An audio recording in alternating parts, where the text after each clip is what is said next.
brother Sana Jarju. Membe nya masimo wala mu ke kendoti abe streaming ke kana live on Facebook at this moment and yung better YouTube fana. So nibo kanjeno on Facebook, you can subscribe to our YouTube channel and follow us on that. Okamala Mbafalako, once again, welcome and thank you for joining me here on UDP TV and Media. Thank you for the support. Thank you for the loyalty. We really appreciate it. Aliyalo almalo mbalkane mbalife naltalem. I received a message this morning from one individual. Me along I made a call ale. Nkafonyo koma na call after I'm away. If I return the call, maybe she's also busy. But later on he left a message. He said he have nothing to say. He have nothing to tell me. He just want to say thank you for the great job that we are doing on this platform. Not everybody can talk. So people like him can only watch and listen to the show and then that's it. But picking up phones, calling and encouraging people who are on the platform suitably is very encouraging and is really appreciative too.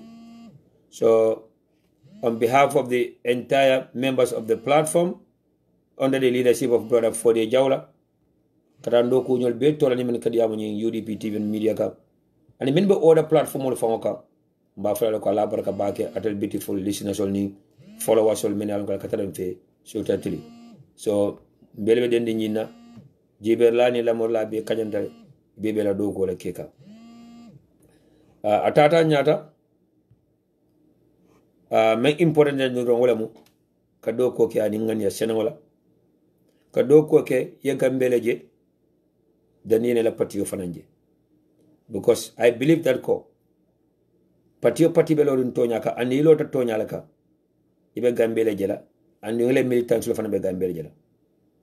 But hey, this world is also funny. People hide behind certain things, and in Kujama, Mealan Kolomanke found it.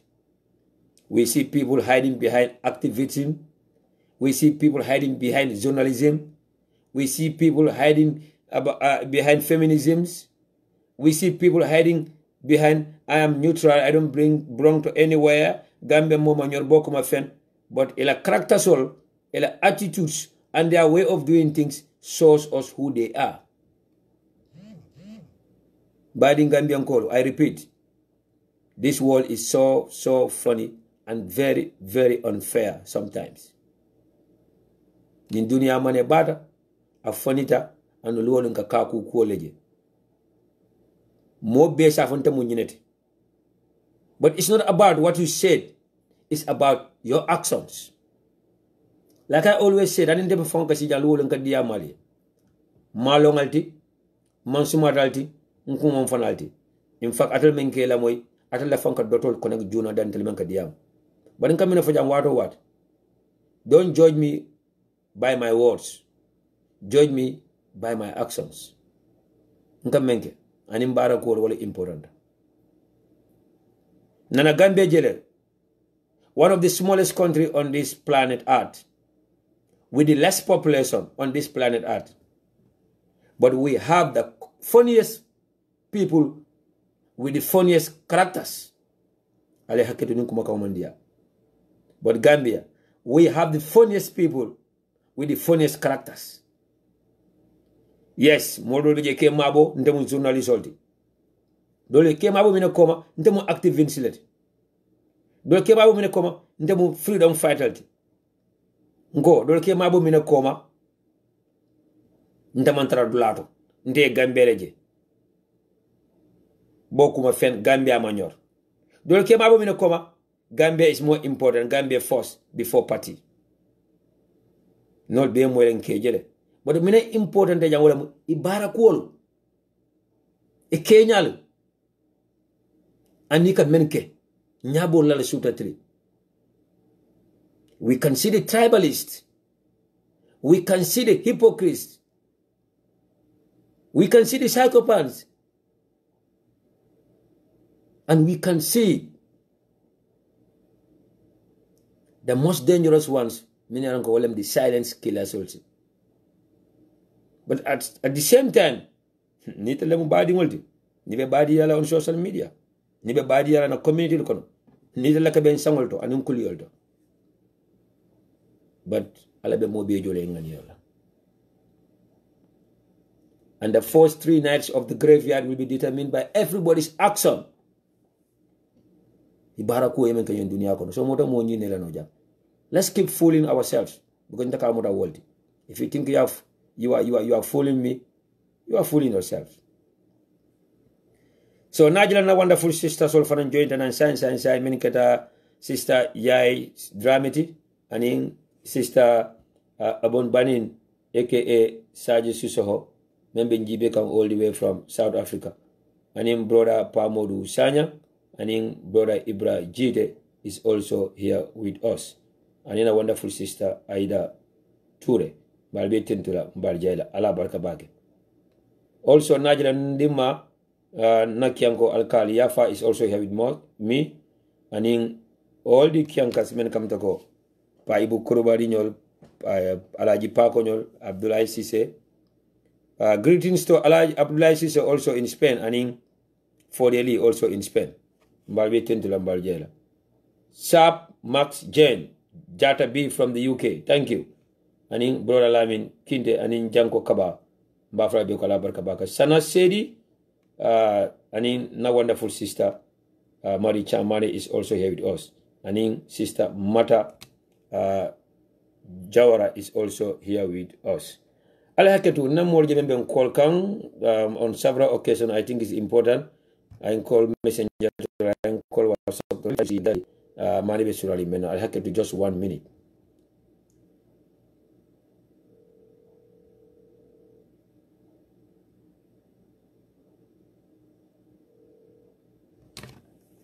Hello. Yeah, Mustafa.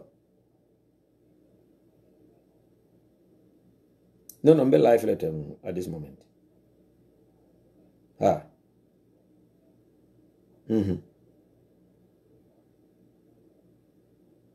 Thank you. Yeah.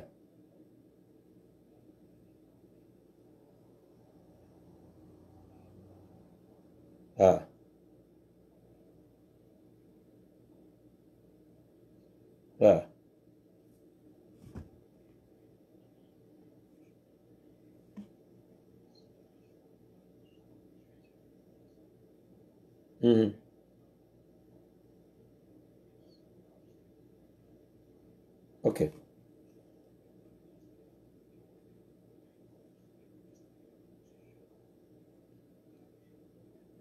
Okay, so natra ko tara mutarin drong nin dunta kacha kono damani drong. I can call you, put on the program. Okay, I will call you. Yeah, I will call you. Okay. All right. Al haketu wala mbadi ngolu.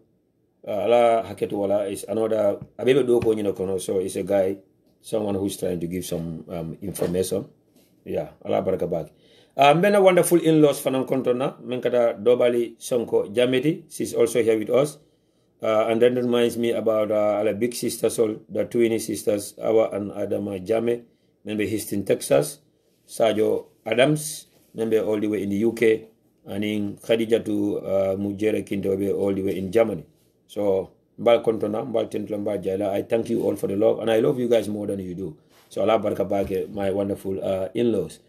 Ibrahim Ture Baflefane baraka bake, Amadou Tarawale, and Saja Kijera, and men come to go Ntoma Sanataware all the way in Ukraine. Sambudabo in Spain, thank you. Mbadingol Kacha dabe interest la jambakele. Ya, na topic. Dantan sot lembe me alonko mba kacha la jang. Anung kom na fale nyame kacha nyimbe bes la tonya la kan. Abe dimila wala ta dimila ba kacha be bes la tonya la kan ntamo nya kono jibira je. Abe fala hormoni bunya fanan kono. No doubt about that. But again, ntamo nya kono jibela nin tonya nata ni me badi nto moja ya haketu ni me fanje kumo nyin kono ya haketu ni me amuta ko is personal ya haketu, but we will never go personal with anyone on this platform. But again, we will never compromise on the truth. Tonya wule ngol be fala. na interesting audio France jambe men play la jam kacha nyin kono mbadi ngolu the first topic na men soro jam wala mu who is next to go?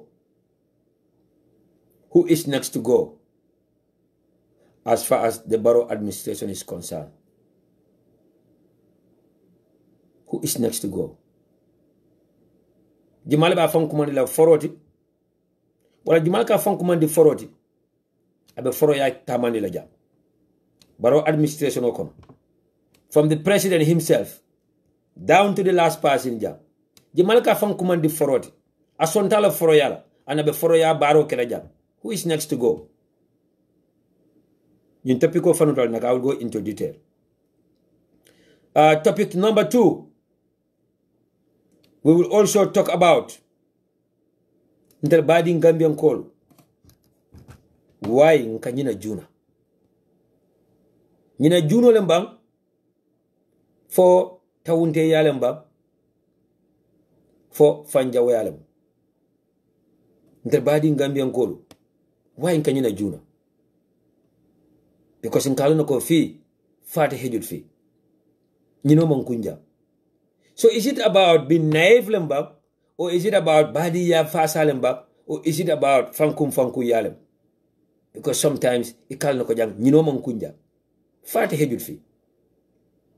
I'll also go into detail about why I said ntal badi Gambian call minana nkanyina juna. Mbadi ngolu follow dani be kacha kumasela mbadi dan natal beautiful listener solmen be njibe kan at this moment anemen be la moy kam programme la to kindly join me on this platform under the leadership of brother Fode Jawla ani ndo kunyol be tola ka sango konton ka mo konton sangola menketa na sistati natale benyim Facebook, natale benyim social media to, and she's a sister to so many UDP and Kolu, and abe sitting UK banko kay ka me Mbase Sambu. Mbase Sambu na understand ko ala wulula kewo menkata famati wala minjo doyada kunum Gambia. Kunum fongole yesutroke Gambia. Odo kamala Mbasi Sambu, if you are with us, we know the difficult time that you are going through right now. We know how you're feeling right now because you go, who feels it, knows it. So at the end of the day, Mbafule Masa, Meduala Sabante Froye, Alma Ale La Jamasone, Alma Akata Daming, wala Tata Daming, J. Fisai Abodladi. Alma akana fen regret ala dunia balu kono alma sada mun ko nyum fana mela atel family bulo kono alma tani ntajam fana nyora inila mom and the siblings or alma ali also munya gisola ali munya no for you guys to be able to overcome this in a very short period. So once again, Basi Sambu, Bafule Masa, may your dad's souls rest in perfect peace. Mbadi ngolu nyimboto to kotenke quickly na kanklaro men sutale jang is from the UDP Shuttle chapter under the leadership of Chairman Alhaji Sidi Amankani, another Deputy Farsaho Drame, and in the Social Secretary Alhaji Sedi Sise. The UDP Shuttle chapter is inviting everybody, be it a Gambian, be it a UDPian, be it a friend or a sympathizer of UDP, the UDP Shuttle chapter is cordially inviting everybody to the gala dinner night, Nyandaka Mensoto, September 25th, 2021. It's going to be the last Saturday of September, inshallah, ni Alasonda. Our guest of honor and the guest speaker will be the Lord Mayor of KMC, Talib Bensouda. Talib Bensouda will be traveling all the way from the Gambia. Plukana nying gala dina nying attend me alonko ni Alasonda bekela September the 25th in Seattle, Washington. Odo Kamala, reserve these dates. Make sure that that day, Seattle Tacoma Airport will be painted yellow, and inshallah, the entire city of Linwood, Everett, and Seattle will also be painted yellow. So, the donation Daniel, Momo left can donate in any way. You can reach out to Fatu Saho Drame, wala Alhaji Sedi Sise, many of numbers on the flyer. So, come now, Fala Nyame, the Commandro Kala Kotenge, to the entire UDP militants, maybe Seattle Sado Konoja. Mokana Fuko Manta Kumandi, Mokana Fuko Manta invite, Mokana Fuko Mantal call. Billy Fly of Findita Drong is a general invitation to every UDP who lives in the state of Washington. I repeat, Mbadi Gambian Kolo, Mokana Espeko Mbe call la telefonola, Mokana Espeko a personal message have to come to you, Mokana Foko Mamoy wala Maje. As long as the flyer is out, as long as the event is being announced or advertised, it is a general invitation to every UDPian that lives in the state of Washington, while the surrounding states around Washington state. So Kamala, UDP dungo be dawo da dron ay ndakala mo be wajibo de niya time o soto pour kanyum programme nying attend. Oto alman mbe niyo silama kaira kono na dunga kono kaira kono findakalo kaira kono. Of course, Kasa, you are more than invited. In fact, you are one of the VIPs. So you will receive your mail or your letter. Believe me, you are one of the VIPs.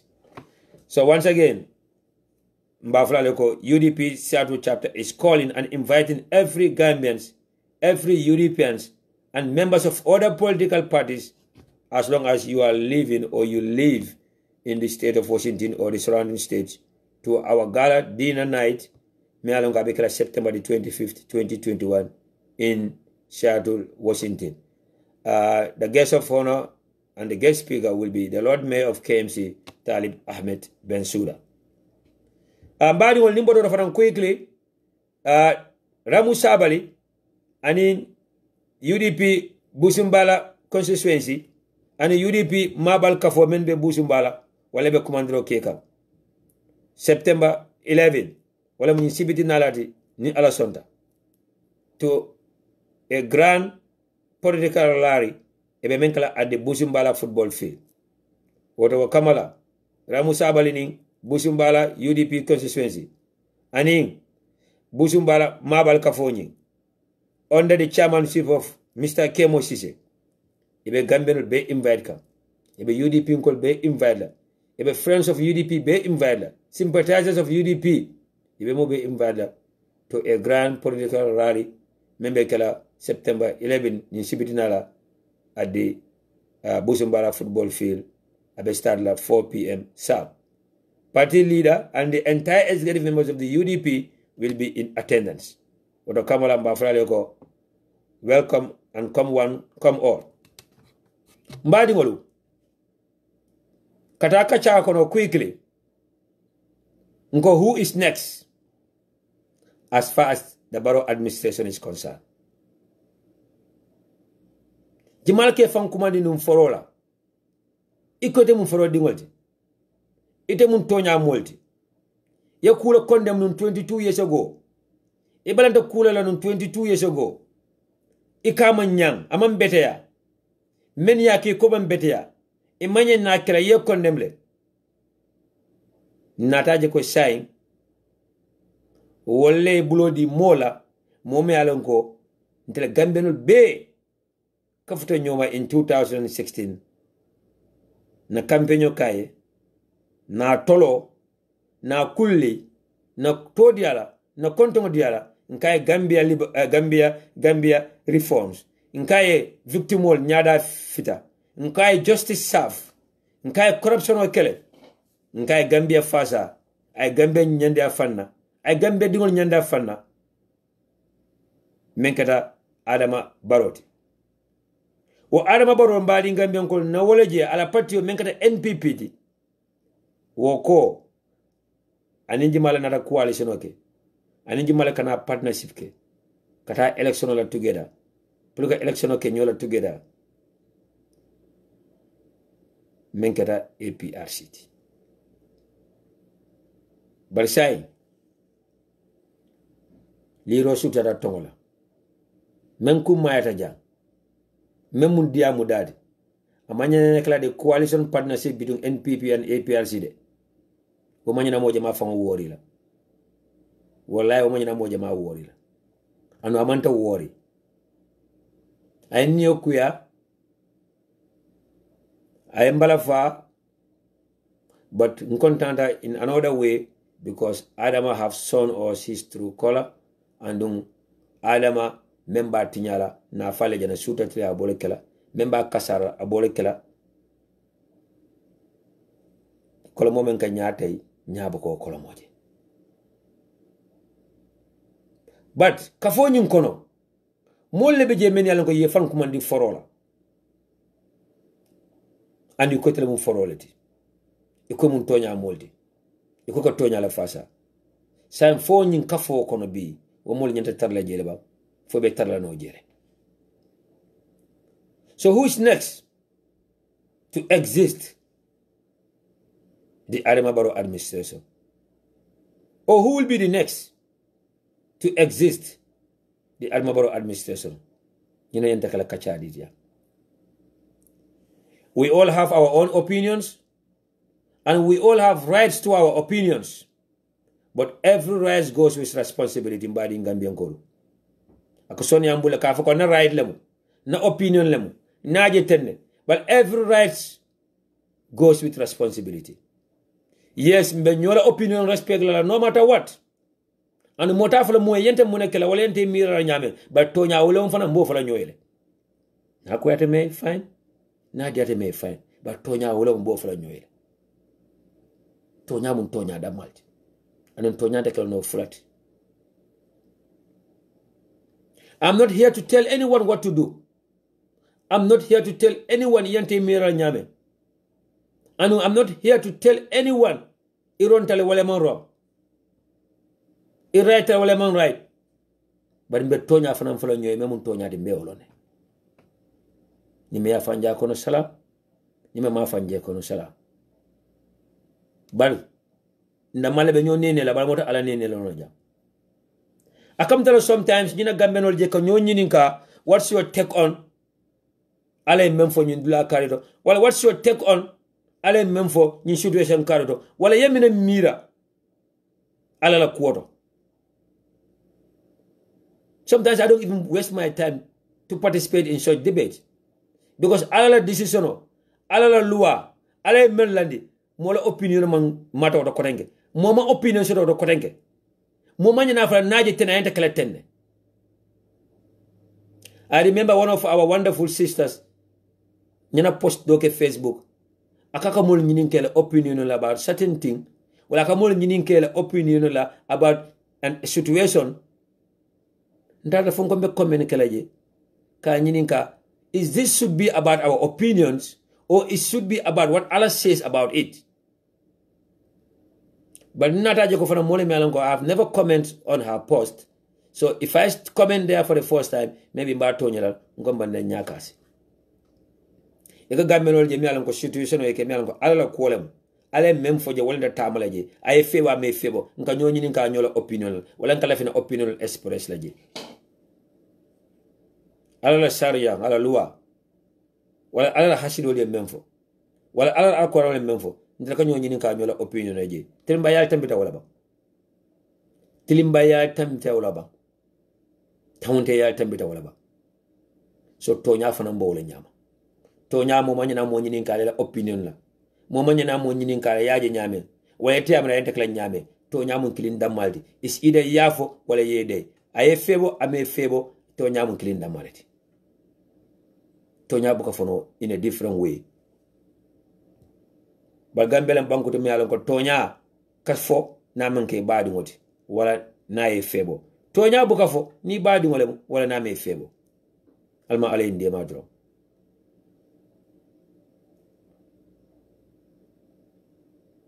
Mbena broda la opinion kumandi la jang. Wala mbena broda hakilo kumandi la jang. Mbala attention o sambala nan jang. Amanka kuti mealan ko lefta ka put on the spot le anu mo kana fonyo ko enta kolla dumala no alenyin kacha wala alianta kola dumala nyin kacha because kule me alon ko wo ketan ketan ne kule me alon ko nawo yamaro diala kule me alon ko nako kachale but at the end of the day ako tonya molo mati ay kolje ma baka folo nyama amala patio jibe amam banko jibe amam mo jibe ba ko ka tonya laji ba nin tonya fara na dam fana be tonya fala and I hope abela moyla nin hakilo la atela moya alin jisola menkata na brodati Yunus Haidara broda Yunus Haidara nteni mo daloke ni mo nyolom bake.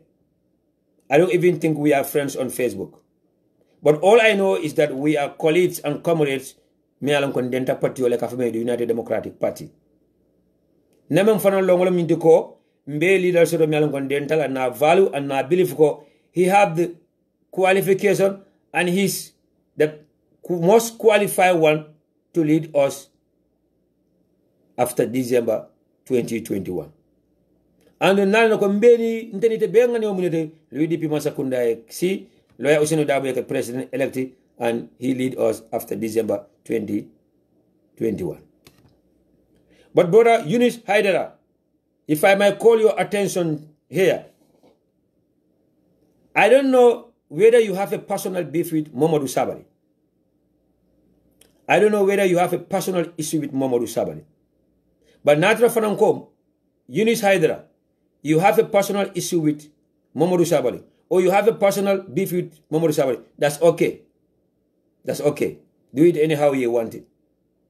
But if the Tonya la Fanam Fola, Pulka Foko, UDP Mamadou Sabali embrace, wala UDP nka Mamadou Sabali promote, wala nka Mamadou Sabali yeye, nka dolta, nko condemn. That is totally wrong from your end. And to tell you the truth, that's not truth. Eman tonya foja. Eman tonya foja. It has made me to believe that you have a personal issue with him, or you have a personal beef with him, and you are after him personally on something mealonko adam malialo, walidam malialo. But for your information, brother Yunus Haidara, mbekuma kilim foleja, yes, Mamadou Sabali is among people many alonko ya jame masakunda saf abe molle ko many do ko ke ya jame masakunda kono jane commission nata kisi ke tel belo kola, and he's also part of people many alonko jane commission ye iban pour ko do ko ke gambe masakunda kono and watala bano has been upheld by Baro. But for your information, Yunus Haidara, Mamadou Sabali is the only one me alonko koku ketabulu yajima masakunda kono wala koku fotama yajima masakunda kono adamale fintita na I apologize ta adamale fintita ay gambenol be hakadani ay gambenol be bolosey, and he have make it categorically clear that ko kuma fotama kuma afo wala baratala yajima masakunda kono bara firma ma dungato kulbaya ma dungato hasidiya ma dungato kuma dungato bari abe situation men kono num wala ma febo num wala sabu ay kumoru fa manyina men fula na men fa ma fa sawto. Brother Yunus Haidara, where were you when Sabali was saying this? And he apologized to every single Gambian from Banjul to Koina, Musukafuke, Dindinkeba. He apologized to every tribes as far as the Gambia Lokon. Ako he is sorry for whatever he have said, or for whatever he have did, and for serving that monster dictator called Yaya Jammeh. Mol yam fatala, dolma yam fama. And I choose among all political parties to join UDP. And brother Yunus Haidara, believe it or not, anybody who has served Yaya Jammeh before, anybody who have did a dirty job for Yaya Jammeh before, anybody who have dined and wined with Yaya Jammeh before, Namani Natai, I reconciled her, I forgiveness Nininka, I joined any other political party except NPP, except President Barrow, he or she should be forgiven. Unless and until a money individual promotion anyone will be money na money tema. Because Anyone who comes out and apologizes to the Gambians for whatever he have did, or for serving that monster, or for whining and dining with that monster, a political party join amani reconciliation nyininka, amani yamfole nyininka, amani apologize neke. But momo yalanko yo masa kunda safunu menkara yaja masa kundade. Ibarata je, ye foku mokeje, and you are still working with Barrow, or you are still serving Barrow, or you are still defending Barrow, or whining and dining with Barrow, you should be condemned right away. So modus sabali, nabe UDP lenu, I enter welcome lad. Not at the GDC, I enter welcome lad. Not at the Citizen Alliance, I enter welcome lad. Not at any other political party, I enter welcome lad, because he have asked for forgiveness, he have apologized, and he have come for reconciliation. So this is why UDP is accepting and welcoming anyone who have worked, or who have served, or who have embraced, or who have enabled Yaya Jammeh. Because to us, and that's the reality, walam tonya kesoti, inatala pulka apologize, inatala pulka reconcile, inatala pulka yam for dan, inatala pulna badi yaka funyama korenge. But serving Barrow, dining and whining with Barrow, or trying to be with Barrow, you are still adding more injury to the wounded ones.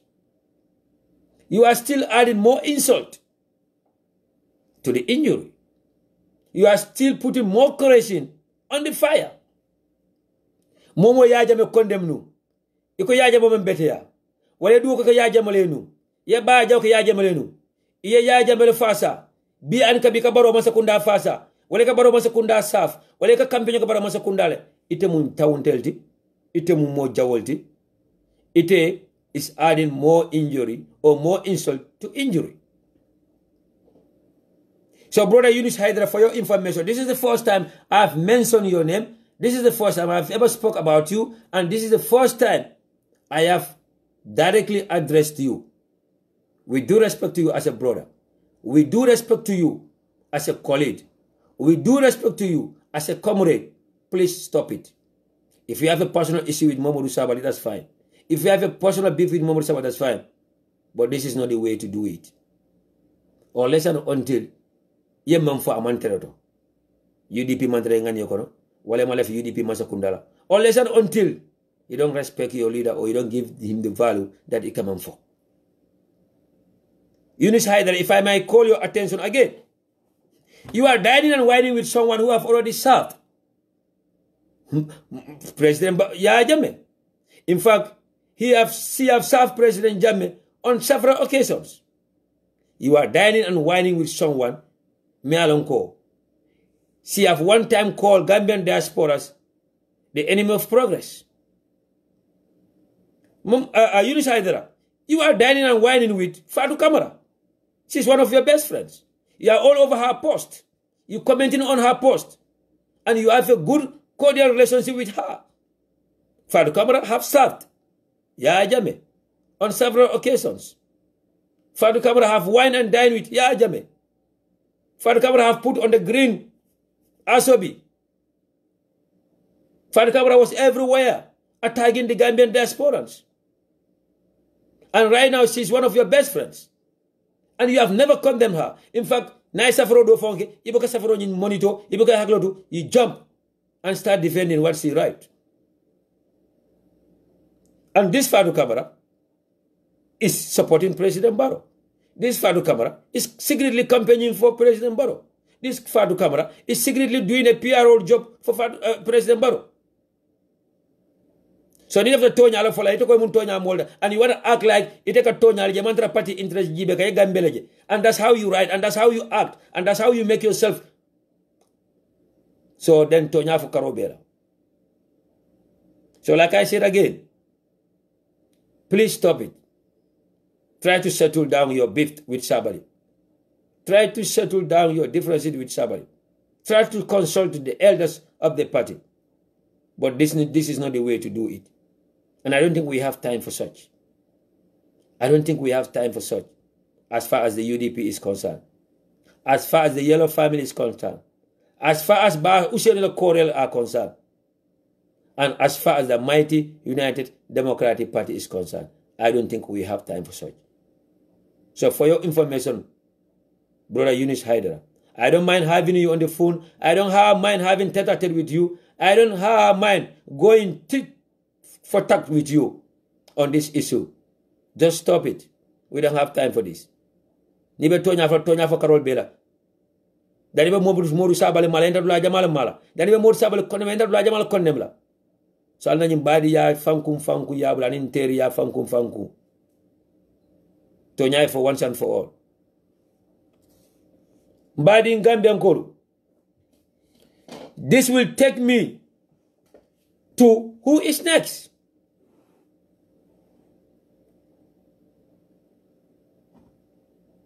Biri APRC ni NPPA Alliance so sign menkata coalition partnership to. Na espeko mo Jamal yenta resign from the Barrow administration. Or less than until ke fam commandi menne manka wolti. Or less than until ke fam muta mo sifamenti manka wolti. But no one na espeko mo Jamal yenta resign. Allahu akbar. Because mina molti men ko itala mum foroleti andi ke fanke foroleti andi ye fanjel ko forole muti. Nyinna molti men yalon ko itala mum tonya molti yaje nyame ka fo wala nyama. Nyinna molti men yalon ko ikoye gambeleje. Gambia mole nyor. One thing we have to understand, and one thing I wanna make clear here, wala mintu ko. APRC mum patioleti. APRC manka harma dingoti. APRC manka individual solti. So the militants of APRC, wala members of APRC have nothing to do with this. Mbadi Gambia nkola lela mani hakirora. Surtout mbadi UDP nkolo. Wallahi billahi tallahi nsenkala le jam ana koyta mole fer. APRC dingolo. Members of APRC wala militants of APRC, they have absolutely nothing to do with this coalition or memorandum of understanding me alonka wala signed between APRC and NPP.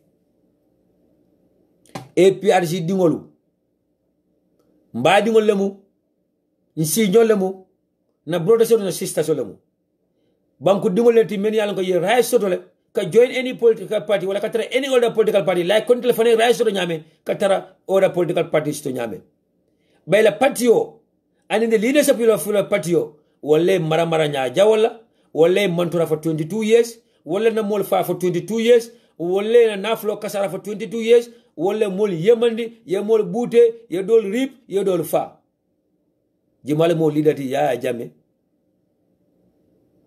anado ku nyolo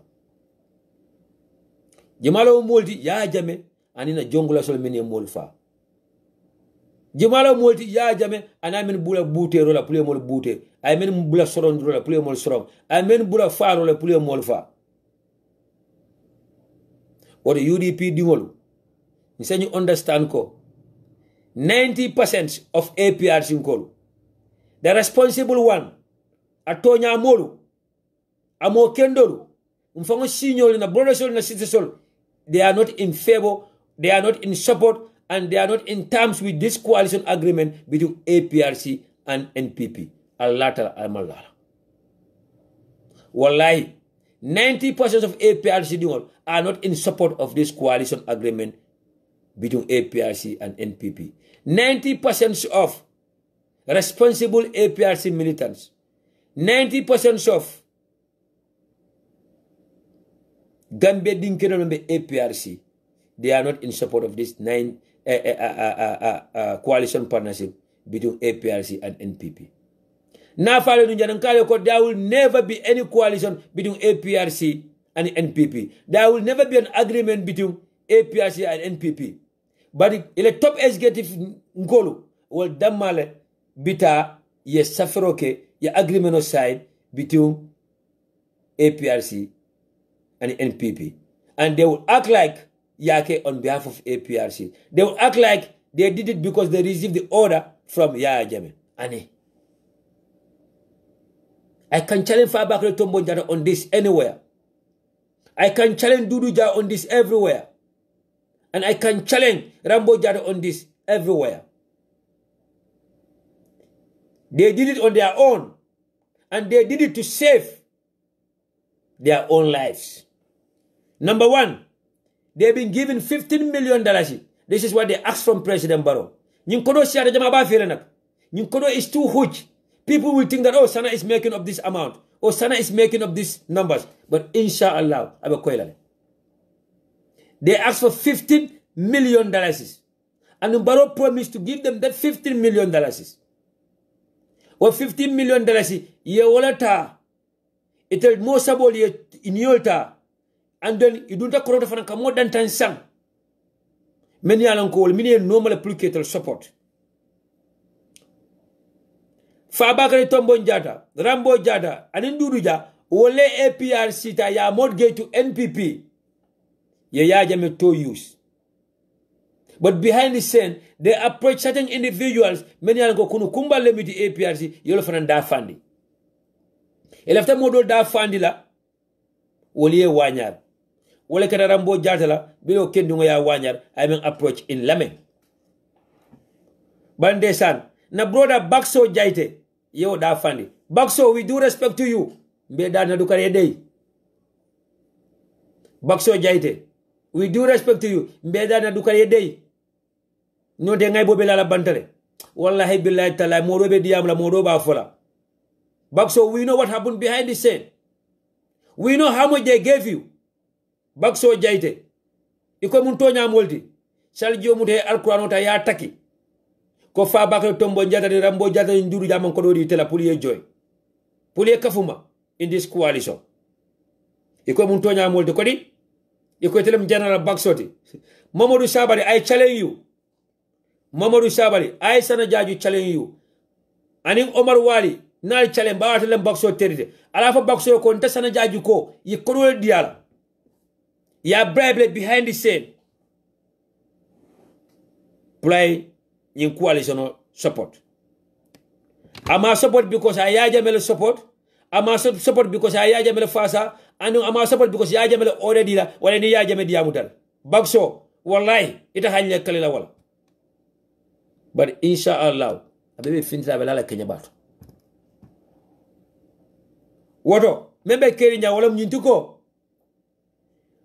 Yajamel masakunda ya mole bute nung tilimba yaka. Ay mo le musukunung tilimba yakam.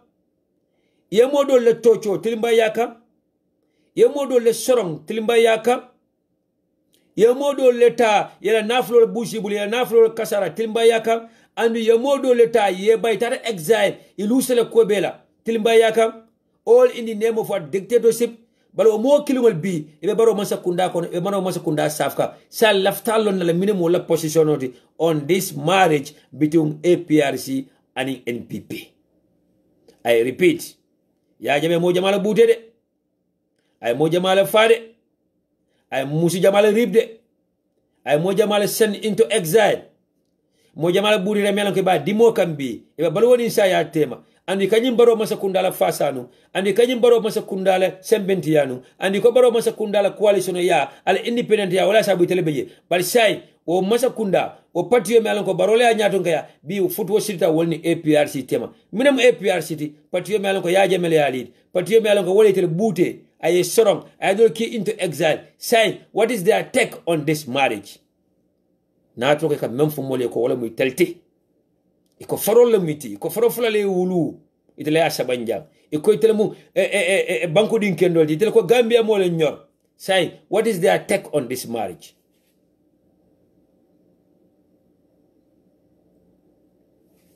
So at the end of the day mbadi Gambian koru mbe kumandiro kala mo la jameni alonko atele number 1 on the list. Allahu akbar. Number 1 on the list, the current Vice President, Dr. Aissatou Touré. Dr. Aissatou Touré ya jame ya butele, ya jame ya sorone, ya jame ya tilmbayale. Dr. Aissatou Touré, you are the current number 2 man or the number 2 person in the Gambia. Say ka patio mamfasa, ika president mamfasa. I football city and impatio tema patio me alongo wolle te muta ye sorom. Ye bute, ye tocho. What is your take on this? Wala Aissatou Touré di move forward. and this until for yala yantaka resign with immediate effect.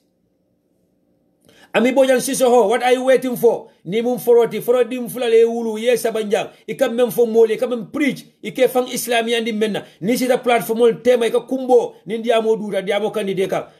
Ami bojan sisoho, you should resign with immediate effect. Tofoban,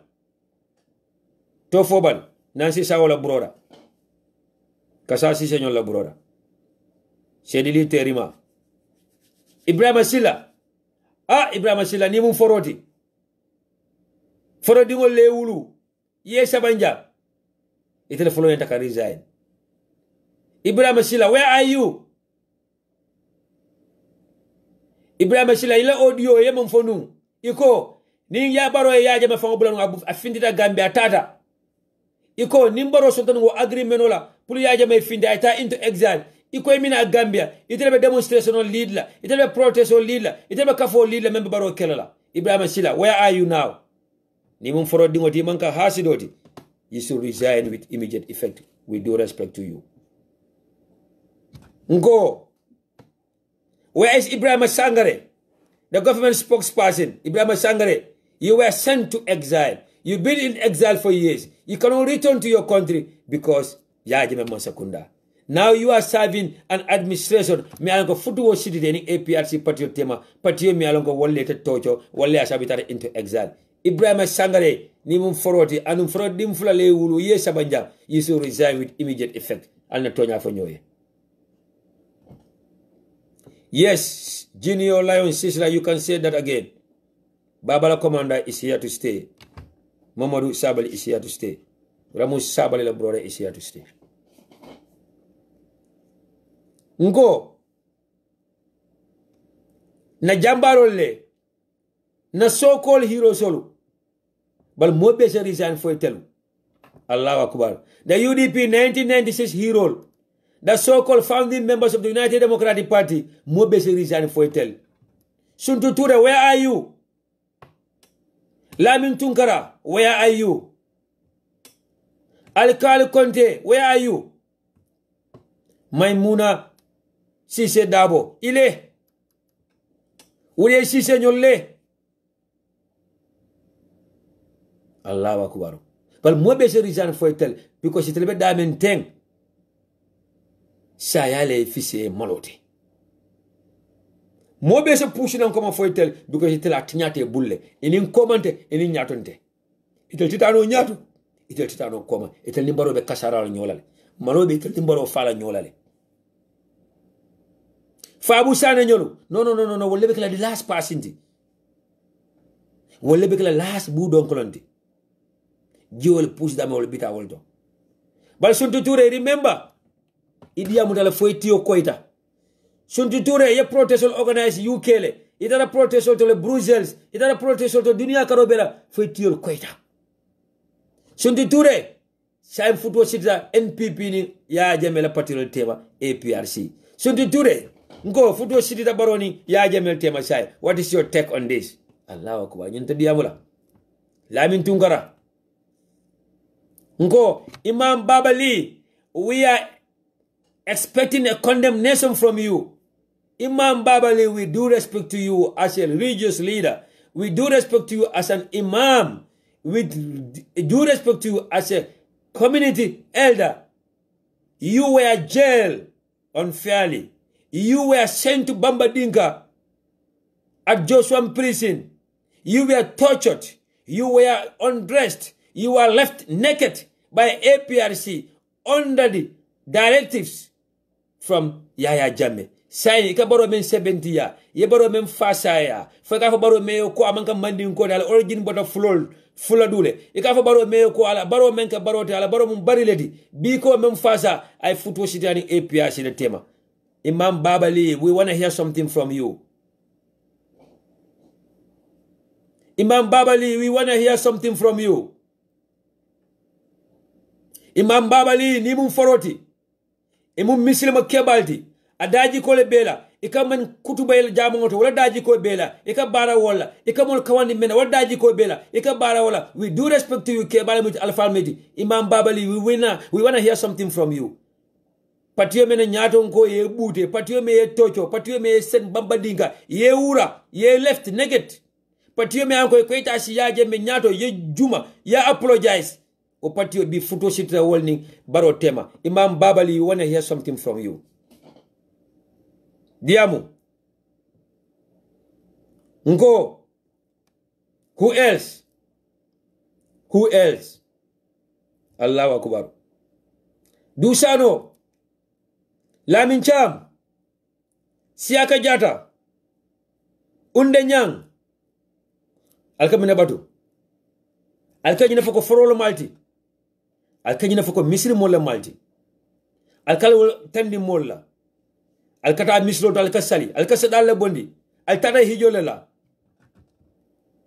What's your take on the marriage between APRC and the NPP? Allahu Akbar. Bal forola ka kuodo long. Forola ka kuodo long. Misile mo kendo. Menke memfo aka barala wala ka kuodo long. Wala ka kuodo no. Wala ka kuodo ke. Atele manka foroti why? Atele manka foroti. Bilani jongo fangal fisata ateli. But it's never too late. Resign honorably. Resign. It's never too late. It's never too late to apologize. It's never too late, Katubi. It's never too late, Kayamfo Dani. I'll resign honorably. But I'll take it. Lamin S. Demba. Lamin S. Demba. The so-called lawyer. Membe Siri Angartel. Lamin Demba tete diamula.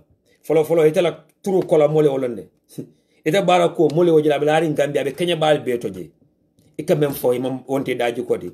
Ika bara memfo anika bara menna. It's two different things. No. The so-called runaway UDP former MPs, men cross capita baroya. The 8 National Assembly members, many of them they were elected on a UDP ticket. A UDP jamfa. Itara baroya come sign. Nko, what's your take? For Roman Shuttle Kono. Talibo Konjira. Allah Akbar. Bay Sankare. Minebe caring. Malmo de left out diam kawmo. What's your take on this marriage? Na former deputy members ko Seku Ba Jarju of Busumbala, Abdoulaye Sise of All Yundum, Seku Marong of Latri Kunda, Abdoulaye Jawara of Lowa Badibu, Omar Dabo of Opanyomi, Fatimata Jawara of Talinding Kunjang. And in the National Assembly member for Sani Menteren, Baba Kale Jallo. And in the National Assembly member for Kantora. Gambia no balla moy kanade al kala mum foroleti. Bal mbadi Gambian kolu. The most important one here, the big fish here. The so-called big fish. Menyanta resigner. Menyanta ka resign honorably. Menyanta ka baro abandon. The religious advisor to the president, Dembo by force. Check Dembo by force. We want to hear from you. Alpha Lamiti Bakau. Alpha Balamiti la family kono. Dembo by force. What's your take on the marriage between APRC and the NPP? Dembo by force. Allahu Akbar. Italo lota almamol nyatri ngola. Eko kuran ka soda Gambia sa 24/7. Me alam keni ala tala man sota me yalla ko man ka kuti men sota. Italo lota na almamol nyatri ngola yenen yedoya iko yalbe baro man sakunda be kila morokle pour eta trainer as imam. But again, it's never too late to apologize. It's never too late to repent. Wallahi, it's never too late to ask for forgiveness. Dembo by force, where are you? We want to hear from you. Dembo by force, we want to hear from you. Kole kaira. Wala sabu. Mbadi Gambia nkolu. Alna sabari. Na yamfam faye. Fa ala France yamfanya no. Mbadi Gambia nkolu alna sabari. Na mfam kanu. Fa ala say yamfanya no. Gambia France tano nyato Gambia France bono nyimbata ko wallahi billahi tallahi nyinem fankanu as Gambians nyinem fankanu konka fa nyame nyinem fankanu as individuals nyinem fankanu as hanama dingolo Gambia bi campaign ma nyina kaleje mbadi Gambia ko latel be siri underground kadi yama talle jam mbadi Gambia ko latel be siri underground kadi yama talle jam atel be nyum kuran soto bal yakono atel be nyum leptani soto bal yakono kuran jawo kono kodi soto bal yakono dunia kole yakono balu wala kole yakono mbadi Gambia ko nali al fankanu kal ka fo nyame anu namara harma dum be a fankanu le mo buka fa pul do e balu mo to sona e fa pul do e balu mo to do la junu bo talay o dam mbadi Gambia ko natali al fankanu campagne manyana kala loya usero daw manyana campagne fankala ngo UDP manyana campagne kala mama kande manyana campagne kala GDC manyana campagne kala ngo may fati manyana campagne kala GMC manyana campagne kala nali al fankanu katte fayo katala fa banta mbadi Gambia ko membe laari Gambia satu o kono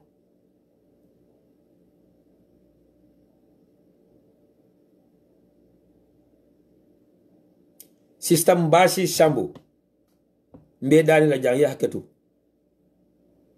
And you allow me to say this here.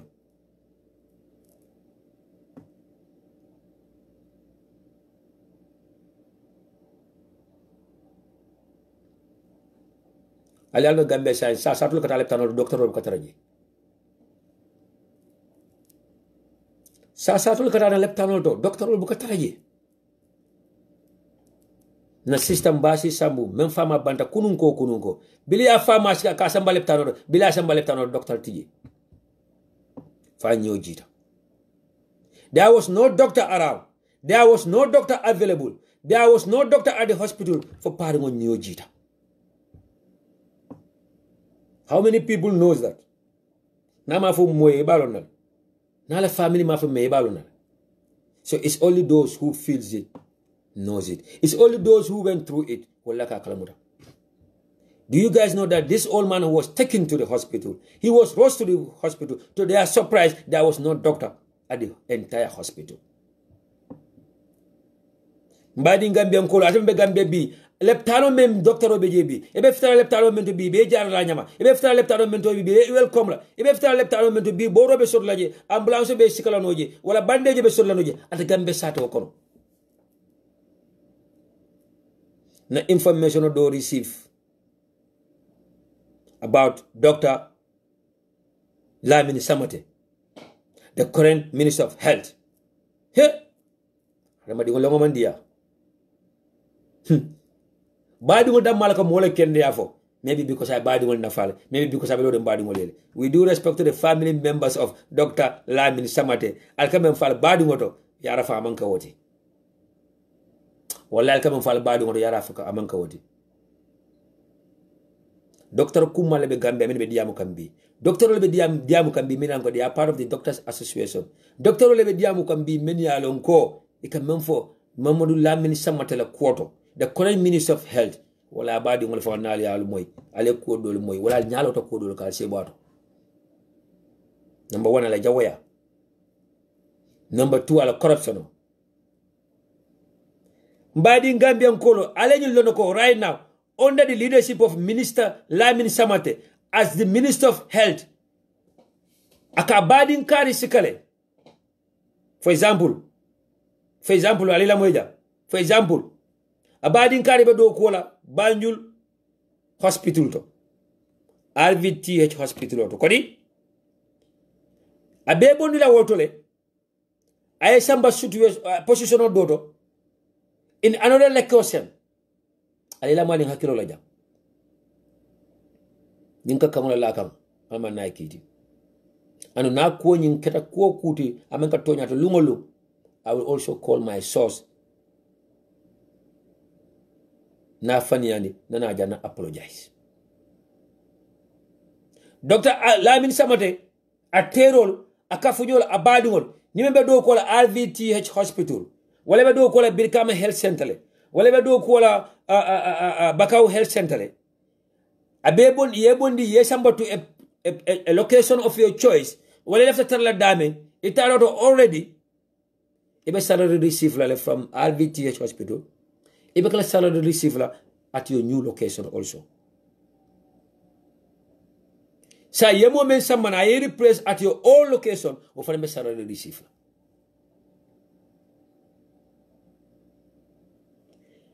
Dr. Lamin Samate namantara available namantara in town namantara in office health ministry buka tama even al permanent secretary buka do ko keno and even al permanent secretary buka act on his behalf. He controls everything and he want to do everything on his own. COVID-19 kodo mealanko, it has been allocated to the Ministry of Health pulka channel aita to our people on the front line. Men be airport olto, men be a border to, and men be field to. Dr. Minister Lamin Samate ya abulola beka. Dr. Minister Lamin Samate a beta a jam jenkendi a samba sila dola. Dr. Minister Lamin Samate yara fan danaka bonu Gambia kata toki kata wo agreement sign kata wo leptan jorangol sang anin jaral jorangol. All the paperwork was done in Banjul in his presence.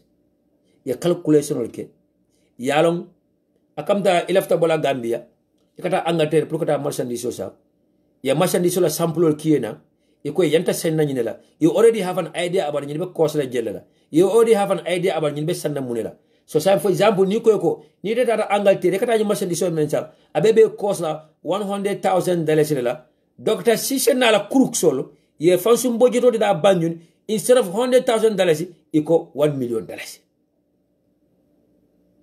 So dalita kaba Banjul kata toki watra kodo nyun dunda fa pareta. Kodo nyun dunda fa pareta. Yela $19 million ita ya pocket la poso kono. The remaining kodo no fitara toki look marchandise sol sang. Wala bagasol some equipments and material me alonko wala yantanala. But to our surprise wala mintuko doctor role no solo health workers all and staff at the Ministry of Health iko jorama men santa jorama yanko kodo jota wala kunto mota nyalo la nyin jorama ko iko nyin jorama fela natale. So san Dr. Samate badi ngolu iba fasala nala so-called sister jijane ika fa me Mariama Samate aloto jang ka badi ngo support ka badi ngo defense at all costs and she's still doing it fa musol blame ko musol la on fault mu men yalon ka fa in labor akon tel Gambia musol nin kono bele be kay fan topoto e be ka domo kendo domo e be ka domo me yalon ko be protein soto la je wala sabu ni be wulula wato wad yelo ka si yelo bon ka siya wala sabu i jiol ka bang wala ne ka fa andunga koto men kana Dr. Lamin Samate famati de minister fa wonata da 5 ans kuma kilimo le kan ko tenke Allahu akbar. So Gambia o dal futo rek anim fankum na sister Mbalin Cham, you are a strong lady. I don't know how you are handling this. I don't know how you are able to handle this because every single day it can call and receive. You can carry father not do that minimum 5 people a day. Minimum 5 people a day. Mbalin Cham ko news lo receive ko more father in labor. Musukono ma father. Wala musukono ma baluda adingo father. Wala musukono ma father adingo baluda. Every single day tilo data wulta na do that Mbalin Cham minimum 5 people bola saya Dantela and she's still going. Asablo fa mbokale fa Mbalin Cham la post in GB side. So mbadi Gambia nkolo mina sabu nkanyina juna. Mina sabu nkanyina juna. Yes, everybody have the right to your opinion. And I'm not telling anyone what to do or what to say. But Tonya no na fono fanyoy. Tonya opinion todo. Tonya naje tena wototo. Tonya ite amira enda kala tena wonte. Ani Tonya mun kilinda mali. Ida e fewo wala me fewo. Na Gambia no jele meni alongo they are thanking Fatou Jaumane for resigning from the borough administration. Na Gambia no jele meni alongo they are giving credit to Fatou Jaumane for resigning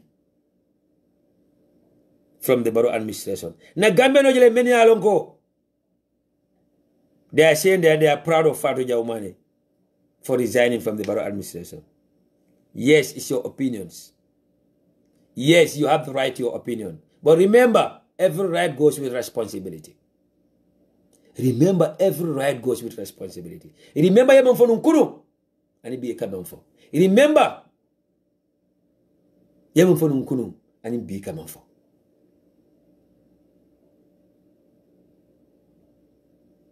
Katubi abedatale. Like I said, it's never too late to apologize. It's never too late to repent. It's never too late to do the right thing. But a situation al bejele. A Kenya al bejele. Mbari ngambia nkolo. Fatu ja umane la kwe juma la kumpaja. Follow. Fatu ja umane ye taule. Pulika join baro masa kundado. She did it deliberately.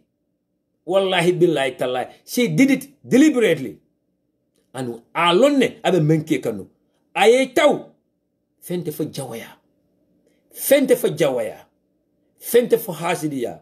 Fente fo konenteya. I mentioned 2 words, the United Democratic Party. Period. I mentioned 2 words, the leader of the United Democratic Party, and to the entire leadership of the United Democratic Party. Period. Fadu Jaw Mane the entire family bemu UDP leti. Ala lambe bemu UDP leti. Ala entire family members of dolbe party doleto.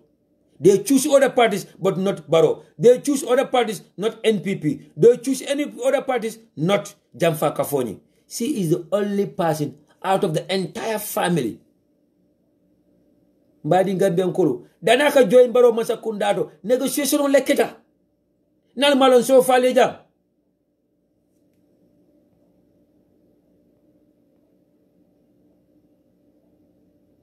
Mbadi Gambian Kolo.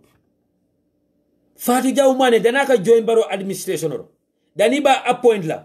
Daniba a special position creator melon kanyamantara na Masakunda kon atol. Special honorary advisor to the president. Special honorary advisor to the president. What is that? Negotiation lekata behind the scene. Yemo lekiyakan. Kafole tata noma. Mol bijele menia lonko. Itata noma. O mol kono Ibrahima Sillabo le kono. Pulkata ka dani ka nehal plana baroka. When she already know whatever is happening. Barola Tilmbaya, Barola Jamfa, the rampant corruption, the lack of injustice, Tilmbaya, Kodombe Kasharaka Baoka, Fatu Jaw Mane a belong already. I tau atara Baro Saf, atara Baro Saf Munela. Because UDP kere. Kada ko ni UDP lem Islamu dino do, wala debe kala kafiro do, wala debe fala kafiri alko. Atara Baro joni muneka, pour ka fan jawaya ka fan kere. Okola mbadi Gambian Kolo. Bili Fatu Jaw Mane dunta Baro Masakunda kono. Within that short period I menkeye, ala diamu kan wali ejere. Ala safiro ali ejere. Ni men kay hep ay attack. Ni men kay hep ay name. Ni men kay hep ay call names la. Ale Fatu Jaw Mane jela kuma call mem fo Amadou Skar Janema bilo ba advice ka. Ale Fatu Jaw Mane mo la kuma call mem fo Oncle Sidi Sanema bilo diamu tay. Ale Fatu Jaw Mane mo la ay kuma call mem fo Madi Joba de nyoloma bilo diamu tay. Ale Fatu Jaw Mane jele abe sidin doctor lamin sama de koma bilo be kuma timbalo foka ka foko taba wala be na musol mantroka taba wala sa musol ka fatingol to. Fatu Jaw Mane tawle mendiata ake deliberately. Na resign that, that's fine. Na resign that, that's fine. Tuwo buka tambi. Fatu Jaw Mane la lota ya dajo menta tupu. Anta nongolo dajo ka neon konen ka domo ako martay. Ken munu sudara. Sa ngambelo kana fay ko, thank you for resigning. Thank you for doing the right thing. Oh, you have done the right thing. Oh, we are super proud of you. Oh, you are super proud of her because she have resigned today. When she know what she was doing. When she deliberately did what she want to do. Alele ya wanyar. Alele ya asamana back to her senses. Alele atala kitio kundu. Aman rakira batum. Afang nyala nyin dunia kono. Ale tentu aketa. Ale tentu dua jabita maybe. But again, Fatu Jaumane man resign because of APRC ni NPP la futu shito. Ani alma sutro mela. Alma sutro mela. Embali ngambe nkoro. Fatu Jaumane la audio jolo yole plan nyala jam. I meant for before the 2016 election. I meant for immediately after the 2016 election. Ani I meant for during her stay in the Gambia. Ani bila juenda baro man sakunda ko. Mbadi Gambia nkoro. Fatu Jaumane man loja I TRC condemn deliberately. Albe mintole. Fatu Jaumane make a mockery of the TRC. I TRC la doya. I condemn. I victimal doya. I condemn. She make a life stock of the victims. I victimal doya jab. Obeman kanya mole nyaka sala. Because she have a personal issue with an individual who is at the TRC. Fatu Jaumane have a personal issue with SFL. Fatu Jaumane have a personal issue with SFL. Nim Fatu Jaumane kilimo. Foya jamel ma sabatare exile. Nim Fatu Jaumane kilimo. Ala ulula keo fata Gambia. Ama atano. Dimuso na fatema. A struggle ta. Ala life sacrifice. Anata fama la sangoto. Pulka mabia fama la bade odo. Ya jame amuta asoro. Nim Fatu Jaumane. How many days I will get detention to? How many months I will get detention to? Both at the NIA headquarters and at Mile 2 prisons. Fa kwata nyina tawo nintre nyina la kata mena ta nyina la nko nintre se nyina no fa Jaumane manyina nyina nsa kanu nyawnya atlenta ka fankanu katambi ntalla nko nsa love nyawnya atlenta ka fan love katambi ntalla fa Jaumane lo de jako kombo kenyo abelola asintan nimflola abe kelo kala aba make sure that all the lands in Combo returns to the rightful owners, and about make sure that Combo lands is distributed fairly among Kombonkas.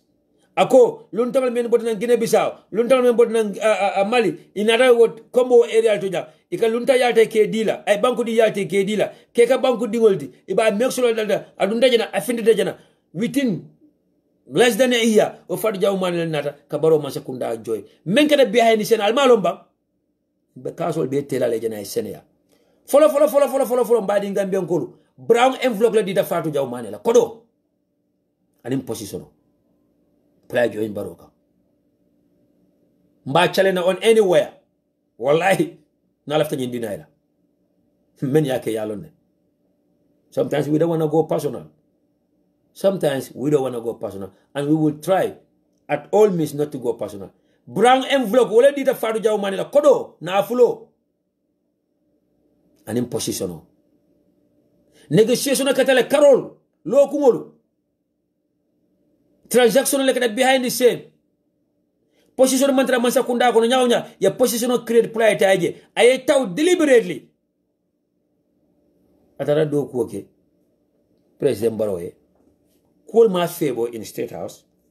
Things are not going her way. Abe men explica mantra ojeka boom futu shirita APRC ni NPP tema a resigned, which is okay. Ala conscience them. But is it too late? Maybe it's not too late. But she should be trusted again? No. Can she be trusted again? No. Al na tonya fonyo al haketu men ma teritu al haketu men ma badi ngodi al haketu bal Fatu Jaumane cannot be trusted again, just like the way Dembo Byforce cannot be trusted again, just like the way Suntu Ture cannot be trusted again, Nko, just like the way Fabu Sane cannot be trusted again, just like the way Ibrahim Silla cannot be trusted again, just like the way Sangare cannot be trusted again. Dr. Aisha Ture cannot be trusted again. Just like the way Ami Bojan Sissoho cannot be trusted again. And just like the way our so-called 1996 UDP heroes cannot be trusted again. But Ankabi, it's never too late. Pulia Tubi, it's never too late. Pulia repent. It's never too late for them to ask for forgiveness. But should we celebrate them? Should we be jumping like frogs, giving them credits? Hell no. Hell no. And again, this is not a coalition between APRC and NPP. Wallahi billahi tallahi nankalending kilwala. This is not a coalition between APRC and NPP. Yes, they will use the word coalition. Yes, they will sign a letter of understanding between the Maltema. Yes, they will have an agreement between them. But this is a coalition between NPP and few individuals. Many APRC executive. Period. 95% of APRC Dimol are against this coalition. 95% of responsible APRC Dimol are against this coalition. 95% of responsible APRC Ngol are against this coalition. You could the men behind the scene. Bakso Jata, na Bonyolu. Mina Fanana Kaso Telajane. Kodo men ditala, Jele ditala, and Yemena Fai. But they know that come. Yeah, Jamie. It's not coming to the Gambia. Okay. By the Gambian call, let's use our brain here for 1 minute. It's not an insult. It's not an insult. But let's use our brain here for 1 minute. Let's recall. Let's recall. Allah nyo hakro brani nyina mbadi Gambian call. Sinya jelle Rambo Jata Lota television nyatiro la ako yaja be mina Gambia la. I lungo for. I date for. I time for. Namra mbeo kala mtajana kodi. Sinya jellem Rambo Jata ko yaja be mina Gambia la. Akama njam fafa. Okay. Sinya jelle Ibu Jallo ko yaja be mina Gambia la. Woy lungol be fula ay arjumol nankamo fula fula dima sol lamba ay be fula. Nko mbadi Gambian kolu. Sinya jellemu Bakso Jaita Lota Gambia ako yaja me kanale ay lungol for time of sinya jelu. So now all of a student the memorandum of understanding ko yaja me bunana Gambia le nite la coalition kanyeta. Yaja me murla nane as an elderly statesman nila coalition of Canada. Yanya mebe murla nene and amnesty will be given to him nila coalition of Canada. So now all of a sudden it is after nila coalition of Canada. It's going to be after nila coalition of Canada. Kodi it's going to be after the election nitela winter alman tankala wala and alaman Gambia not hit that much. So say kamen be for moral son tala ko nyika kuma kelson la fonu pour que APRC call nene ka APRC militants nene ka APRC la grassroots level nene ka fako yaja me minale yaja me ndunta janale adanta janale ndundu ndanda wala na fala ja meme yaja me kundo yaja me kumosile ana man ka politiko la ko fongati ana man ka APRC ko di jam yaja me barata menna la dunia balo kono yaja me penke ala manse yakono yaja me menke harema dingol la ni yaja me kela kaka sino la faka krindi wala momo ya fanyinsa ala ko takala tonyante harema dingonte woti way harema dingon nionte woti way ka harema dingon mantora wonte woti way nko lonnal ya folen kranal ya folen anata ko every single day kata sali kabaloto anata ko every single day kata hijola anata ko every single day ka jamangolo anata ko every single day ka kolongol sin ba nata ko def mo kilimo luwolum ika mo la fa luwolum ika mo la mantora luwolum ika mo niolota ika ban bega ku kendo na fatala abeka jinyante na para so yaji me ku kendo men beke ay mol men so kodola ay scholarship di mol menna ay mol men jara ay hijol menke ay umural menke at the end of the day ay bara jawoni wo beti nyale fanka nyina nyina la ba just like Abubakar Jawara ika droko kodo sama nan bankoka ika kido sama nan bankoka iko kata jama ngolo ika di molla pulie duweje ya espeko nita fada ite tata kaburo kono ko jama barajo beter le jere balite jama lo kodo menna imo mol mo calculate ba jama lo ta droko kodo la jama lo ta kidi wafi kodo la jama lo ta mofa kodo la jama lo ta mo kunsan kodo la jama lo ta pharmacie kodo la ito ko way ka ala nene because ala ko ni jama lo mol ko sali damen abarajo ka fite male even life after death alala ko niyo kolongo sing molka jiyo tay ke mingala je o brajo ka fitemel kabro ko la alala ko niyo yiro tutu molka o yiro tay ka dajino sodoje ani ka siya ko to fanka ka dibe mo sodoje o brajo be ke fitemal bara a dipentale itela bara ko ka mente sutatili ite ke balu mena sutatili ite ka mena ka sutatili after all you ku kendol mem beke fanka nyina wala la ba ndesana jaji ko drog la wafi ndeka mo la fa nka business ko wala ndeka mo kumol la wafi ndela ko do soto nya is haram balam ko kata jama lo nka mol swala because having this belief that ko jama ni mol ka duwanya je duwabe jabilal no ke fana nene I challenge anyone on this nakaro man jamfa nyawnya I challenge anyone on this nika drog la wafi yemo hijindala yamam barajo soto hijoto nika drog la wafi jama ngoloje yamam barajo soto je mo fala kodo yemo hijindala yamam barajo soto je mentare hijolo fana hijoba muta. Why we think that we can fool ala mental didano? Why until harmadi ngo yabanisa ala fangoni no mental dida? Ala mi alonga tata ma dunya, ala mi alonga niba tala bulu. Ndele fere na fere fanga ala nene. Harmadi ngo foni tale. So these are the likes of people in Minnesota Gambia in the name of Abubakar Jawara, in the name of Sekou Barrow, in the name of Kalulu Wagi of Futa Investment, in the name of Minister Maburi Njai, in the name of Minister Lamin Samare, in the name of Dembo Byforce, in the name of President Adam Barrow Fango. Ngoka alala nene. Kole kera? Somebody in Gambia nkoro. Kodo beja manko kon kanyina la de. Na Afrika ya kola fente. Hasidi ya kola fente. Fanjaw ya kola fente. And more importantly, konante ya kola fente. Nyino man kunjang. Nyino man kunjang. You might be in the Faro Jauman and Kola Shai. All of us don't you jump go. Thank you for resigning. Yes, she did the right thing. Yes, she have resigned. Yes, she have come back to her senses. But she should not be given the credit to it. She should not be thanked for it. She should not be praised for it because I menka etawla and the blabak alnaka menke keba kotola manke dindindi. Setaninte, you know, ko fon padam ko setano. You know, ko fa padam ko alala nyintala. You know, ko fa padam ko yendo kule.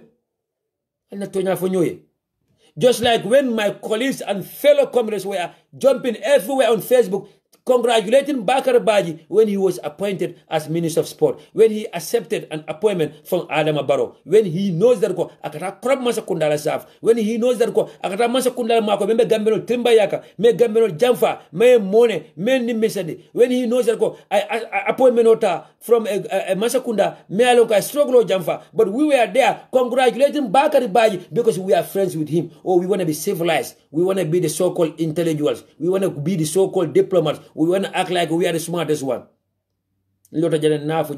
Same on any individual that have congratulated Bakar Baji on that appointment. And on time yam for momoe, me ko ina Bakar Baji congratulated on that appointment. My yam for momoe because he can mole congratulate men kata na flor kasar, ye mole congratulate men kata mol jamfa, akara jamfa tungo japole, akara nafiko japole, he can mole congratulate nu me alonko ala interest akara wal noma because I conditional landi before he accept that appointment as Minister of Youth and Sport. Sa na footballer la henebe kumboka. They're asking their money. They're asking for their money. 11.1 million dollars. Na kadam fulal ila kodo Bakar Baji ning Adama Barrow yi nyongolo waka. Gambia football la hayna iko 10 million dollars dol ko 11.1 million dollars ila kodo abe Adama Barrow bulu aning Bakar Baji. Bakar Baji ye jabi munela ni ma lefi wo tala ite le dula sebe kodo dunda mintola. Of course ye dula sebe kodo dunda mintola. Wala mintola ila poso. Ila poso. So shame on anyone that have congratulated Bakar Baji on his appointment. Shame on anyone that have congratulated Fatou Jaumane on her appointment. Koli Kaira. Signing African Cup of Nations mina start in January. It's either na footballer be protest la yafu tita. They will be very poorly prepared kata. Ibita banko ni benta yembute 5 not, dole yembute 3 not, dole yembute 4 not because Gambia is the only country me alonko during the international break man gameplay man participate in any test match or friendly match because the Minister of Youth and Sport korotije. So where is the $10 million that was given to the footballers? Mbadi Gambian Kolo. Where is the amount of money that has been allocated to the Gambia Football Federation pour que football tamani? Where is the $141 million that was budgeted to the Ministry of Youth and Sports? $141 million. Even though it is too small, even though now even though it's not the right amount for an entire ministry that is responsible for the youth and sports. But $141 million all data Ministry of Youth and Sport. Mbadi Gambia Nkolo. Campaign manyi nakala Gambia nali alfankano.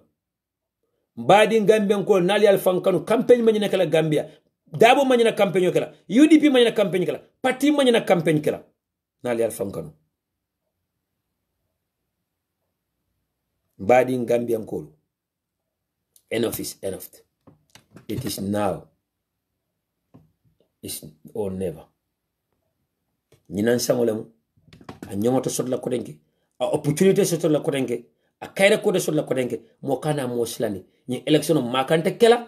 Mo te fala. Yela te bonna. Kute kala mola. Mbedu na nye election kona kaira kono. Mbe fintla kono kaira kono. Makako be siala. Diawo be siala. Chocho be siala. Mo be deuna. Bal kute kela. Insha Allah. Mokana moshilani wala. Ile ferol bebe tinyala. Diawo be siaring. Ikwe kana coalition oleke. Dolko coalition o nyimfana. UDP data je. Wala UDP da manyana taraje. These are the Gambians. Men can hide behind activism, journalism. These are the Gambians. Men anko they act behind Gambia lagis. Bokuma fen. Gambia amanyok. Bokuma fen. Gambia force before party. Coalition or coalition. Coalition or without coalition. Bao futuo wasirita APRC ning NPP temale. Wamanga coalition. That is a marriage agreement or a marriage ceremony. Me alanka wala signed between NPP and APRC. But coalition or without coalition. Adiate May, Akwate May, UDP is the biggest and the largest political party. UDP leads, others follow. It's either you join UDP, we liberate the Gambia one more time, come UDP Akanyama for 22 years. It's either you come on board and join the UDP. It's either you work hand in hand with the UDP. It's either you come in partnership with the UDP, but there will be nothing like coalition between UDP and other political parties. Because more political parties will menka wala fankum nafa aninja waya. Wallahi billahi ta'ala, we do respect to them. More le party lo nyine kam fankum nafa aninja waya and revenge. Dr. Lamin Bojang, member of Burufut, ala party lo ake fankum yala kam fanja waya anin konante ya. Kato ala no ka barako tala aduama njabama at election winano Gambia. Anomba tabulu. Nko. Sheikh Tijan Haidara, Burufutu nko, ay patiolo, jawaya lakam, fanjawaya, anin konanteya, asombo tala, a majority tabulu, a darajo tala, at kanyala no Gambia. Nko, Ibrahim Tabora Mane, nyomi nko, mbeolone, barole ajo, ay korodiala, plaita patiolo, pluka UDP kele. Konanteya, fanjawaya, anin hasidia, ay patiolo dali lolka. Al no kada kanyala no. Nko, Citizen Alliance, no majority table. They cannot win the election on their own. Wallahi billahi talai. They don't have the manpower, they don't have the numbers, they don't have the capability. But Jawaya, aninka party ba akele, menka the United Democratic Party, wala sabi patiolo. And the may patiolo nalone.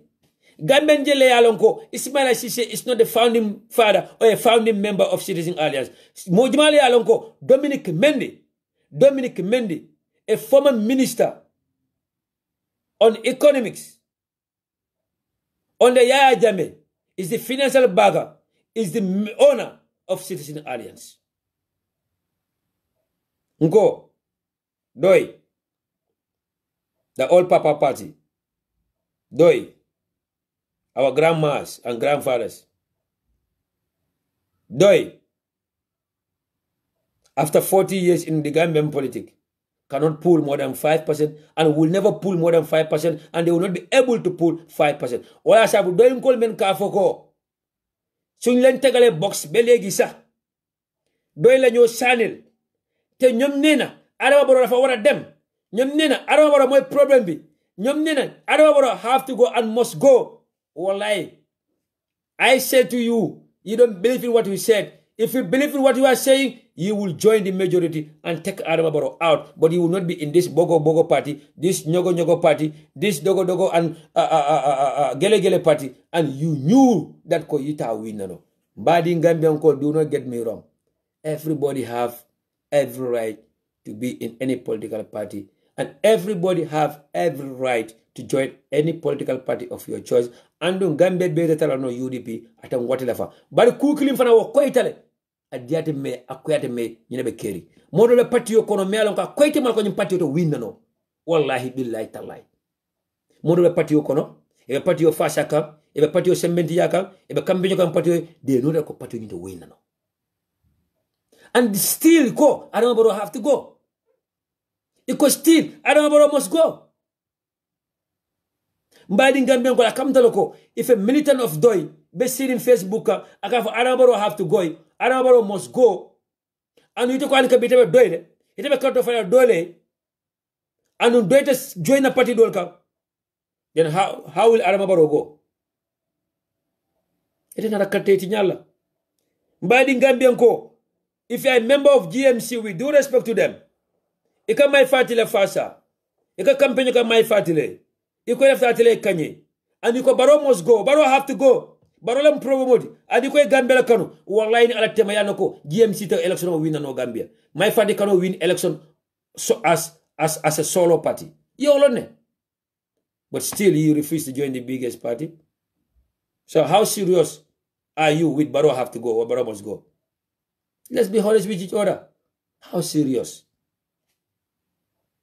Ngo, if you are a member of Citizen Alliance, if you are a member of National Unity Party, if you are a supporter of Doumbouya,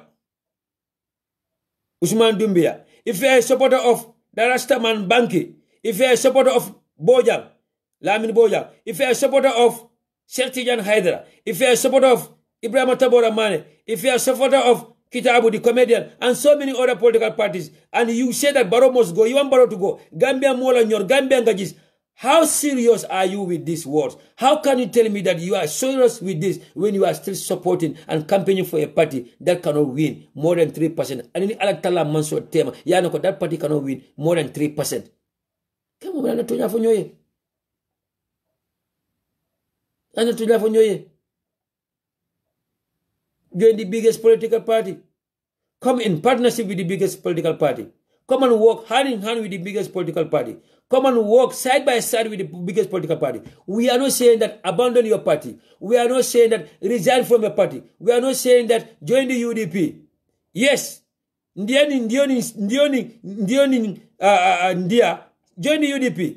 Join the UDP. But if that is the last thing that he will do, but still, come and work hand in hand with the United Democratic Party, side by side with the United Democratic Party, in partnership with the United Democratic Party, and rescue the Gambia one more time.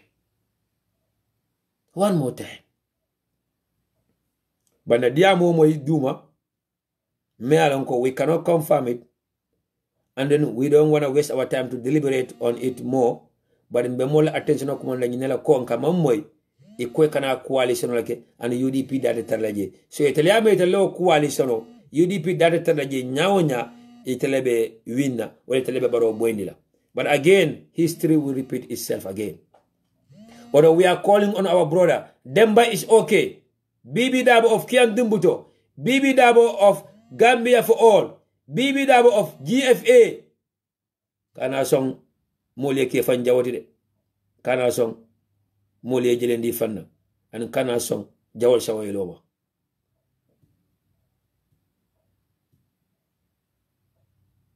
wala Bibi Dabo ana lota kiyang dumbutole bibi UDP candidate lo dije UDP ba wi ne kiyang dumbuto fotol sen kaleno wala again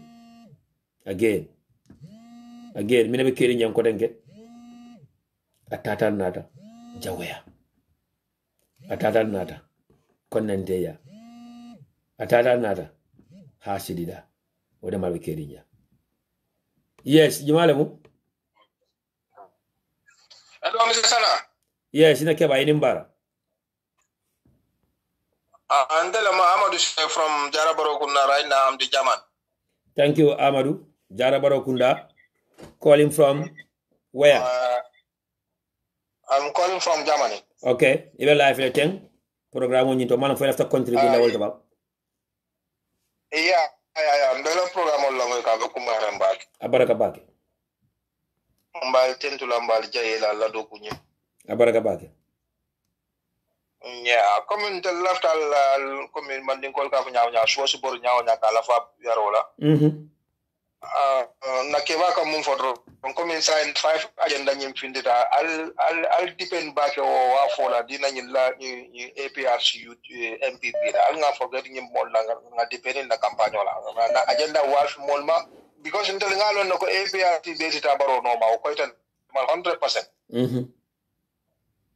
Until nga na 5 agenda ni wa platform to and then forget baro be strike ji mu use kam pour kan tel forget ni na do ko la nyalta mu kala pour nsil alain full stimul tara wol diam la na media to all detail time so wala mo ntala la hak ndi ngo jambe tentul ak wato mun na kala wato beta ak nyanta shino la wato men nyande fo nyande na wato min na ka fintal kana diam banku dingude o kabala ke tentu ke jayi alla dogo dola anala pati o fata kamara ya barka bake badani kata bawo mbebe ku kilimo kono anu nyaaje kolke nganya kilimo la mubadu kanyo fanan hakilo blani wala kanyo karandi fanan wata bayila wala wata klano kasiti mala yemine mean about na concentrate na 5-point agenda kan na nyina barola. What do you mean by that? No ma fo nganyina barola nko na 5 agenda wa small ma sign in the platform molto is mo be da baroning MPP la nyin coalition ko katwate akwo di amlate ndefe for wash abende la time mo le jane kan untel ngana agenda wa small ma is more important right now. Yeah, ninse mako ino jan if you don't mind the 5-point agenda the 5-point agenda wo mun kulati mi alanko inshallah no ala sonda danin ka fita carte fayoto December 4th be kachalale and be kontra kachale not only on UDP TV&MEDIA but on all UDP platform andu nin campaign fanan commencé ta ka banko to 5-point agenda be spread lale andu 5-point agenda ni manifesto mun kulati mi alanko ever since wa kachale abe party ko le bilim party loda from day one up to now especially the manifesto but again modo beje wama interested of 5-point agenda modo beje wa kafala politician o ka memfo ani ka bara mena modo beje kafala politician o ni be campaign le ka memfo ani ka menke is two different thing but man important na wala mu while we are talking about the 5-point agenda be kolol faran kacala meni alonko wol ba sabulale 5-point agenda will become useless ni mol takul the 5-point agenda will become useless. For example be katte sama be kerine nta nyaka asla no wala ebe mol walin kane be katto tapale le nyame fonno wol kacha the rampant corruption modo be fo wol yalan tinyaro be masakunda kon injustice be masakunda kon modo le beje fo wol yalan plano be shirika UDP ka ana manka ko ka bankol le bankol nyarta ka ke wol ka bale be UDP le kele ka. For example this APRC NPP fudu sito molet is all about UDP kelo. It's all about pulka make sure that ko kato isunyam by force wala ka nyapin kaon ke kasi by force. So but I will tell you one thing. Baro amira ala APRC ka nyoma o mat UDP kelo to baro mat fa la social leader to batele ko distop la kata mental. Banko dingo banko kende yalla ko yorol ko buriti jato kon andu la banko kanole atina ye coalition of fasa fo baro gagneta wallahi wol bete karoto di la baro la bi. I totally agree with you on that. I totally agree with you. Kabula no ma but banko din kendo mu yalla ko ye banko le fasa pour banko e finti ni nyaay bakka kabe murno ko hanintel modi yam ngadiam woltele karto di la barol. Okay, but say I totally agree with you. Say for man banko dingo le jan ka be baro chef ka fasa gamba manga meno le gambia men ka baro le tisa do dum an ka be ka bodo baro no ba and yalla be kering gambia wala nang nakacha ko ni bala mo ka ngo ni gambia no ya fanka no gambia no lafta fana na ba nyama fan campaign yo manya na kala gambia pati manya na campaign kala nimbaro tema campaign nimbaro but again model beje an kabi damante ma moy image ibuka la kula so even APRC ye nene nyaadi le fo ila modol jointa because je believe ni nako ya jamele kanale ya jame be diamu kele ya jamele fa order dila ya jame is part of this san kulol men ka wanyate nama wanya nunte an APRC ko fa dol be ta balana no nyinna ba kulol le wanyata audio le findita exposing ne keda wala sab APRC ko dol fa be inata toñaje balanda. Yeah, but I totally agree with you. UDP is too big for that, and we have the capability. Mbe doko sambala silol bella. Mbe bulba malale, mbe mara mala, mbe tema fana malale. Nothing will distract us. Yeah. Banko dingendo bebe to nyajela barola nyin nimmo kendo mo kende bala ma sakunda kono sa mbente mbel mun dol bebe recital. Exactly. Ganin kartili nyato mo kende be gambe din kendo mo yal ko yelol ko buri jato kon andi sontale ko solo sande ma bu ci dole ya fa ya lipa do ko la foka fa ko la kanaf abalo faraka ko kilo na giso bonda kono ni e wolong ko solo kurumang solo sande solo lamaron wol be fata nyim banko le fente fo APRC la ruin ni baro ko wol kita wala mun wol sabab bon wol la toro la atina baro sita baro kana ta wol le fay ani wol la muso ni dingul ni baadi wol gol tu ni ku ya ni kumbo ni toro kono kaka APRC sika mun mu purata sutu man sakunda kono dron al nga saba nga si wo mu alala do ko lati sana wo mu alala do ko to wote jonna do ko alal be kiti hotel lentel dim baro tema wo manche politika kumati wo manche fenti wo mu altala la danol to yalan ko bar arkwano kulbala kono mu yalan ko be senayari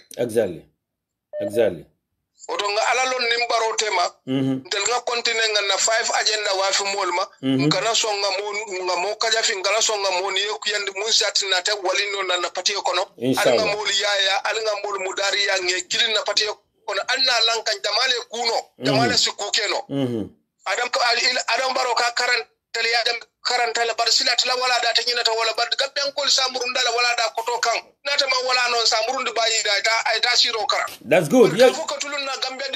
That's good. So say ya jelen kada men to foye. Na Gambia banko kan ngamre ya Gambia la balang wala ya tinna. Okay. PR sun kollas adama fasa sidu njay la balang kata television kata pototo. Ka ko de ke wala ya tinna ko ko wasina tanto la banko ka. E ko wasi di create 12 di nul taki Johnson to mo saba fata no kilimut. E ko sero le nyafita muso kam base di melaw ya ambawlanta ya so burol. Okay. ECOWAS kolle be molla euro ni na moto bare moto kam fonji ECOWAS soja ro yebe fu en kolla muso le busi kay bul fonji. Okay, so saying manche fenti fo ya dembe mum bandal la ka banko la carte fayola e per sun kol kafuta ma ya fasa e kakanata o be na ke banko dingul ye ne la banko dingul toro banko dingul ko beke ite na woni toro no ko be fayi dan ko do tembe ne mo ni na famu ko no kana kuntu iko huntel mul ngo ken del be mo din kurunte mon balanta kunum iko lem din kendo tiye samana no ko jaa dan kuran di amam boro sot fatama da kama dal la nga amam boro sot jaay fele bu njal lo kam bu ñan sax wala na la ñi APRC ko mal wo nda balol ka kandi wala na APRC ko nga okay bal say okay wala say nal nako giso ka kandi balo ka kandi ni la ko momoy bal again nka damento foye ni tata den hakilo damane do fanga fele mutanam bagtu nka damento foye ye nyem be futa be kedin gambele andun at least 90% of gambelo le ajele but again nakeba foye te fa mantara sirin gambe yaje say mo jele ka patiyolo mo jele findina bade patiyolo they know that ko jamala be kunola they know that ko yenta ka fura jamala ma but still ikateke fansum patiyolo fo say ka coalition kacha fo me ala ko be UDP fa da bondi laje so ali kabi nimbu ka diam kanyin mol expose for example just give me money for example nimman diam kanyin mol expose ka fo ye patiyolo nyin dalilo ka wala after pot ani BBB da ne programme ko commencer la mala fo bem folo kana modo e kol kana madundi nam folo abinyina point le kacha kan no alafta nala ay news mendina is about many patiyolo e kalo dalilo men ka ay do lo ay patiyolo ye kodo men diala ana lafta menna ani condition men mita mbama dundel on the line here from Wisconsin abadiam la ba moyla. So we need to talk about issues like this. Mina sabu ni mo kari ye bang kanalo jam kana join jamaka. Mina sabu ni mo kari yalan ko ntilimba bebe kerin gambe o nyawnya ye bang akakara fasum patiolo anu ani ala tala ni mansotem alo kata kanyela no. Mina sabu na political leaders be balanta nung draft constitutional nung iko mem I enter lorale wole constitution betodi but immediately bilitata Abuja behind the scene inata ibe yelamata namanga UDP men kada behind the scene nimma fo mole talonna men kada behind the scene nimma fo mole eta judgment of pass no italone be singolo la dame so say ita fanga yalom parti jelo ta Gambia bi parti jelo register Gambia bi nim patio clean na nyato ko yalla na mebe keri Gambia sa do kono bi nim patio clean na nyato ko yalla nako UDP is the majority nim patio clean na nyato ko yalla nako Baro have to go Baro must go Baro en jam fale ay njawol sawlo ne but still they went ahead to register party pour ka katto tinya wala all in the name of what left a place wala so fana ñu ko dul fana kacha but that doesn't mean that we're going to be distracted. That doesn't mean that we are distracted. And that doesn't mean that we focus la na 5-point agenda ka. Be rest aso nda muwo sedi limo momo kasi UDP tolka akadiamu UDP tola this 5-point agenda will be bawafilale and bakala kacha alale. But again, for dirimo fana ne because and today's time men na ke bala wodi yola may la lo adabe wolo fa ko ngana platform will use ngana 5-point agenda wafi molma ngalon ko UDP be lorun gali lo munna ngo use momo be mun kala ngatuni alaltema ala Gambia fentindi 2016 ate ala kilingo be 2016 but you don't loada bo fule na understand loada bo fule na understand you don't loada bo fule you understand ndesira no platform kan every single day 4 hours 5 hours is all about the 5-point agenda. You don't expect schedule to be on line banta by every single day, every 5 hours, 4 hours, 5-point agenda draw. You don't expect Esa Jawla, Musa Sedi, you don't expect Kibaro, Mobe 5-point agenda, no. Because model from they don't know what is the 5-point agenda. They are not even interested in 5-point agenda. They don't even believe in what we said in 5-point agenda. But you have to expose the corrupt leader. You have to expose the dictator. You have to tell people that Namenkelanu, Sanyi morning full of Komolbe Keri, Mbalante Menen Weka Munang Korenge. You have to tell people to let them know that Kato Fat Dalilo Meka in 2016 or Mantara Manskeka. Gambino Yantaloko Yajame Mentina Sani Morning Flacono, Bare Woltina Sanji Lulocono. Gambino Yantalona Yajame Men Bunjama Melo, or Ata Sanji Mon Lula Pluka Bunjama Melo, Bareolo Sanji Lulocono. Gambino Lantaloko, Chinese Ole Corole di Gambela, Bayaduna Musola account docono. Gambino Yantaloko Baroka, Dalasi Wulikema, Dalasa Wultalo de Motilor, as Ndawolo, Karokono million and Wulikema, Samakono million Talula and Infura. So all mantra na 5-point agenda ko.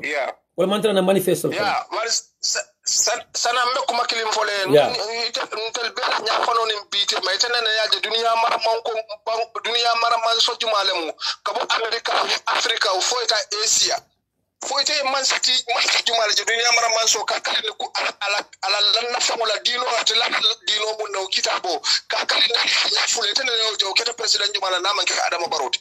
Fo ma be jato man so mu yo da jinin tel kan wonya saje nyin cewbe tulun na wala inshallah na jam fan tungun ni banko le nakinyole naki wala ko e mo banko tinya ka banko dingun ni yotorande ala to man sati inshallah to man sati so just man fa ala mbeni yosin 2026 2021 ma abaraka December 2022 la December ding ala carte fayo ni amoy wiwu nyim banko kan ala yu sen dabole wallahi billahi tallahi na ntel nga fa isa sa fa kabrin sa exactly ala ko filla but abaraka ba ni ka ta ko jube babol yae mo kama sa ni mala character mala background no jube mala character jube ati mo ne kala balwo kono danata bele fle man sala ay mo ne tamande ay mo ne kala banko ay mo ne dokundi ni mo ne mo sifat exactly ngel mo beke barola fe matina fodde ngoni jakalo abaraka dabu jumala safo dabu to lolo la asrontale Senegal la ñu Abdoulaye Wade soro njëlleke Abdoulaye Wade soro njëlleke Senegal kono Abdoulaye lo da bo sondal ci ñakili exactly just be rest assured wrong thank you so yete fo be ñu yete fo dama fa la bi ni benu live am be ni benu okay thank you so ibe scream wala sabu na do ko be scream mamuta rock chesle mamuta repine mamuta sunyarle mamuta fenna okay so man satili mbalo mum benna bango kan afindi ta ko lam tilimbali ya agents Thank you. So now go. Thank you. So thank you. So say yaje now go be screen mo kanu be bula la fa yin kacha continue because even be fo kante amen ka 5 even be fo kante it's not part of the 5-point agenda and ni mun kulete men yanta fola ni mun kulete nyanta gambe no dum men na menna ni mun kulete mi alon ko mfonka gambe no yeah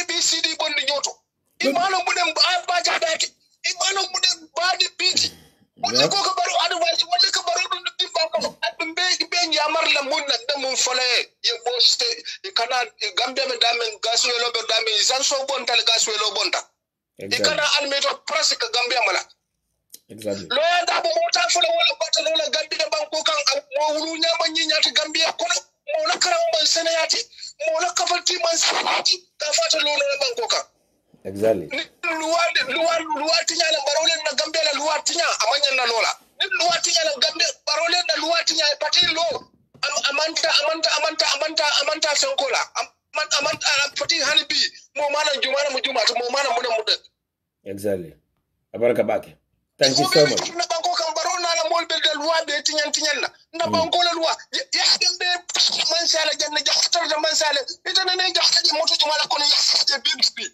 exactly abaraka bake thank you so much ya menala dictato mo be tane na jaan abula moto jumala kono ka bulo wuli ni mole santo yaji safsorinje epi nyin karam ba din mo kala mo tol ba kala ki nyinde mo kala mta balo fanana ibadun na ba ko kono do be na banko dignity cindila be na banko kasarle be na banko mol fala ni fe manyatin na nyin sa si atan la banko kam foni toro ni hay bulo yeah abaraka bake thank you so much banko felenten konko ta pallaje na banko Senegal ka bonan Senegal man te la bodo control fon na banko ka Senegal kana ke point te kan na banko mo batiyel mu yalon ko ila dimbali ke batul la irwa fi nak yalon ko ila dimbali ke batul la jirwa folla Senegal da fo jodi kan tan la moto foni yeduka ifoni yeduku mini tanulu o ko le tili ne moto dira o ko le yo yiro moto ya transport ya sama Senegal ko te yeah abaraka bake you are very right obe ke no la banko jumala kan exactly kamu mo be ko no be ke la banko jumala kan exactly abaraka bake thank you so much alim kana tulum fanna yeah banko ni ko bulu gambia mo ankal funu ankal colonels ankal la colonels service na kam mo frère colonels afu be na tulun nan kan na banko kan wata ke no la sini gambia ministre interjanna ko agreement ol benne Senegal te ma nyede mo ya abaraka bake ban abaraka bake na kola ha modo ya abaraka modo la fran ba tira ha ba tambalante la banko do balu so de mo be mu nyawlati o bebe ti ñaaren la banko ka ya abaraka bake na ka so modo la fran ba kolte ka ñin kam ta balo be ñato Senegal be tulul na diate ñame mol ka fo wala ko kal nga karton fa kan sana ni ku yana bala fa warta bakel ya definitely ya abaraka fran nañu modo fran ta men ba tira ka abaraka bake alaman nal baraji la abaraka thank you so much thank you abaraka bake mbadi ngol belo moy nalno ko fo ñamen dro nin kacha meta balo ka kandile nin kacha meta ni ku yaka ke nin kacha meta emotions runs high but at the end of the day dro ka sabari dama nin dro ka be muta ka muta ko man nin ko ka fo ñamen sadio mum famu somati wala ñakuya wala mamma mo sambadulado so mbadi ngol quickly na sister men kada Aissatou Coulibaly aliari member ana ranu jankana danno la pluka ke makoy membe sasari it's rather unfortunate I sent somebody to the house mentada ke onin jibe it's unfortunate according to na first hand information men soto and in the natalo men receive which I cannot show out to people due to the respect nyante mendila sasato nyinna I have a first hand information and the pictures are right here with me malon ko lokata kendi ngonyim famati adama jara malon ko abe sasaring kurang nyimbela ngatele ka according to this lady who visited the old man kewning ikaila da woda for one day ni awulu ni wodo obeka palpalele ayiti ni ayele mandi ya samba kala do kan after one day ya oto fane be palpale It's rather unfortunate. So at the end of the day, you can do about baby tinyarine and then abisulari de marola. Our wife is struggling. Aisatu Kurbari is struggling. She is really struggling. So saya function telephone tale because communication on ata batandi. Na number follow men di jango mater mala number di mostly mole ko kolle bukasoro. Anu ni men sula data fanne bukasoro no on time. So another function number sotole, we have helped her, we have talked to her, pula function number soto. Alhamdulillah, another function number sotole me alongo WhatsApp wala is 232-9934. Badi Gambia nkolu atel la molalu, atel jiberalu, atel badi muslimolu, surtout Gambia diaspora nkolu. Ale koso na intelebul damandi.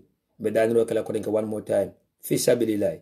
Momo sa Aisatu Mako the husband is really suffering. The husband is in real pain. Momo sa Aisatu Mako yenye WhatsApp number you call 232-9934. 232-9934, please. Nanata alo nying recevoir me nana kendi wonyi nanata balo jato jabe nyame. I cannot believe that ko gambe sato kono sa sato betala la mbungo kono le abetala ko condition kono aman fintino ko ta leptano do because kodol tebulu wala ni asamba leptano do ita ajara no. Gambe sato kono in this 21st century. So please momo sa Aisatu Kurubali Mako is 232-9934. Nina mala own personal number to say WhatsApp them 232-9934. Momo ya makwe yenda kudo kila na nyame walebe kudo kila to menna aba floye. Please alna makwe. I spoke to her this morning. She cannot come on the line again because she's been crying all morning, all day. Aka kebe fala fawato mansi because of waria. Aka kebe fala afawaro mansi because amanjaro rosolo no pluka ke jara. So please, momo sama ko 232-9934. Medani rola don lila ale. $1 from is more than enough. $5 is more than enough. $10 is more than enough. Momo sama ko please. 232-9934. Okay, najilo ko kolal be dunkan na sign andung topic important ba be mbuli lafta men kachala and audio friend be mbuli lafta kamen play. Mbadi Gambia kol nyinkale ko baroka mol jole nu puli nen drolke. NPP nkol ka mol jole pule si platform ke nendiroke NPP nkol ka mol jole pule wandi party leader ne ye wandi alfal ne allata la and be audio player ja me o confirm desa ni UDP nko do di amne men ka be UDP kono le abe UDP kono sanji jamang bala ko ata nyam nan la nyina ko baroka mol jole pule nendiroke ako abuka sonnum fonyin dimanche tambilale a sonta bili pour fol findita anu nolo na mojama bile ni be kumul fale bokal lala gambe no ko fo yaje nya kesola dani be lala anu du ko do be yokata jobo nda fa preda but umbe audio player ya mba tandalo ko kamam fala nungo NPP ngol e kamol kumandele yejo e kamol kumande motol dila e kamol kumande ye promise koda pour le loya dabo ne an loya dabo lambe ona komo wala mi la politique because kumol dolbe je ko itele wo loya dabo male wala yo soro loya dabo bole baytel fanto frano the lies of Shaka Jada ako kumo do biya ta falano bala mo le jola wala yafo du sano nyol sifal adama fongol e ko tele ku jama lo la bo be yalam ko etel ta falano be def ka mo le jo pour mo le klaf bala ni bita wado dron nana broda soro jana na keba mi yalam ka tem di PRO di UDP Finland chapter Mr. Keba Sabali on the line from Helsinki, Finland. Inimbara Mr. Sabali. Baraka baka sana inimbara nge kontong nge tentu nge jai bara nyi male be menna wato wati mba fale ko inimbara banko be to yala. Thank you so much.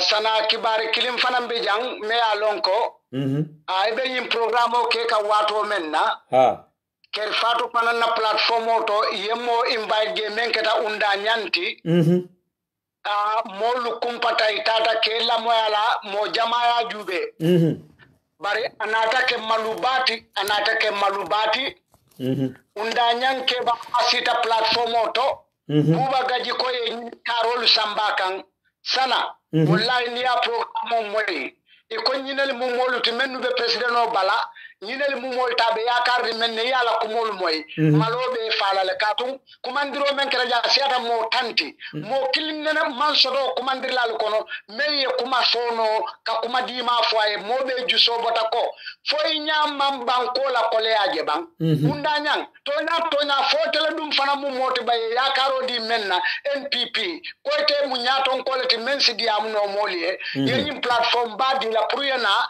kala kumolu fo kabanko abuka kumale fongo fono yemba UDP le han tolle UDP lo dabola suwo kono 1990 aka mem fongo fa be buka ke tonyati wallahi sana nyimbal pawarata bari akata nye kotenke banko molu karanta nye ifango la ko tonya nyoto nye mantara monenna mantara nyoto nye na mantara nyoba indila mbenna Gambia banko le noma bari sana be kumala bi bake pro nganyo hakilo bulandi ko Gambia banko kan ale nyim banko dingol mennuje ye patiyelulo mennu yelo fo mennu bine lola to nyala Gambia dingol lem andu atolte kale no la ni la dalasi wulu keme lulo le be bulu pour la patio register ko Gambia dingol nyanta même faham la fonfe abina tele kan ala sateto abina tele kan ala bungo kono abedi amla tele be do lukan to Gambia dingol le nyanta fag kala muto warandila kaje ko wo politique norin sifa membe Gambia nga bonde wolem nimmo bi nan na tateto nkatan kakafunyo kan kafo politician olem ali domo ali fenke ali alafo mano sang alafo ali tabiro kali tulu ali tabendung nimmen natal ali nga bula wallahi misilime daji kante mobete daji kante me yala patiolo anate kan ila sateto amanna kanya pe kan kafo fintila bunko ne nan na beoto amanna kanela so kono diakuya woto nabina ke Gambia dim foroti ni man taraya ni man talo kai tandala kon tolte ade ni be la nyoka ngala nyindula kare ware ma itandino ala ko ntede man sula nyim politique si fala kato la ilma obe so sila mo kon bari be borla ibita mobe be momo nata yebor wo mo politician si falu alina kata ngaw mankuto si fa bondi Gambia mankuto kono politician manke jonti hani men yela patiolo bi manke jonti ko ilafta mansale wala fali andi ko atolle sinkeno mansati woto ni man taraye nyom Gambia dingolem akoy ndala kon te ante taral no ya kato ngejeten yes wonte tan bari molu kakante ko politician ol mutole leti ni bidali nga fo ila asobil sambanyina nim pati na nuwe ti sa do janjan sa ya janjan nyote ma fen hali ngata ben dunduron tolben na patiol to bari ngata ben dunduron be men sodla hey lafta nyine bo banko kan lafta Gambia dingo nyanga fawto ay nyanga la bankoto ay nyanga kangoto ay nyanga la foroyala ay nyanko anyong Gambia dingo tinala sateto ateka o chetu nga corruption o menfo o fana mu political corruption olti na ta ite politician o me alonko ite mu banko dingo le yela banko kan iwuta waleto ye banko la ngaibolo yalo mem nim membine ka woto fana o nyanta tara kan seno be bulu kan me alonko asene ata bagante men so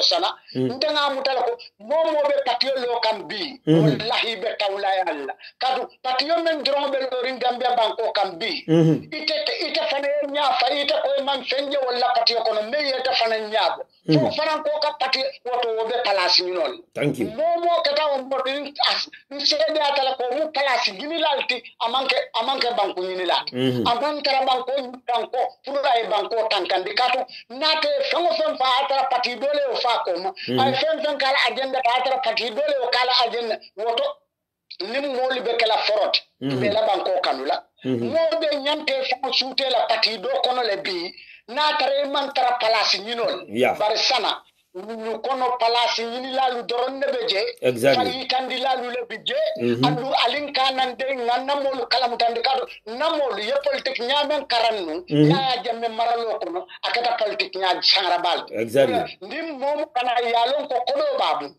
yalon ko isila dalas kallu sotona bulle warankeme lulu wallahi katale katawo dalsi lulo ñini o bulu hanni ngani yatae isite o tallulo ñini o bulu hanni ngani yatae wo fana manke banko din kende yat ñom banko dingo ibala tallulo nakar la bulu munela ko katu ko anata la ko la fita banko ñin kankar lela aman jara wala mira man ne la sate to mala o tallulo ta wala kemelulo ay tara baluren ay tara la nyantam bundingo konole ay tara le mamfa woto foraya kan itandala ko ite mu banku din kendolet ni no itandin na leader la mennu kan na banko nyini ni na te fanam be respect kula le katu ibalon na ko ila ko ni mantol sima ibalon na ko ila kam mantol sima na decision le sima ko nyaaje ko ni be fam felen dan kilin wala kono mbe na ku kilin wala je woto mbe be ngani yakali mo man ko to sifa din namol exactly ni kala kaw kuleti nkaje wala je banko kan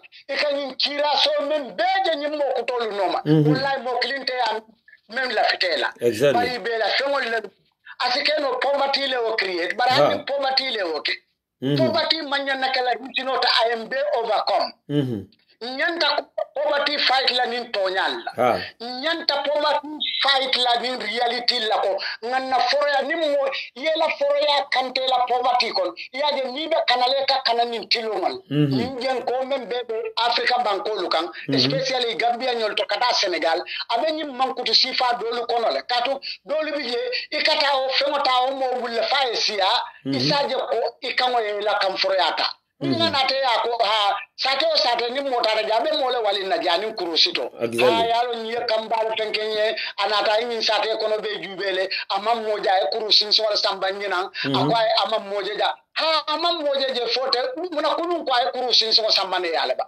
ala kurusin so dia la fa ko a tarete kansin singole londila korda kono ala kurusin so e kansin singole tarete la so kono wala foroya account afaye ko kuru sintingo ntata no le bulu bari isi fon fen ha alingam fenke nayin kabilo nayin sate nga hakiltu katun kari wultananne ani wuli kemele nata akonga ke sate la fen koto aka fankara fa in sate tapale fero kasiyabak tapale palasi nyini la fero kasiyabak andu ka nyini yusna alfalu kan na alfal kan e fonke ko nyi karafole dinanta kanano lala ay tara foroya kan do kono isaje ta otinya woto alinga nyindulal fanan diam katu nyina mu politique bana kutoti exactly politicien o le mebuta fankara fo ibe tamu si ay kompino lu nyinin kala ibe sate mo dol mo nyinin kala dumale mu janyi mo sifati me alon ko kafo ba bulle inin kuru sin simbaita suto ba inin dala si wuli lulu dala si wuli tan dala si wuli mo ha mam mo jeyin sate kono mam fenje jang nyetele gen nata ngam fankara fema nyeke mbari mustika bo biti na dunia fo bebe karafari to nyante ala dunia fende karafari la de I ala ftale ya samba palaso ka be sunya la damen abe tinya la damen abe ni wala so matinya la damen abe sunya ro kala damen wallahi nyim man sa nyini lalu membe lorinten sa inter men yele empatiolo mal lelante la lela andun ta fala moye lele imang bete be palasi nyino la wallahi be palasi nyino yes exactly Mr. Sabali because nye kacha fangol la moya akamto ko ngatula men fula wara wara nyimben sambal ndang wolto andu mala mila tek on that wala nka fo men ko gambe no fangala problem modi because nyaaji be nobody bo ka paari ngom mata fon tolo bala men boda minte kunda ala keba yabe position of mento membe kenen banko ka along ay talo ala mol nyaati wala minte kunda ka fo ko mfanan nata janne mbota janale mfasa ko seleki nyon ko le men ke sirifu di bala nte fanan be gambia sambala nte be gambe kala and we all know what happens behind the scene. So at the end of the day, namara mbesa sonyi nako mfangala problem oti. Wallahi nina kake problem oti. Ikaje omo sifa alim me wuluta sate kile aliya mankutolo. Ando aliya keba mbirim bi mansi. Una tina obi na be media kan sifa falal kambulo ko sa kato nina tala kato la sate fon toku ya kato wala mnyinte ko akai tandal la ko nimma sa fon na ta dake bola jam ko tenke. Una we mune fonte, we mune fo.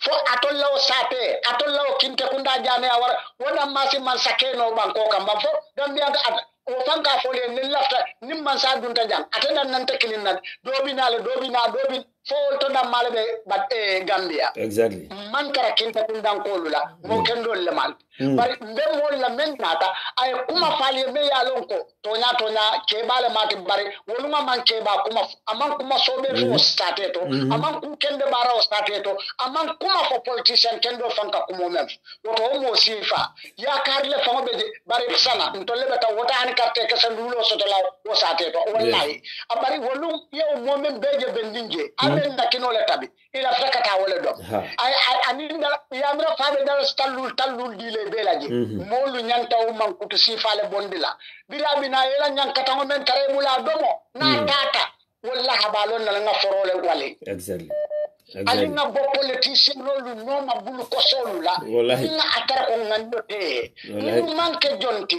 inata ye men beto ye wala fowali ko nta ko lo tale be man sale ni ta ay mune karete buluta fane mune jela banko kan mo jumale be Gambia même ma mira soto itela Gambia kendo me laftale mo dream soto ko ilafta mu Gambia sifal ni men kana katalin talingole ay mun ku kutale fundindi men be nyabola men ka fo alinga tara men sita bi na alinga tara nyiya ka to ko ay mune fo e ngana man be moy ay mune ke inana man menje alinga akilito Gambia be crucial point le na leader memu adama barot wallahi wo barole kanatama katu we sutu sifa sitinyi wato kono sana waya itandile what type of leader we have billahi wallahi man ta jarta adama baro e fengo bela andum akoy tambela la ko biring adama baro kantinya foroya kantinya le men aye ke folo ke biring ka biring 3 years wato lemba fokata nyim 5 years on aye kala ko ate tambila wala ayo be tinya nyala janne mbe na je men ke tawot andum ko ten defana tiyo men be ko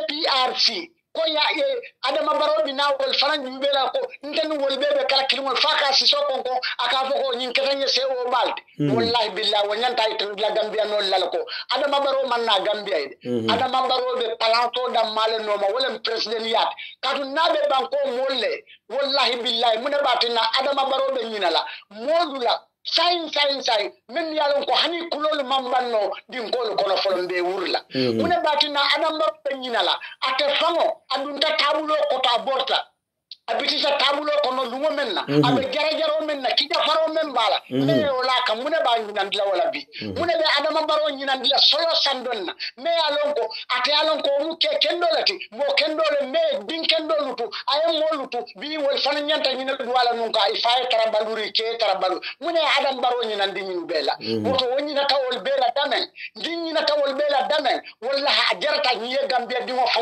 ko kuntu na tara pala man sa abani wala tem alin kana o man sa sifaluta alin man saluta men ne bala fa soto man sa o man sa bala fa soto ibe Gambia banko kam maralo la bi wala miro manyen nakala nyindi ko ndani APRC le kala nyoka ini men sila no nyoka wala Gambia doti ning APRC ko bota APRC anata joini la party so we can understand that because momo sila mindset kenyon but yi sina no le ko ite Gambia din to e join party but konte APRC le kana nkala itela party kan in the name of the party o party me alon ka mo lu kumbonde ay mo lu fa ay mo lu bute ay do la keyatinya ay do la musiatinya ye do lu re ye do lu fa sana Allahu akbar sana Gambian ko fo Gambian ko buke mira bang iko be ngo fawto mo dundu mo tan nyanta ben nawto le ba mennu be bulo ko silaw be ngoto Gambian ko la ke mira nyaadi le Gambia Allahu akbar Gambia fon tolle manke o Gambia din kilwol to bang kunun ko ja mbena menje nyonya mbe kumbota menna nyonya la ja mbe menje nyindo na to we balunya kolemu akankele adam barola kam mo fa ya jammet men na ngaw adam barola goto men na corruption o siata ya jamme corruption bank wala li mo falal to one corrupt man wala dangerous to one gone man or two gone man in the street bawo wala ka sutin ne ke kam wala ju ka dulale jube ya takati ya bun bal men ka corruption ko wakam mo be kala tawo akam tan nirra fulo be bul wakara ramas ite me corruption ke tilati na borol man ke tan na banko ka ite me corruption ke ite le atinna na do loftano man borso ite le atinna na jiol buka sotono ite le atinna adam barona lañi kala man kabaliat ite le atinna na kuran ka to fala ite le atinna gambe di la mano dabe jawyare ite le atinna Chinese sol benna bakono ñu men yalon ko corrupta wallahi ngo mo famu sifa jamalet ay maje musol ka fa men ke tingoto bang bi fokku ka fa wala nyama ba wala nan ko muna mu fa man ke kili fay la mo da mati men nu kata kabit ka mol ka wasiti kam mo famu sifa jamal corruption o na duta banko ka banko mol buka sima e katu falala katu buka bor sotosi itankano men buka lopitano sotosi tano damen buka domoro soto men mu domor nyaani ma wo fana mu mo fa rangolati and wo ma mo fa nya wala jaw yata kidi fay mola mot kadu me kido fala to geno la yamut par membe corruption la be mo la banko na flotal abe mo la banko na motal wo nyum mo fala man sia banko ka to adam baro anala man sakunda ntenye accuse ne la ko mo fala le muti kadu buka fem fo corruption la ko and be ngalon ko corruption be war lim banko ka exactly nin kon be nim be fala fano sike bari tonya yeda aliyeda memuta aldulori nyeje mbe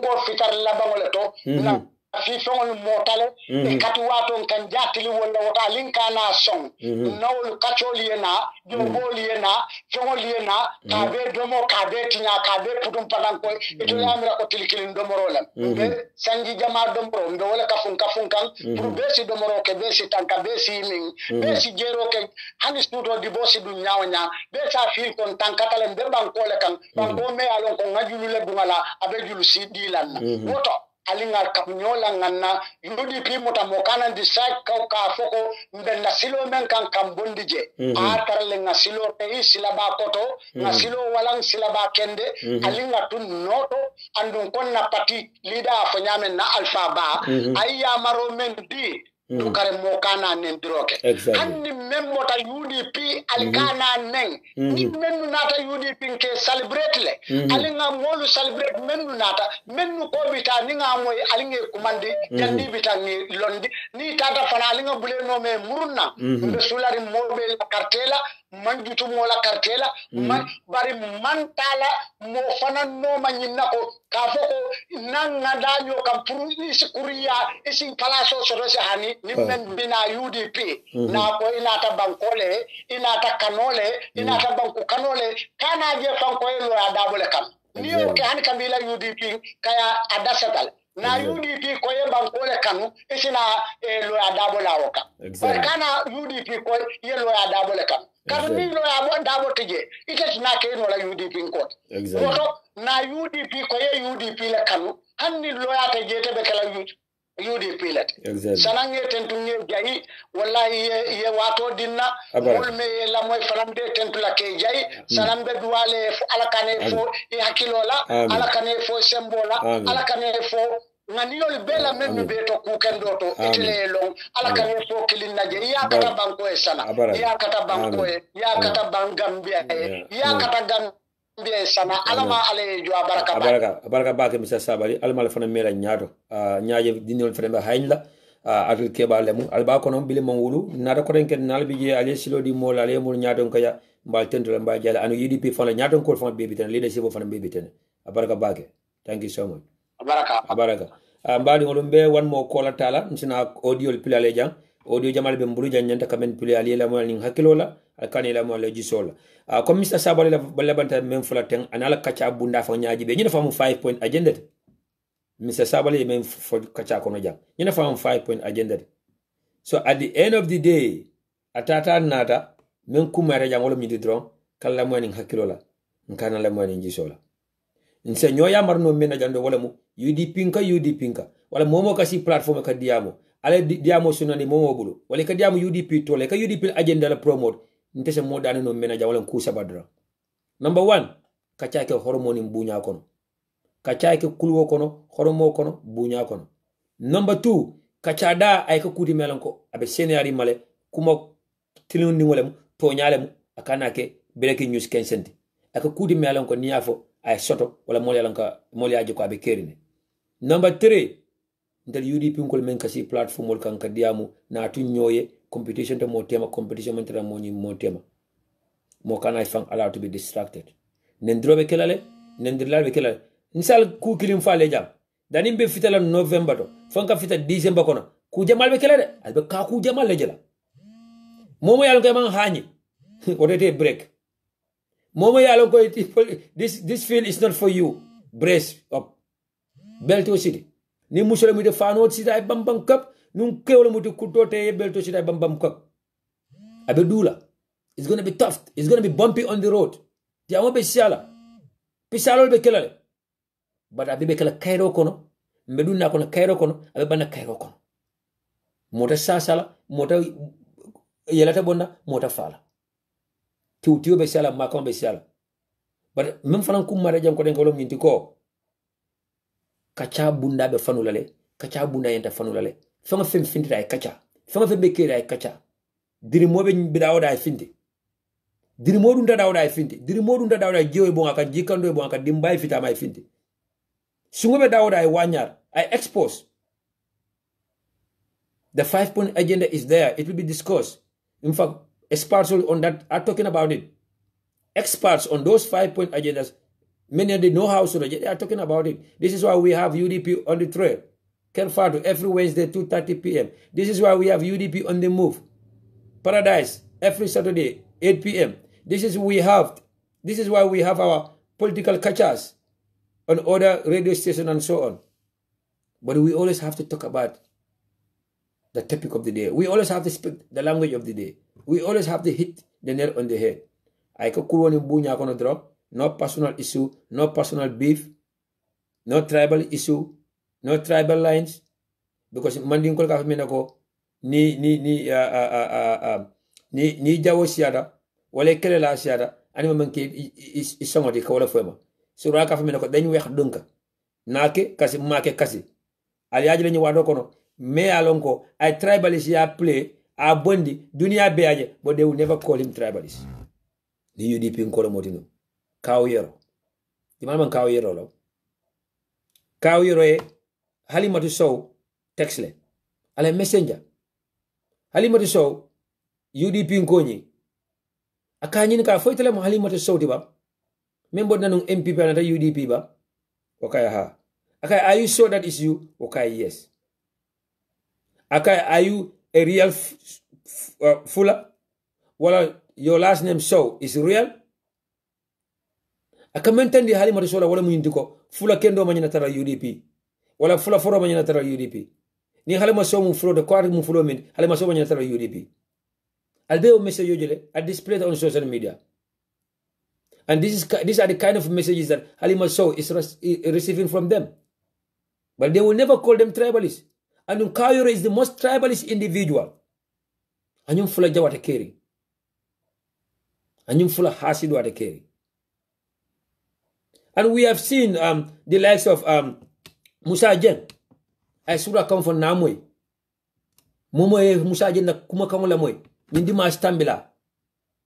Akamina forward wala surwal benyanta nala together ye bamu Halifa Sallah kom. Bani man nkolo kuma kan sifa wala UDP nkolo sifa. Esa falo rajana ko badi ya fasa. Ora da fana man nkolo na badi ya fasa. Ajiyam si seka wa sifa ka jakete kasiti. The sky started falling down. So, fengo fi alon ko balantala no Gambia. Wala be keri mbale waka condemn. Bi dictator tambe da Adama Barrow. Ni na mamul ka foko Adama Barrow is a dictator in the making. Nte ka fele dictator be kira ka fo je dictator. Gambia be tunen kan. Gambia tunen da fa pata ka fo be tunen kan. I'm a big good example of it. Mota fo lenye. Mana scenario be explain. Mana scenario be for what I went through when I was in the Gambia. Natural loading. An unknown number you call. Mala number soro nyame. Mbelori ndame aije fonye. Dendi ko mbe dundi na kola fonye. Na kutwa kola fonye. But the person was calling for good. Akonyo ko SIS agent of the science and mialonga Jita, Westfield. I taxota and another double code dama fall. Akonyo go to the restaurant next to Dabo's compound. Le Parisan, Ibatala Sirinje. I describe the nyame. I be nyame, that restaurant ko, Namano Nje, I won't nyame exactly. And Umaji bedroom findida, I confront him. I ask him a question. Wanatalo time ole, nanatalo nyum key. Atata viral. I send it to the people.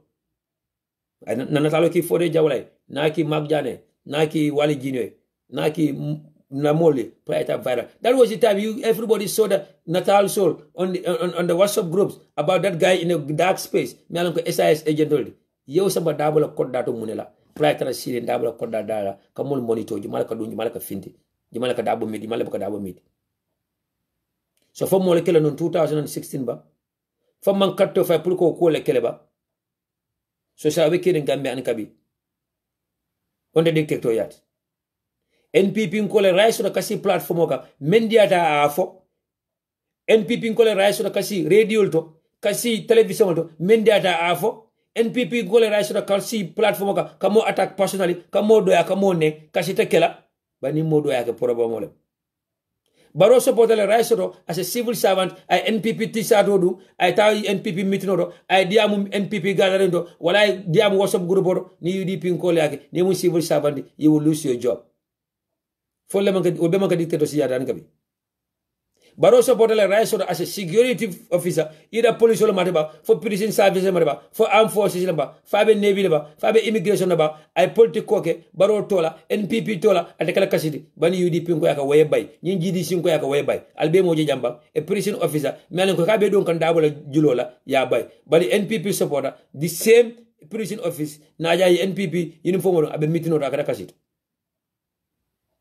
nana en UDP ko je membe do ko la gamtel they are part of UDP di amra UDP mitino ya discipline lettre sa fa ya dila bana diplomat jile minala ko NPP face à la midi wala ka diam mitino to e ka diam WhatsApp group to e ka diam forum to e ka diam garani to abaka kasiti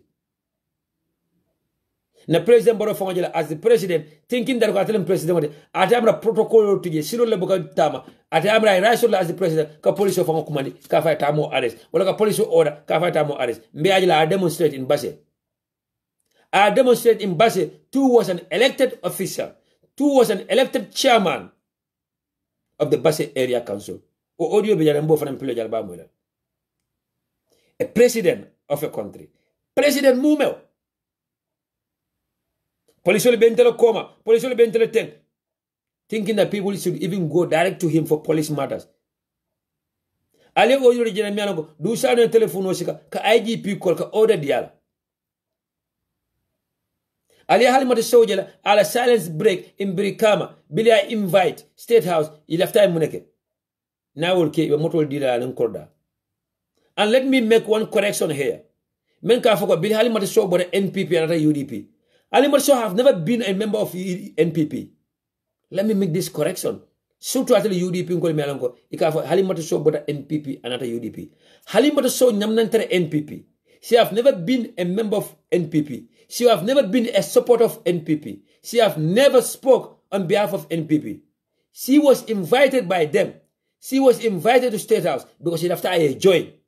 But it after I joined conditional menka among songwala. Amol accept. Ika kungo jadal akungo manja akada musi jambalol anwa ku jama ton down mo jele bo ton down no mbadi ngambe ngol president fa on lota meeting dula aka fu du sano ko fo ye moto tandi ali moto solal because ali moto so yo moto ta a seita ya bula mena oke yeta ko dadi ala from dalaba hal ma so ye men ton down mo jele bo ton down no mbadi ngambe ngol musi jele bo ton down na sakandal la musul mel ko bi place on ni moto nyimal ni ko dole mu la proba mode ali hakatu mbare musol bal bi wala asabu ude si senol sifale e UDP jamfa o condition sifale asabu maymuna si dabo UDP samfa wala asabu farma jawra nyole UDP sam damfa e ko badala opposition yala wala asabu bi fardu kamara to abe ibota be UDP jamfa nyindali loloka o motol nim kodol nim place le asabu maymuna balde nyol be UDP jamfa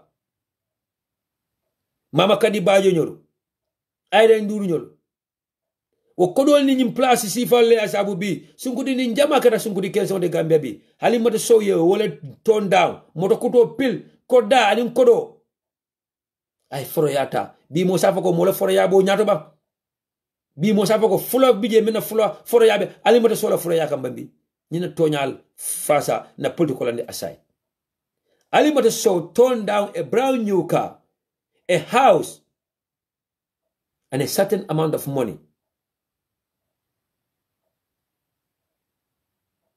by throwing the NPP for UDP. From the horse's mouth. But at the end of the day, let me take this last call. I'm from like Kiankolo Munti, Ndim Malemu. ina do soda fa bada nsina audio play no wala mo darim programme be kumfa. But this is my own son, my own Kianga from Minnesota, Alkali Yafa. Welcome and thank you. Yeah, Baro Ebenyari. Miyandro Famani Wakera. Thank you so much once again, Hani Manjam Fabage, for getting to KJ ila effort. You are just because you are relentless. Thank you so much. Yeah, definitely. So on behalf of all UDP members and on behalf of Gambia as a nation. Thank you so much. I really appreciate this. But which is very important.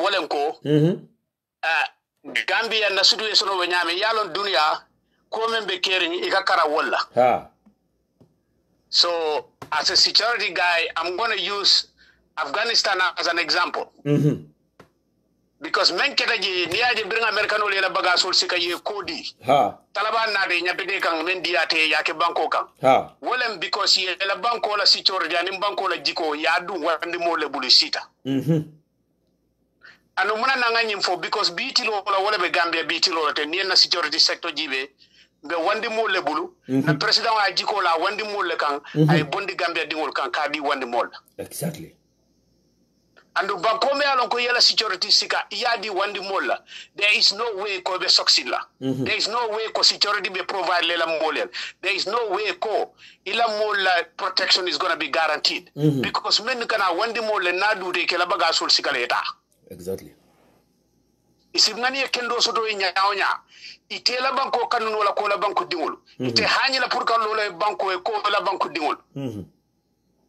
Membe kerim bi Gambia security service menol disrespect membe kang malo photo fon alon because that's the highest level of disrespect even men soto kang chonse gala dengil do ya ka fo damen judo fi yaro fi te amulo si bat wala be kerim Gambia wuluda na banko kang nkuluda je bar kangoten na je bi tilot security service men all member la moy kay yalon ko kanyim men fo tonyalem bitilo la na state house in our own state house there are certain areas men yalon ko Gambian soldiers are not allowed to go there sana manke bala fari ba ike disarm le wala ke side le fa go blado we be allow le fa ni amoy be disarm la you don't even get there if on la banko kan banko me yalon ko you swear to protect and to serve modo eneya waka dictate ibe dana daming ibita daming and imad labe daming. And the funny thing is that Mekundu, if you are already in the traffic in Banjul, whatever time case wala, wherever a economic soldier is, especially in president be bokanang airport or airport, they give orders to our Gambian security forces, either army military, police military, PL, they are answerable to the ECOWAS forces in the Gambia. That's exactly my point. Wala nang ko in na banko kang na banko informo be na bar man kan soro na banko ka. So this is an opportunity also for UDP. Yes. For us to get to those service members. Na brother soul, na sister soul, let's talk to them. Oh, this thing me alonko is happening to you guys is undone. And those are some of the things that UDP stand for. Purka itanda la ko jamma la banko de ale right soro jande. And as long as you serviceman you are on the straight path. Even who are follow you should have any right in that in Gambia to perform your duty without any discrimination. But imagine it as a Gambian citizen, Senegalese law, or a Ghanaian or Nigerian. He tells you what to do in your country. I'm going to use myself as an example, Sana. I did several deployments in the Middle East. Yes. But han kuwait me mu kuwaiti ngalon ne ko wala sojaroli man sembo soto but nintara nimbela banko kan the US Army we follow their lead because he bela banko kan exactly as powerful as the US Army is you follow their lead because you are in their country so munana economic bina Gambia kelemantara caring no famantara caring silakan there is no civil war in Gambia how come we going to take our whole security and hand it over to them? Definitely. Because for right now, na presidential protection and executive protection law abebe Senegal lebu. Yes. When you come to our land, and land and sea is always the Ghanaians. When you come to all our barracks, they are all under Nigerians. How sad is that? Definitely. You know? So what I mean, namol member security. No matter who you are, look at yourself today. Iya jiko ille president member jia ajutu telale. Yes. Jutu namantambala. Yes. Ajutu telale. Yes. So itala memo what wole nke fambo no jutu na kono, the only way is to vote him out. You know, and I mantala maybe model will have to call. I'm not gonna hold you too long. NPP la incapability, a little inefficiency, salom menabi come kodoke kebabe diam la fonunjele. Yes. Kunda nyen na programo bi ni ajibe on kerfatu sana fo malode. Wallahi. I was even ashamed because this guy was one time a big wig in the UDP. No, because isana kanyin ka question ola. Lama ofon ka fa go barna ke ba ibukan na kumol jabi. He cannot I think I would wrong. That's my opinion. He couldn't even answer a single question. But should we be surprised? Because he's not the only one. Most of them need to run radio. This is the reason why they even avoid going to these radios. They don't accept invitation. It's either yetaje wulia ba for deliberately tilibulaba, wala yetaje fan confusion. Because niye samba arena wala samba sector la pulia kachaje, they have no idea or clue about it. Security lembang, economic lembang. Yeah. UDP. Thank you. So this boy was asking him a simple thing. Give me an example in KMC. Exactly. That boy give him an example of what Talib is doing currently and examples of what Talib have done. So with that, prior to let Talib count in KMC, give me an example of what Barrow did. Yes. That's his answer. Yes. Fabu Sani did the same thing about that too. Yeah. And before Abe Okela, where you kale, it took a family for the Ako Barrow KMC. So some people example of the Nakafo Abe Banjulama Parefo. Yeah. And like Barrow have gave promises from 2017 up to date. Can you mention one of the promises that he have fulfilled? They cannot say nothing. But so Yalo Sana Purkao answer is very simple because I found out political. Thank you. If we want to put it that way, just a simple term. Thank you. I tell all na fana korogenyi mfana mbirinyi anyini kakai kwa atol ni APRC la fonko coalition onyim from the moral point of view. What do you think about it? He doesn't even have an opinion. Waka kwa ale documento me sign atol ni APRC because you are a party executive.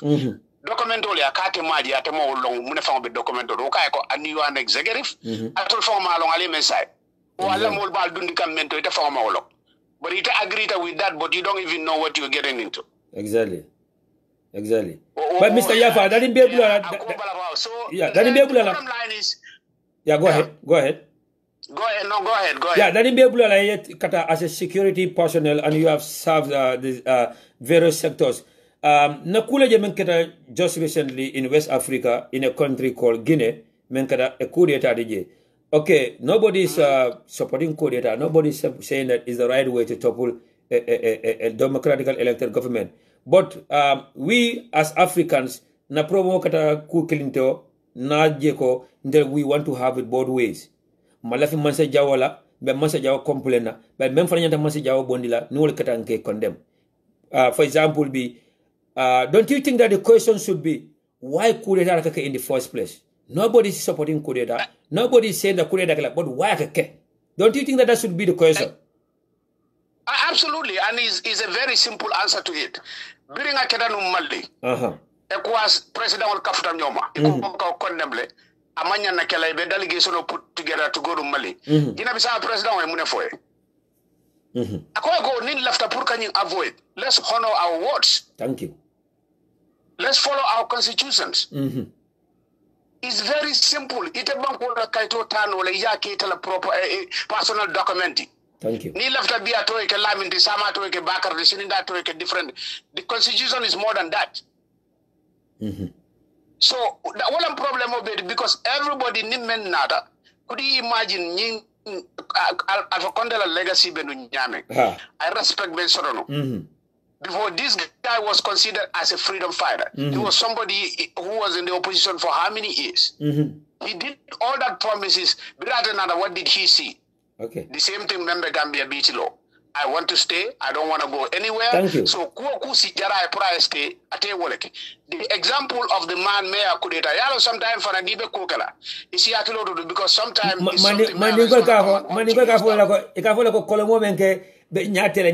because no story man read and the biography of the man. This man was trained and brought up or well equipped in France. I tell you, now all the way from France. Someone now cut up. I left a space. I was special forceman create. I create Pulala on personal for himself. For on his personal and family protection. And the other thing about it, France, he was only a corporal, and he was promoted from corporal to captain. The same issue we have in Gambia. People jump rank. In the service, because what that does go, even more, you are awarding them for something that they did not deserve or are not trained for. In fact, the funny thing is that I think that the special forces unit that this man is command, this man are trying to cooperate as an independent institution, different from the National Army or from the Ministry of Defense. I am Chocho Samananja. I think the same Alpha Conde backed this guy, gave him all the powers and all necessary things. So at the end of the day, is this the same man who topples him? Yeah, because everything is centered on self-perpetuation. Everybody nimbe nada akanyina la ni mol d'accord ta munela ani mol ye munafo ani mol jarta muntole atela focus be mumenti how long can I sit here and keep milking people?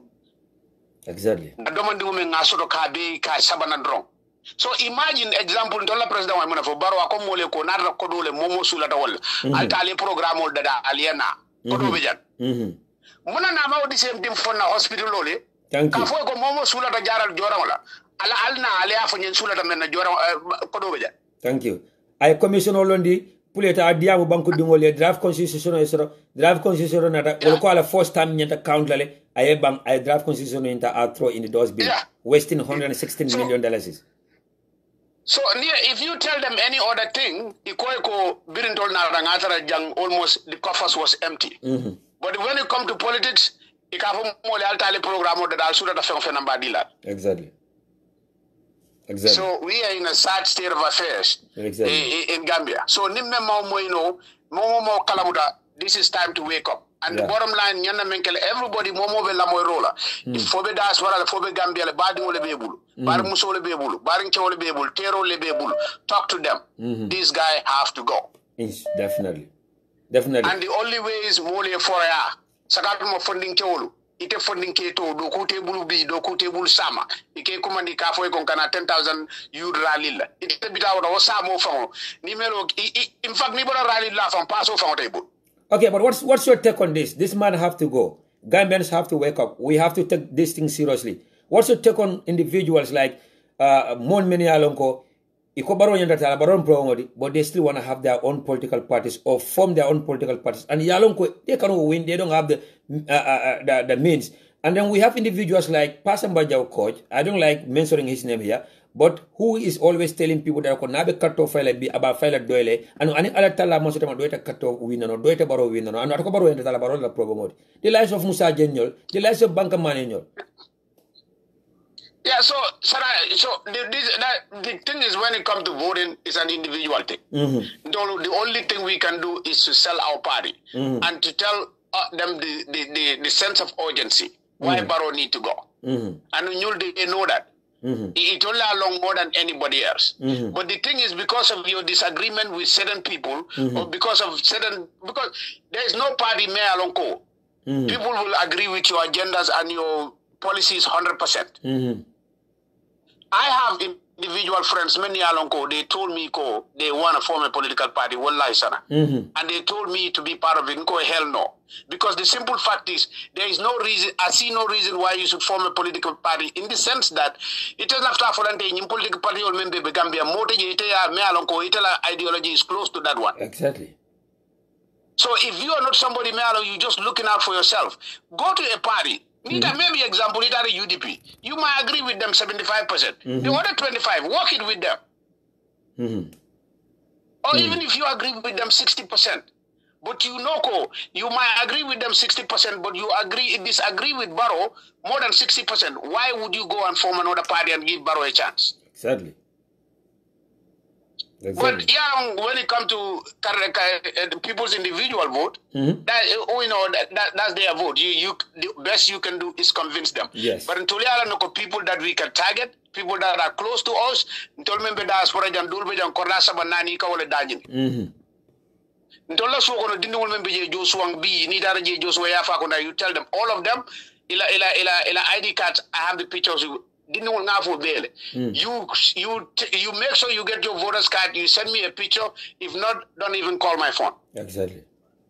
And on top of that, after that, I told all of them, Alala katol be kafunyoma, Albama be so kona ala be dunga bulu, aba bulu kona. I make sure nobody come to that house to even try to influence them, and that's what we need to do. Exactly.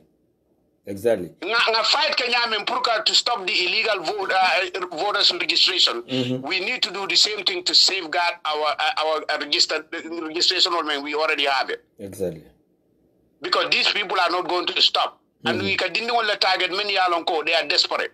Because imira boy no member searing at a song from Tabuli in a rekai gombe 5,000 delay. Yeah. Just like the meeting like a when they were even the recent one was that 10,000 people Maji Menke Banjun. They went to the Gara Solto, Kafondini Meron Fanta, $200. Yeah. They went to Ibo Town, Kafol Dulbe Momo $200. Itara Musu Kafol no Momo $200 just for them to go. Musodo Beja Afonye, ye kodo dia la plata taje, but Billy say wado sita man say no, I kodo menda la bando la pasot. They provided transportation for them.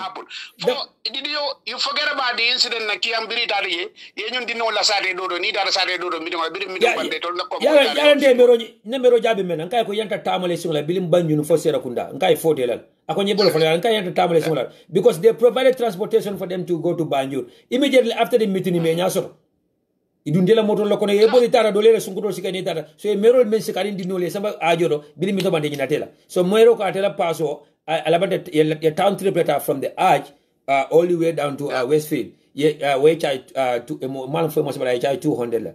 Yeah. Nga wenda tamale sumala bilim bandi for sure. So saranyin kumo be menti. Yeah. Especially the youths, the messages to the youth and the service members. Yes. More India mo and the fight we are doing it for you guys. Seriously. Yes. Adult funding right now until most of us at least and Savo Alatento. Definitely. Most of the policies many can in the future or Gambia the next 5 years, the Gambia the next 10 years like effect about more than anybody. Because you are at your prime right now. Exactly. Definitely. You know, so when it comes to the security forces, this is your country. Nobody should come there and tell you what to do, how to behave, and how to perform. Definitely. So from the CDS, you have your own CDS, Sana, well trained.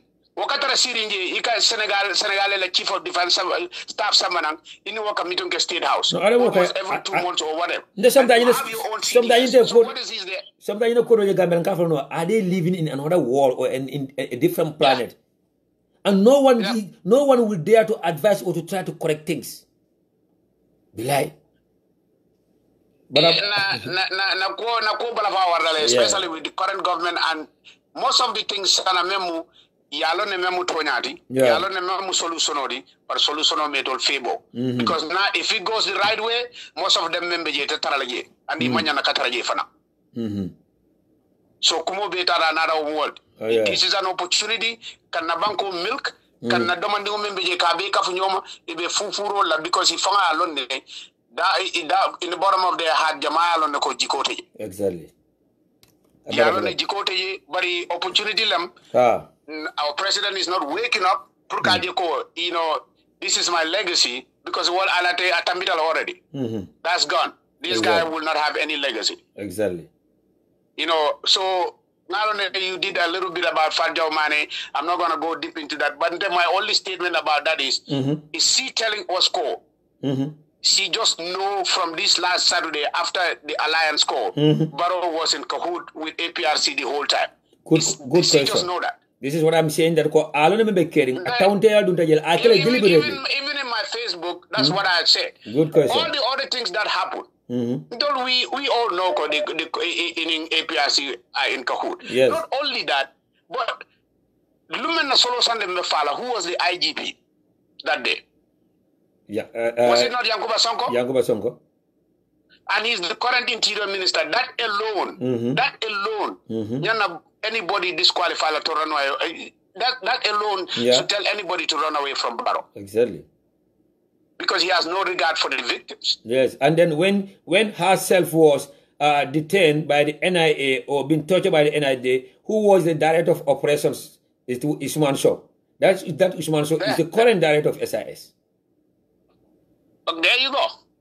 So if I was her, you tell me to come and serve in that government, you know what, Mr. President, I love my country to death, but I'm not going to work with those people. Yes. Period. Yes. End of case. That's it. Definitely. Every Gambian citizen, you have some set of skill that you can help Gambia. You should love to work for that country. If you don't, then that means you are not patriotic. But that doesn't mean in your own morality and ethics, you need to put those on the side. Exactly. That should never happen. And the thing is, Gambia molka cool lone iketau. Because what I mean by that, during the TRRC, nina security more nara ni momo nyinin kasana. Ibafuna ko order them. There is no statement made in Kampa during the TRRC more than that statement. In the sense, as a security guy, when they train you on orders, it has to meet some criteria. In fact, right? I think that's the question that SFL asks most of them. Even though it is an order from Oga or whoever, but near order is a wrong thing and it's not in line with the ethics and conduct of your job. Should you do it? Because when they give you an order, it's supposed to meet 3 different criteria before you execute that order.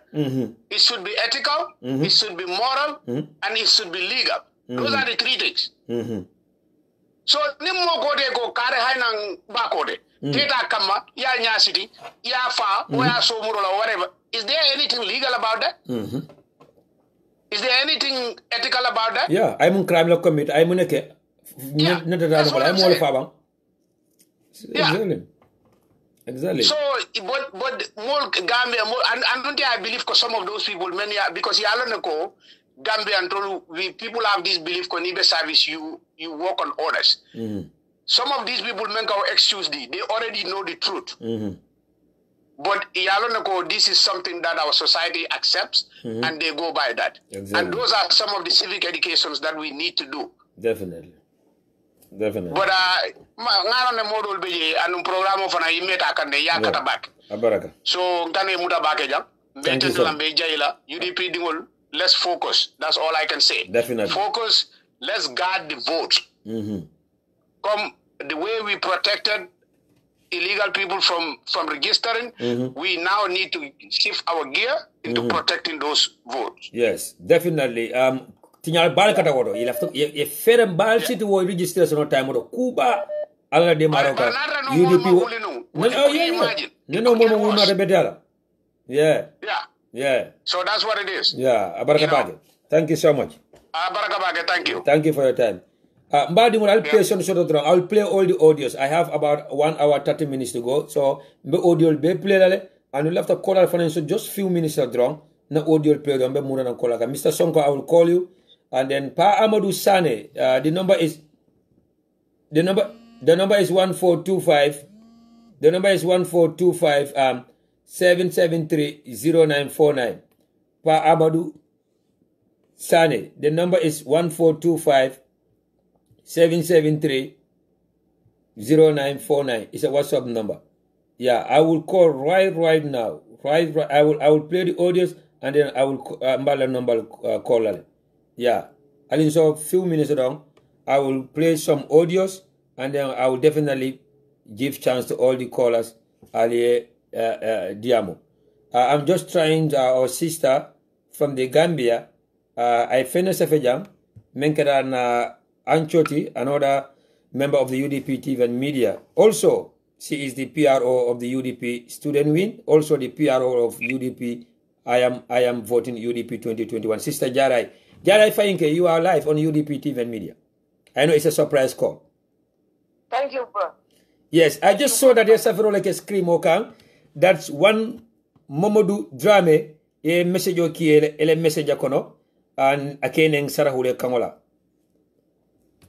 Yeah, Sanabaro, nyen kom akumaya le pro I feel because the time moment to say. Nanta banko mo nyanta ka to nyalege because ning atata for ku kunta kono doron ikaje le ka fole ko UDP ko leke nendiroke but this is clearly manifested that ko bi ko UDP ko ni yaje ye nendiro ka ko min na doron woto ye male woto itele folo ye ne wala folo le toji nim mano mi yalo nako ay de message nang on messenger ka nendirol sebenye in sarahule nendirol mi yalo nako is very serious malo bi malo suda malo deliver okay bari ate kamin tandi wala nyindi ko ate I nyawul disrespect in Africa TV and a response was made to him katandala ko he is worse than the disrespect that he mentioned on Nyawur, in fact. So, you know, Putini alone ko atenata tena messenger ke nenka majamal akafu bari yalon kom iko mandingol ko kumo kandia atiole fonda ha so nulbe kala doro ni ata time obijenu fambe audio ni sennele ya pile tumando ni mol fongol ya ndamo yi fongol li akilo seki balo na ko tonya NPP ko leke nendiro ka nyum banko ka bawo bari ila kumo man the surprise bawo fabu sane lota media tole ifambondi media so tole ka tandi ko ay nendiro min ka ama regret bawa de UDP ko nenne ka musuma nendiri jawol fo ka bama nendiri jawol fo ako ama regret hani sama aba nendir sifa nyongol lekel woton taman ken no surprise ko NPP kol be lolale ka mol take kaja fika mol nen so ko milialo nako musol long ini mon kudu di nyotem nyimi yende Mohammed Drame lo bari kabra nendro sen nya tu audio sa yolle sen nyana ay nendro le sen na pareta ay block okay ay nendro sen nya ay block bari hani atar no am block te ta jabi because comme be min tabira wala nyinti ko yalong fambunya kumayata le adun akuo fulan jang fam mindi horomo adun tenata te kanya na ko satemu faloleti atemu faloleti so faliji ko abole keka wala yati nanding binala nang kenante la private inbox ka nendrol fo nendrol miliyalo nako maneta i jaw yata bari hani kabinta ba pile le because ni aje ba pile la exactly nol salon tonya nendroni jawyata nyawnyande bari ifanal salon ko NPP ko ka kumo min fo abe fan ya manke tonya UDP ko le be to bari milikan nendro ke bo moddi yes lafte nyin kala fongola after the program immediately is audio nyin kinyin na nyin number nyin to I can play it live here and then flanjango why do you think that ko men ka criticizing ka bake men ko ke neutral tale ibuka nyin dula sifalje because if nga jele just recently we see an NPP supporter ay UDP TV&MEDIA logo ta ay Facebook yela aka chidol neng police fa ko UDP ko la ka mol neng bodo ko denke na NPP supporter je ko denke ay ole wala dibala natalota ay fake profile ke aka mol neng bodo ko denke Max Jones membe siri mbaro media empowerment na ye ay gas chapter logo ta ay nendiro ke would be confirmed jane nada moy fananko alimatu show ala silence break Bilia command State House, President from a sitting, ala advisor be sitting, il have time menke kaloya dabo nen kaloya dabo komone. So why more because it am na independent people na independent national because in blasified. Why they don't talk about such, but it's all about UDP. Ya long brother Bayro mimbije betawulte yalla bari mbele nyaayo to nyaaje malafika to nyaale fo malafika to da fasa. Wala mu nyimbanko la problem modi. Brother Bayro nko mol mili ka ko UDP le kan ndro ka itali ben min to le kabrim farmata jawra rota president barobe siri minister be siri farmata jawra Hussein Dabo nek itali be siri ibe min to le kabrim baba jaay platform o muta ka Hussein Dabo ne fo amad bana tan ka fo ka bondi ja manso president barobe siri fo ke don ani minister ko dem mol nyabala miliyalo do ko kinasi social media ka loy ka bankola alfanne statement like Usain Gaba ni mo koton miliyalo no ko yo man kukela kasi kene ni parete ta state house in president barobe natalol taka fu mol nyaako mo be jija so wala nandin ko to nyaate akuo kono adun akuo nyin ate banno bari yalo nyini milibe nyin keka ya je president barole nyaako no yalo ko tolew buka nyamenno adu tolew ne ta to nya fasala no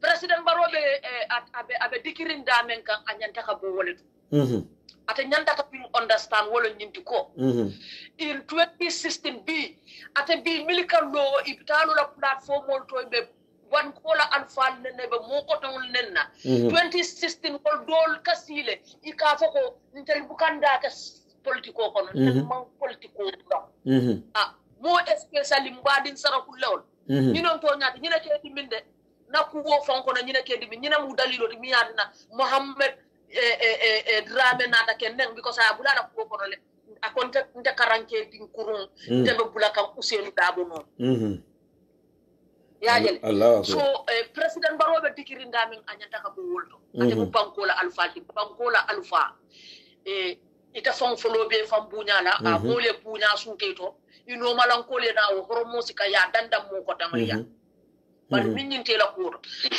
ati tala no ibaje la ko femfen dimbe to no may be to sabotage la be sabotage la in the sense itel be jikala fintinde be da jikala tandila banko mo la mimbe mo nyambandi le ta marina ate nyanda ka kukel lo iko UDP ko le kan ndiro ka bari tenena mon president baro moy ka fako NPP ko le ko alkana man la fi mo la min kan ndiro kan na pati yo kon parce que da ko ka fin wolu abukaji be ko namolu ni yaje ka finti ke jonendir kamola mole na wala mole to par usenda bu ma interest ko pela ko femten ni bala party ko kono ni atari ibe work la with the principles of the party be min kala wala nyinti ko nendro ya bundila ko kono kaja fi ro ya bundila ko kono aman sula nendir la party yo. Yes, he personally advised me that not only nendro bala kon kala kumol fo men ko itama na kumol fo men be men sorora.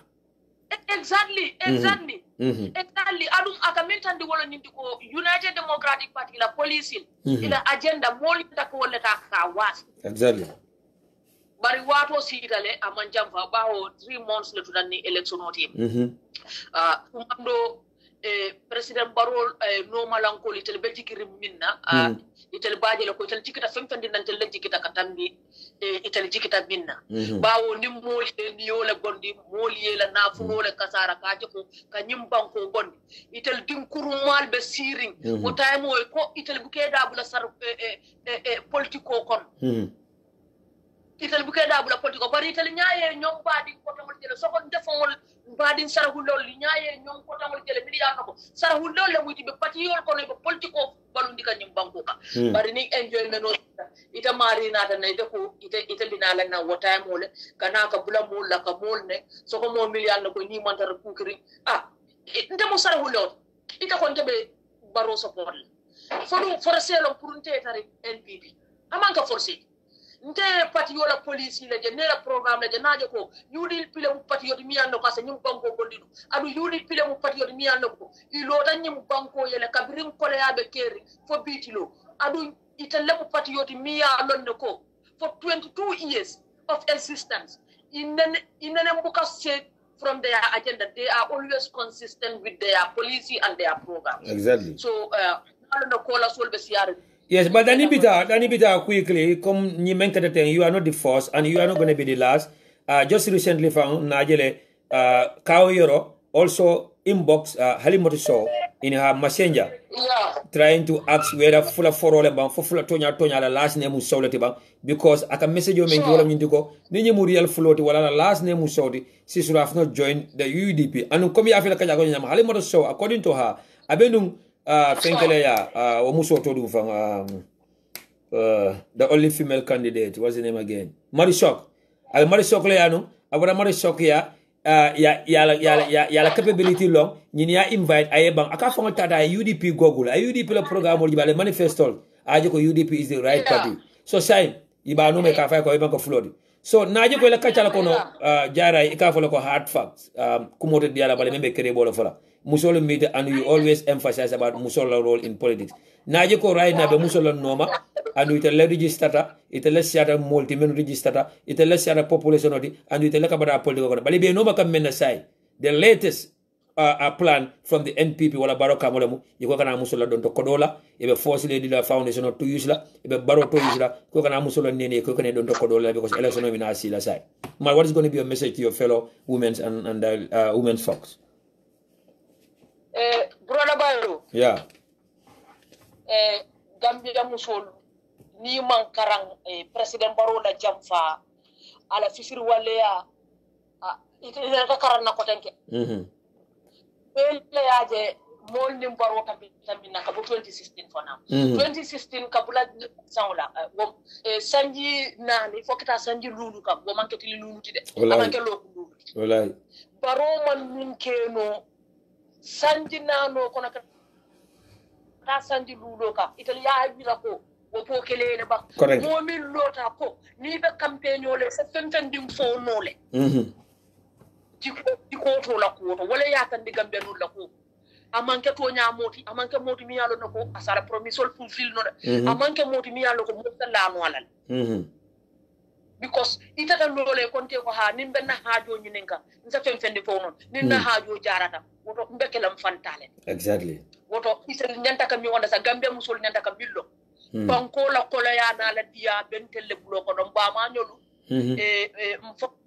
mfon funding ke musu nyolu lebe wulu kam lebe marché tala leka lo kan na dimbayalta ka mexo ni min sasata na samba loktano do to nyanta kewle mu korda sambala bar musol le tekke yarin ke korda kon woto way min tandi wolo nyindi ko nin sonta baro sita jam fodi next 5 years again wallahi nkona jele musol milka fatin do nyaale ba exactly ala lo lol musol be fakan ti exactly nyaal bala dindi merangol ye nyum banko la ko le yakala mo nyaal bala na marché ko ñawmi yalla nako chalo mi yalla nako wala daadi yata no banko la balwo bet nun to ni tata marché do isa ciar muru so $5 ciar muru sabay sa so no maybe lulu $10 ya 5 so maybe yet so $5 par say won chalo le da ko le yata fengo bet ni banko ika ciar muru kilin sanne mo wani lulu na ko yata tallu ñesi mbu jaro ko le foyte nyabo bela wora nugo garo la kinana bi min ka fa mole ko nimbe campaign la sa ton tendi fonol nse ko wo yena na bi kar kilin kar fula kar sabatu tan nek election o tema wo ka fa mole ko mbe ni tulu sika kar la sika kar munana nda ma di mol la from 2016 kabirna karto sika kar ya adu italia campaign ya min na wala ni ko youth empower baroko abinala na institutional reform la baroko abinala security reform la baro ya ko min defa ko sanji sababe sila wol ay munakije exactly ay munaka wol kono exactly kambier lol be nyaayel la wato si dana nyaayel iko ikana son neneri fulana tul fadi kidi nama kunte wara ka nyaayel woto na expect ko baro yentel tulole fadi woto ato fulanjan na kotenke bari be message o min dila president baro na la no malan ko la wala nyiti ko asalonko the highest voters in this country musolo woto musolo mo bukol neni mpareta le Canada la sidi kajeko 2016 na pinke mba kunyon tawle kala nyim election o min binal kajeko UDP mansa kunda mi yalo nako is one of the most consistent party in this country ilota agenda min kanka kabo 1996 to date ibuka falin kidi matin na muru matin na femfendi matin wo dalilo kan te nyaayo parti wala janajo ko nya parti lo mi yalo ko e fukara olle e sula parti lo mi yalo no kase nyim banko nya fitanole ay nyim banko develop woto in 2021 election December mbajele ko UDP man sakunda be soto la nyim banko inshallah baraka bagi. Thank you so much sister Jara Fayinke mbade ngolo mun na musu jambaro do talbe alune the PRO UDP student win. Also the PRO, I am voting for UDP 2021. And she's a member of this platform. Sorry, Brother Byro. Brother Byro. Sorry, Janieta. Abasanya. bawon tinala no live program la faka live program wala ka atala ko la bari sai bawon tinala no te banna ñu ko jajjade mo le do yama apa sanyan the governor of CRR the advice women did ala wolo nyinti ko aya data ken na chief solta ken na alkalo ke tabondin na politiko kon because president Barrow sita jang in 2017 ko alkalo sefol manyen na ke dabula politiko kon woto abasanya ye mun sula kula soto fokata ka alkalo ta min sefol ke nene kula mi yalon na ka man soto ke tratin kula mi yalon na ko itano la adu ka kelano ka je ko wol benala nanke president Barrow ta ka sindi ko tanke indila sate mon woto be min fala abasanya yentel yaje jande kabirabe APRC kabirabe kuyaring naje APRC nadi yata bi mol miliye Barrow sindi niaje wolbe bola Barrow to Barrow jikolo Barrow tammandir bunya mol mansula wol mo bukala mo fay ba niaje ya fay a jikoni wala man diye abita kan nyamen woni UDP la principle le manda ko UDP ko tele kelo min ke for 22 years kaje ko komi alon ko amanyala soto la nyim banko ka ni tal tata ye mo sindi ya lon ko wala sta ko ku si fara sindi nyim banko ka UDP ko they will disassociate themselves with that person adu no leke exactly UDP do le kata ko abasanya dol miliyalo nako ibulata ya jamme no mala fo ya jamme findita nyim banko ka bi nu wonde kata ka yaay CRR tundo ka ako kata na dipitol nin na sefol ka kuma furo foy kunun abe kun tawruna kala mutam bala step sol monito kan bari mba yaman la minda amu ko fonolti adu ala tundo nyaabe ko fono yala dame anim mol le denta o area adu momon dimbo tundo ka ye patiyolo soto be min support ka ate abasanyam fon ate ay political appointment ole soto parole ya ate place ni to fine na be baro support la ko baro support bar na chief sol ni na alkalo ka futema ke nene kuma la milmon so ka kuma fo e milmu yalla ko fan ya ko mollo ka kuma fo mi yalla ko training ko mollo ka je ko woli yebuletel noma fan ya ka mimmu man ke to nyasilo ba fo la ayeda ha tay futata watu to mi yalla ne ko gambia non mbajele ko ngale sabati na bula to nyano mana to nya fasa wala min be kala ayeti woto abasana governor of CRR kunun itata kunta ulo ma fo lal iba biñol dolte nyanta ilafta kata gullilo samelo ma fo ba fo le ye dabon yenna alkalol na sefolu dabon di la politique norin kono exactly atele multimillion nako atele yaaje me bambu barantel yalo nako atel man yaaje me sindino nyim banko ka wata altel la ka fo baroma intel maaje ko niatar yaaje me niatar sa sindino tambi ni itel ba yaaje me sindilal bari itel ma yaaje me sindil exactly yaaje ko itel te baro sindilal exactly ni ma baro sindil exactly ko min bijelo ron governor of CRR atela politiko nata be bar NPP man kente la problème oti aketar NPP bari na ko na chief sol na sefol ni na alkalo aye da bon Gambia la politiko kon exactly parole lo ta 2017 ko alkalo ni sefol ye da bon politiko kon woto bajele le dal ye bon politiko kon so na nyina so be min dila abasanya definitely abaraka baki. Thank you so much, Sister Jared. Yeah, for it's the same old tactics, but inshallah, we are monitoring and we are steps ahead of them.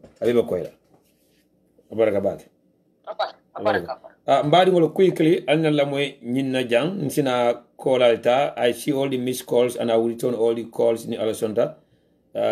Nanying lamwe, hakili bulando lendron ka nyori mind about nyi message ola, ntinata call dolia.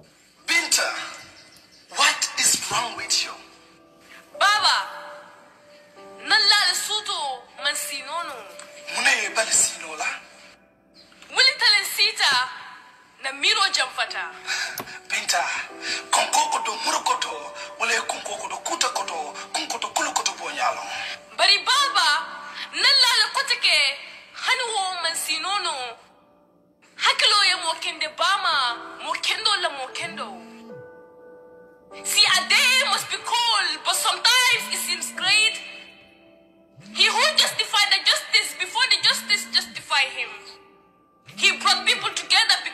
togetherness is his priority. Kanoni mbadia mungatality ay mulka funyoma ay mulka kilinti. Bedding alajikoni lafo mungambe la nya totality. Kato manim koluko nisi kocho. Wone tinyamo tinyalamu. Bedding mo kendo sotatale. Bari akende balmansia. Oto loya Usenu Dabo. Inyonga mansia. You are the joy of every Gambian citizens. You fathered the keys, the uncle of the women, and the brother of the men. Your love for us will never die. Your honesty will always stay alive. You are a man of inspiration, a man of dignity. Loyalty, honesty, and dignity are your priorities. Tumomin na hakilo yema, wudulale nalonko, yemulukanule. You ya bukadomi adama. You ya amtaranga. Loya dabo. Dabo tula. Gambia baby komale. You are so lovable. Your strength is a hope. Your love is our pride. Itela mulle choice. Mul baby dikri telela. Kabirim bimansi. Ila kende ya lo sabu. You are exemplary. Your model of leadership is second to be none. The country will prosper in your hand because in your heart you have the country. Your personality is pure. Your piousness is unparalleled. Patriotism is your principle. Posterity shall live with you. The youngs are happy around you. The women praise your name. The elderly emulate you. The unborn children shall hear your name. Your good works shall ever be remembered. You are the hope of this country. A hope for infrastructural development, good roads, proper healthcare, and education shall be achieved through you. Kendio, sa bahay mo tah ninyi bugala, for them ninyi nyunge wasaku. Sa ite mo idagabi nakala mo mune deme kanam, sa kadu sa buga sa yepsi kanam. Mbadi ngol mbelo moy nyimanka poem ken songo damati. This is just not a poem, but this is about stating the facts. This is about kankulara ke quality sol mi alanko wole be lawyer Usenu Dabo bala wala wole be lawyer Usenu Dabo kono. These are the qualities of our leader, Menkara His Excellency lawyer Usenu Dabo. These are the qualities in this gentleman me alonko atelebekela UDP la flag bearati at the polls come December 2021. These are the qualities many alonko anu wala wuluta abole tendi kan suta tili abole ten fitandi kan molma suta tili. Hate him or like him. Believe it or not. He's a man of his words. He's someone who believes in uniting people.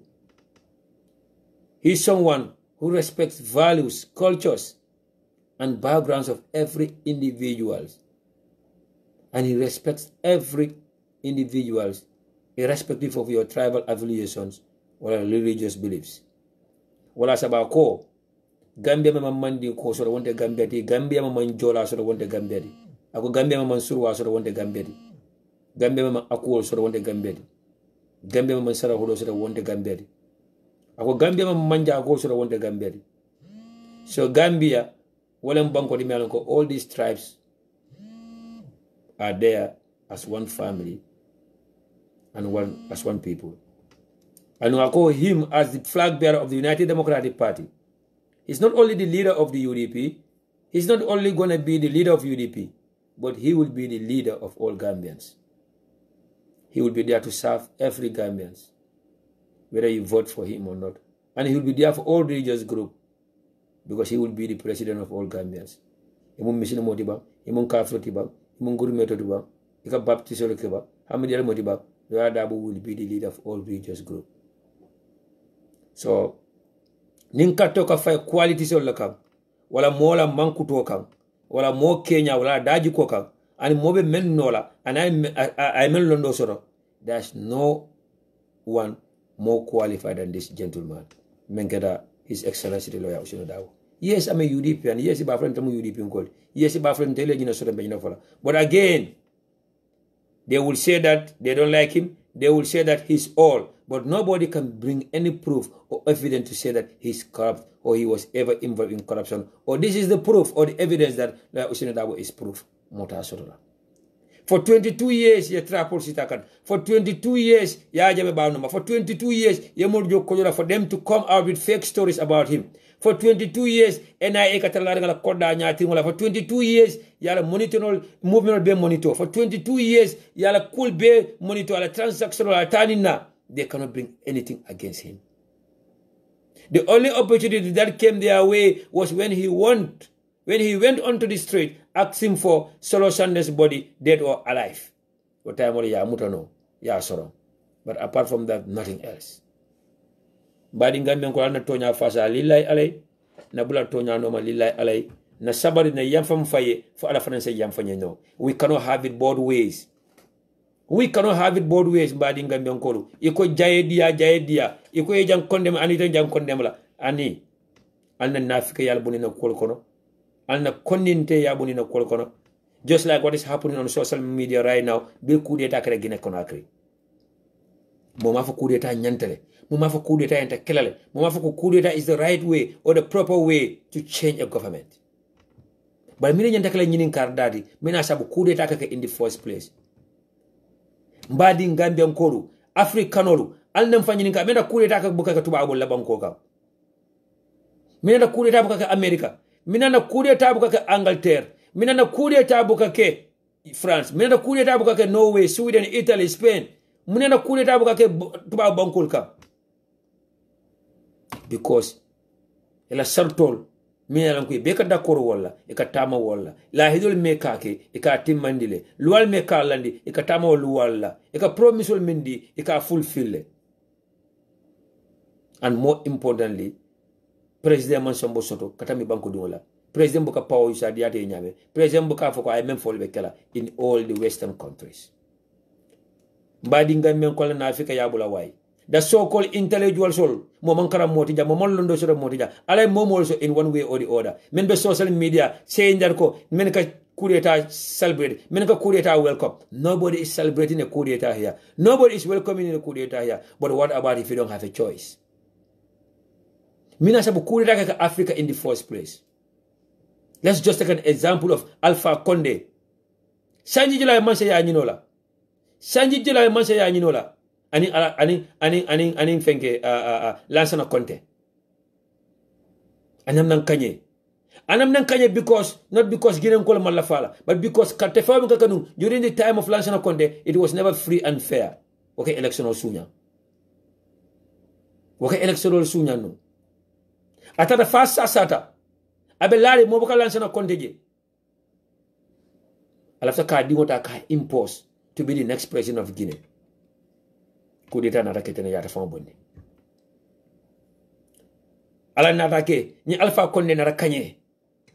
After serving 10 years, make it 2 terms, 5 years of each. I enter jila, I could by force, I be constitutional falling. Ala sombo use, I power use, I combus constitutional ta falling. Atara tat tamke. Pour que sanji tane lul safi. Il peut be from force mo kam by force. Il peut fa tam banko di da ba tam banko. E ma ro kala by force. Mbadi ngambi onkol ni ma coup d'etat mo nyante kala. Allah na Africa ya wula way the so called intellectuals. O man na kanyande Africa ni election ka mo bondi.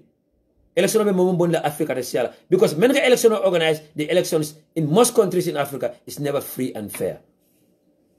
Africa banko talula nim fen.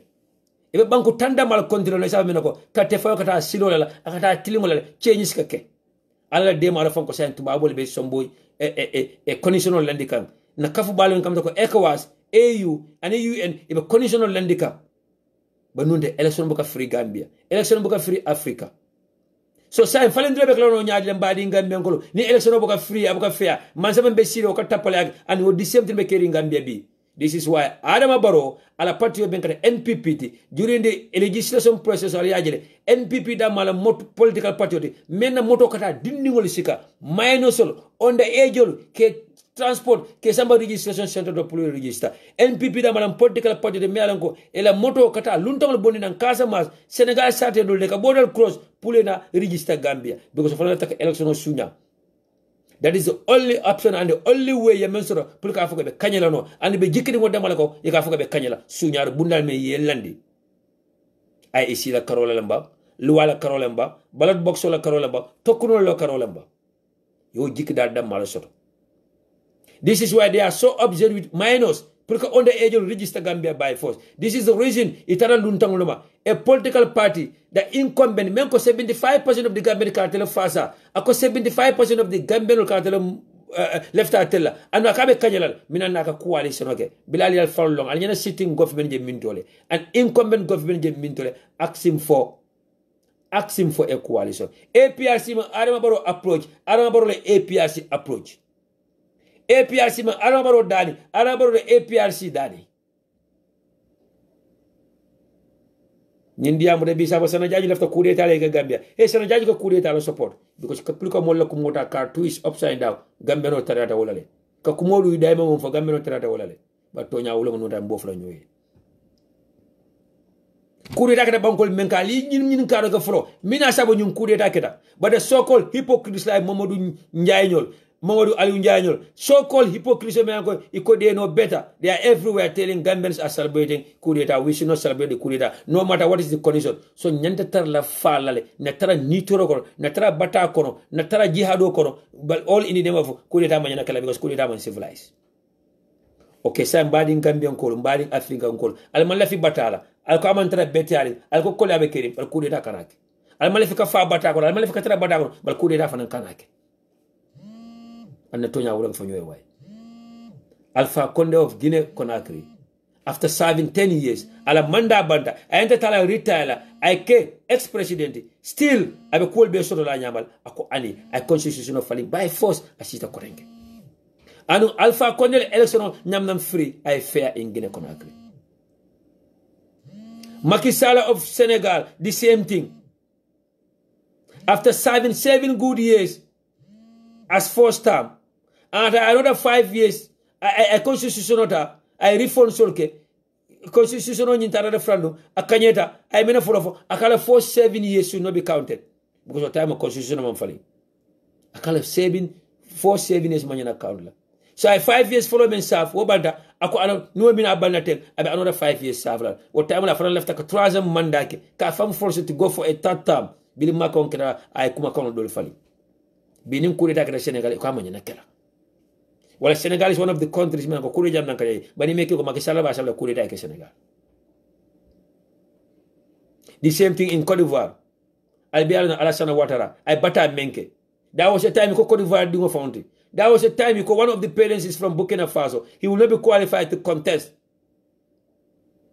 Alan natake Cote d'Ivoire ko lotafe. Ilotafe ye koloka fa kanyeta. After serving 2 terms, ala party of Motombo political law, ala natake wo father before the election. There is somebody else who could be there, but another law kotenga pluga kanye. Now Alassane Ouattara is serving his 3rd term. Ni a coup d'etat ko coup d'etat manyana kela. But fenta kuma fon na Africa ya, yoti mo ya, anim konante ya. You cannot have it both way. It's either you don't want coup d'etat, but then continue to suffer. Ni mala fa coup d'etat, let coup d'etat welcome la. Even coup d'etat appreciate. Then let's continue to suffer in the hands of our so-called selfish leaders. Let's continue to suffer. Let's continue to keep kissing our leaders' asses. That's it. Oh, ni masa kunda bambeta. Oh, ni masa kunda bankete. Oh, kurabo kasoro. Bal coup d'etat fa manyana kela. And it ko election men nyanta kela. O election will never be free and fair. Ntelem fang la promo di Gambia, ntelem fang la promo di Africans, and ntelem fang la promo di Mofingo. We have funny people with very funny characters, especially in the Bangkok. Funny people with very funny characters. Somebody in Gambia called Ninkali ko. Adama Barrow na la NPP. E kamol joko do la police la platform olka ye diamu ye nendroke ye la opponent sol ne. Ninko ko ko di molla puleta si e ka audio ke kamol nen. nin ko ikabula di nol no mala men yalan ko konol table wala men yalan ko mantara ate sa fonction ka pour ye mol nen alla mola nin ka le ko ikamol fa jodde diaspora ka konol kiye ke wuri na boñol pour ye bula molle ye mol ne pour ye bula wande alpha le yenen alla mola. This is the program they have, and this is the only thing that they want to market their ideas is propaganda, fabrication of lies, personal attacks, and UDP dabo. Alila moy Halimatu Sola. I kibaro men fojam. Bidia invite State House. This is from the horse's mouth. Alila moy Halimatu Sola ja. Kene ako kuma ka bida ba afunde kala konde alkali munama kene ako kuma ka bida ba afunde ndila mayun bante dama yo bante akabe sambaro kala aji yam mi nga xamne mo represent parti leader aji yam me alon ko bi atalabe ba Ousainou Jang mu waxal ma Ousainou Dawo lima gaay topé ako sa fa ko ba Ousainou ko manati nañu bu la noma mu nekk lo xamne ni wala ka dafa ko me alon ko Gambia yow war nañ ba sé bay sen xel ako Gambia be ñanta hakalo tula wotole parce que ci tay bi politique len nekk ako ka to ko be politique wotole ko no li tax ma wax lol moy ko na yow fo Adama Barrow tay su fekkon lu warona def defon nako ako Adama Barrow ne atara menu ñanta ma kulto ay wolle kenu su fekkon ne bëggon na xam yooni jub ne atara la fa tele mo silo lonna su fekkon bu gëna li tax nit ñi tek ko place am mu continuer nek ci place bobu ne atara la fa lonna ko toña mine atina Gambian ko le lon ñi silo ka la fa tamalo silo la kon len rek la warona def ako woto ko don tan rombe jabo le kala mo nek mu bayyi won wala mo adi mo bula mu bayyi won ako wala mo aya bula mu bayyi won wala aya tuje wala mo ko de me alon ko wala mo ya bula do ko me na bayra ta alon ko ta kala ta benni no la ata no la amamba kala ma o ta sida ha kon dafa warona bayyi loya Ousainou Dawo si boram ako woto anyanta tula jele ay ba Ousainou tarala ma fonla way bim pare njuuj njaaj ako bari kabrim be alon ko apare ta tafal ndu ta ma nyaani mande pare jambu wa dekk bi kabira pare da banko jam fala pare interest bopam kabira lafta konkeli dafa tala amul lu mo def amano ngabe menkela setu demba aman kunun jube setu ne liggey bi munut ko amaji be ko do ko nyamano mu top ñi nga xamne ñokoy digal lu bon abula da molno men ka yamar jawla bem ñew daxal loya Ousainou Dawo si boram fanata ay la da bo bay abala bi lolu amé ako kabire wo sotota man ñom ñoma o State House ako tol fa man la de commande State House man request ma pour dem State House akade ma request from prate danko si sen bureau bi len ma ñeka o ako ya commande la bureau to folo man ak Dusano atenen Dusano fa ak Demba Ñaasi anen Demba Ñaasi lamma oyé won si bureau bi ako ya commande men na bureau to munuta waxtaan bi munta jeex bes bobu ako wolu ko man na ko faano munut ma convince wolu may me ko no ma convince no mu call alkali Konte inata alkali Konte commande ak Siaka Jatta ane Siaka Jatta ak Adama Barrow si bopam ane Adama Barrow fa mu ne len ne ako ko jigen bi ngeen ma bolel ako ko ñu muso me ale na bolé muy Alimatu Sow wala mo Alimatu Sowdi ona ko nga commandé mu ngi ni tok ak man affaire na be Sirin Jam waye ku deger bopala ako bari mo fele men ko mbanta ku wo bot la mo na men ñaajata xana suma ko ebalé mu ñew ci yeen aka ko ndaw de man ko do te amal fo nga fa dal fo mat bi lolu amé ako kabiro sodota mu ne Demba Ñaasi dem len ngeen ñibi ako Demba Ñaasi altale sey dina len jox bis ako mbelu ngo diraru la pour ngeen dem State House pour State House ngeen dem mi président si bopam alsi président fonsi ben yaakar naa ne ako jigitala ko mom Dusano mu ne ma ako Dusano kay ko so buggee sa aduna change aka ne lafta ila dune falling so buggee sa aduna jëm kanam ne lafta ila dune la ñaaro dala liñ la oyé dang koy nangu ako mbe ko man dina melna ibe sonna wala waxagu mako de ma ngi ñew ma fu do firinde aton ko kene ko podi folo bi lolu amé ako kabiri wo sodota ma Demba Ñaasi ñu dem ñibi atenen Demba Ñaasi nata sey ñu tok ñetti fan ñata sey fotel saba Dusano ko laat ma Dusano ya kol ko deke mu ne ma Alimatu besi alarba bugal na la appointment pour nga ñëw State House akay ko Alimatu alarba no ma appointment no set lafta ila State House mané ko man dumay and man kenn waxon na la ne man ak Demba Ñaasi ñoy ñëw ndax mun na ñoy ñëw akay ko nga fo ne ndada ma bukata den dem ba ñaasale kata fon nasna no bang mu ne waaw amul problème akay ko problème te je nasna ñu dem State House ina data State House ñu gisante ak moom ñu fekk ko fa moom du si boppam akoy na taraje ni ñoje du fo be oto Siaka mu ngi fa Siaka Jatta be oto alkali Konte mu ngi fa alkali Jatta be alkali Konte bi je man suma boppa ate fana fango Demba Ñaasi bi loolu amee ako kabiri wo sotota du mu ne leen ne ako du ko liñ bugg si lawyer Ousainou Darboe lafta mel na Ousainou Darboe to moom xale bii toog moo ñu ko mun a jox waay yow ako ñi ni no membe sire wala sa sino ma parce que seetaan naa ay plateforme am akoy ko katu ngala platform o jele daf dee wax si 3 different languages akadiamu no kan sabala ñi banko kawol kono kon yaakaar naa ne ako don jigitale ko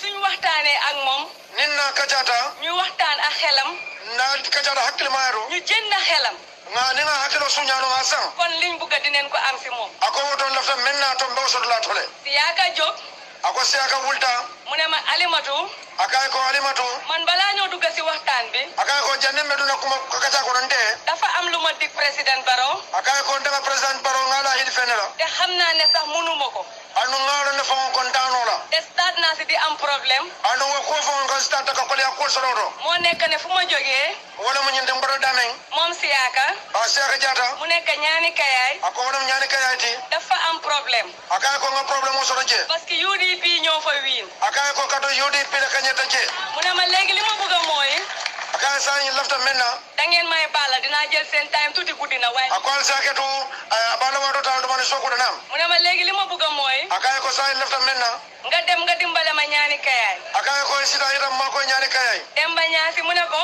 Demba Ñaasi kay ko ma foog ite bota ñaani kayaay le akay ko nga mel tam ñaani kayaay ko le ne waaw waaye sometimes nit dang dee mun loo xam ne fi mu de ko yow mënuloo ko fa ni mbaati ñaara mo bula ko le akay ko toña mo e ka mo do sura ka ku do no te ay dafa mo ko no ya te dina nekk gàcce si moom akoy ko ndu wekala mo do te ay ñu sànni karta ya karta fay December 4 ñu gis ne UDP win na ñaani kayaay ka je ko UDP kanye ñaani kayaay bi mu waxee loolu ba pare ako kabira fo ko pare alkaali jóg alkaali kon dafa na wulita mu ne wax boobu yëpp li ñu fi indi du loolu akay ko ñindi mo be men si ja wonta ñindi aji yam sekka ako aji yam sekka Talib Bensouda déglu leen bu baax li may akale la may kenn ka même folo de bi loolu amee ako kabiri wo sorota ñu ne ma ñun li tax ñu oola e kay ko ndoro meet na nge commandi amul dara pour NPP amanka fende NPP ko do waaye UDP la amal affaire bari UDP ngol la affaire soto waaye xaaral ñu dem oo His Excellency e kay ko bari mbadanga président Barrow fa commandi na ma toog 5 minutes asira fa mondro minute lul dron président Barrow ñëw président Barrow funtita nang mu nuyu ma man ak Demba Ñaasi anata konton tan Demba Ñaas waaye dafa def bés boobu dafa amoon gan State House ako bari wolum fa may lun taw la soto State House moo nekk bés bu national team bi demee woon State House wolin ne national football team o ñinta State House bi loolu amee ako kabiri wo sorota moom Adama Barrow si boppam ako président Barrow fango mu jóg awulta mu ne ko ne du akay ko du ndax wan nga ko moto bi akay ko faye moto itan dalale bang du ne ko ne nii do kay ko sa thank you ñu dem akoy tata Adama Barrow dem tata mu des fa man atura la je Demba Ñaasi ani Demba Ñaasi Siaka Jatta ani Siaka Jatta alkaali Konte alkaali mu ne ma alkaali kay ko luñ bugg a mooy akay lafta mel na wala mo ñu jox la marto nga moto dira marto ñu jox la marto nga marto dira nga tojal ñu boppi lawyer Ousainou Darboe waay yow akay ko lafta nga marto dira ni tare Ousainou Darboe ko tay ñe noo ko tojee mooy iba tay la ñame wala mo ñun dineen la wax lawyer Ousainou Darboe mooy kan ndol ba itan ba fule na Ousainou Darboe wala mo jubaati jabaram yi mooy ñan musu ñol mo juma ñol lati doomam yi ñooy ñan adingol mo juma ñol lati ak fan leen ko jëlee ñun ani mbe sotla min tole su ko defee na keta ko ñama yow nga use sa gémmiñ bi ita si data nga saagaal ñu ko ye nenye saagaal ñu lawyer Darboe ye lawyer Darboe nenye ba mu xam ne saaga nga ko fa lon ko ya nenne ñun suñ xool su seedee si loolu akay ko lefa ya nenye fa lon ko ya nenne tol niñ son mo suma de dara ko do dron ñu ngi am ay kër Dalaba Estate akay ko nga ay texte do Kalaba Estate moto mu ngi ne le yaa ko moom akay ko moto fana feletel tam ma ne ko waa baax na akay ko bismillah be deta waaye duma la wax dara fii akay ko bari janta fen fule mais ma ñibbi waat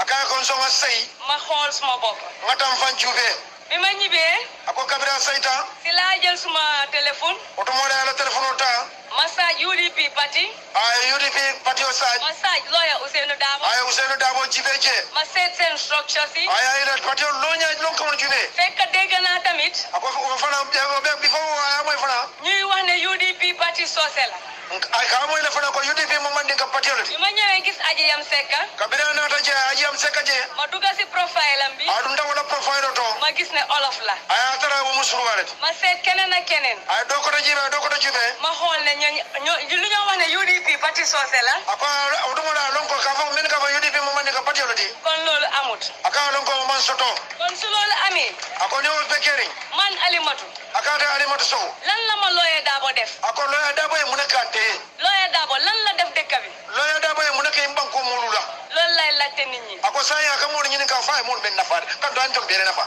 waaw loolu su ko defee ako na kero nyama du ko laat ma ako do na téléphone ma ne ko du am sorry akay ko do am sorry haketu ñu teg si 5 days ako sida fo tele lolu ñu toog rek sida torom ñu gis ne man join naa UDP ya moy ko ali moto join da UDP ali mo ko si ta chulen ko indiganu ako ya marokan Baye Mbaye Sarr wala mo Baye Mbaye Sarti Lamine Maas Mor Sabali Aja Binta bata bare waaw ñu defee ko si kër Mor Sabali ako na ta be Mor Sabala ko dato ñu jógee fa ako bota je Pa Modou invite ma membe ki pa Modou fa na da invite membe kering bi ma demee wax kabira tata kumata du ya mirako du ya mirako kon danga ku mol be fo du ya mirako ate ku mo be fo wulum aya tara fekk waxuma yëpp waya tara fa man fem fo folo waaye li ma bëgg a xamal Gambien si moo nekk ako bala la fa meyitan la banko mo la wala ko alal bu mu yóbbu kenn ako na fulo kana mo sambatu laro alali aduna bu mu yóbbu kenn ako dunia na fulo kana mo sambatu lato parce que tey ako kanto bi alal boobu soo ko jëlee ako bi ni na fulo ta yow kenn yaa koo jëriñoo ako ita damale be mu na fanna wala li nga xam ne mooy yóbbu suñu doomi ëllëg me ya no ko be na dimbala sama de dara nañ seet si loolu ale nga wo jube mu nekk lawyer Ousseynou Dabo ako wala mo loya Ousseynou no mo kunda Dabo ti ñu bootal ko makato faye mu dem power ay ta semboto waaye li si gën a daw yaram mooy ako bari member fa wata bete wala mo lawyer Ousseynou Dabo ako loya Ousseynou Dabo ak Adama Barrow ani Adama Barrow seen stories ako ila story dañ opposite ko ni folendale li tax ma wax loolu mooy ako mun na yo fo Adama Barrow dafa jógee State House akaka bo State House mu dem Mile 2 ay Allahu akbar ako Adama Barrow ni ba Ousseynou ila story be fotale kando Adama Barrow be bo State House don straight aya jembelo hotel ba tondi Ousseynou Dabo ako Ousseynou Dabo di xeexal Gambia bi ay keloke Gambia di sonn si Gambia abatata Gambia ko de ñu jàpp ko tëj ko ako yamuta yasoron mu génn si loolu afundita ko no te mu ngi dem State House andu ma tabita State House le kon li moo tax ma wax ne ako ñina nañu foko seen ñaari stories yi ako la story do dañ utee ako fotatale duma mun a daaneel suma wax nag akata ko mo jindira te waxuma ay jigéeni Gambia amandi am Gambia musoli jigéeni Gambia ako Gambia musolu time dafa jot ako wato sita time jot na wato sita jigéen yi sonn na ne si lopitaan ako musolu badara lopitaan to Brikama marché soo fa demee sa yaram dafay daw Brikama ko la marché mo wata rajen yesu kuya kon jigéeni Gambia dañ sonn ako to Gambia musolu badatale coono boobu nag ako badado maa ngi leen di advice de akabari ya mardal de bu kenn ñëw di ko jëndee saako maalo ako mo kana nali ale wa fa ma de botola bu kenn ñëw di jënd seen carte yi 500 mo kana na yala karta sangal bu ko das kemelulu seen carte bi mooy seen kaddu ako la karta wala ma la county seen carte moo leen di decide 5 years to come alla karta keso wala ma la sanjilu lo decide kon nag guddi na ako to sokuda wax bi du em fii ako ko mo de na jang waaye ñu ngi dugg si campagne ako bari medun kan campagne kono ngeen ma bugg di ma dégg ako wala tar la ka boy torong man nag Alimatu Sow akata Alimatu Sow suma dundee akata la bado suma dundee ako na be badori na baduta nim baluta ako na baduta ni UDP la ana UDP demu hanim fata ana fata na fure ala fure mo kana bade ba Ousseynou Koma ni atara ako ni atara afana be baluri nsenyin kumo foye akani sukumo fo mole munna lo wax fi salamu alaykum akaza fo salamu alaykum ma ngi leen nuyu yéen ñëpp akabe be tantula leen gërëm yéen ñëpp ay be jayi bake jërëjëf sobana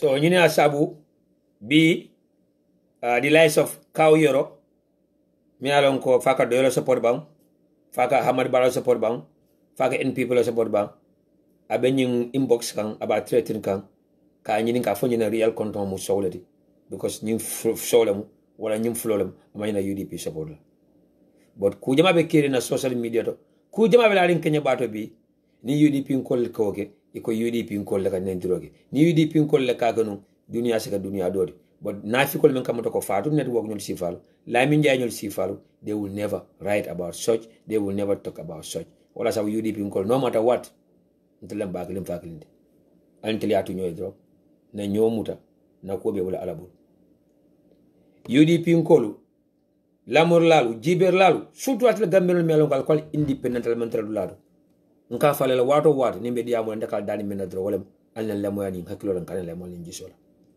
moda kuma kensem foloja moda kan la non mo kanja na fale jane NPP ko anyam na mo kumandi anyam na mo invite ka fay ko na banku do ko wala nyine mo na policy wala nyine mo na manifesto wala nyine mo na programme NPP ko bilin adama baro la ba up to the last person, they cannot market anything to the Gambian electorate. They cannot tell Gambians anything about their policies and programs. Ikabem formula don wala ni lafta balura na NPP.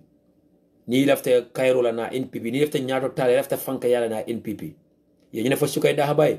Yenyina fo nogo njay. Yenyina fo fado kamare. Yenyina fo modu ngom nyole. Solo sande na muso itarani ya. Ala widow solo widow itara nyini wala ala dimbali kanyina fo molbe.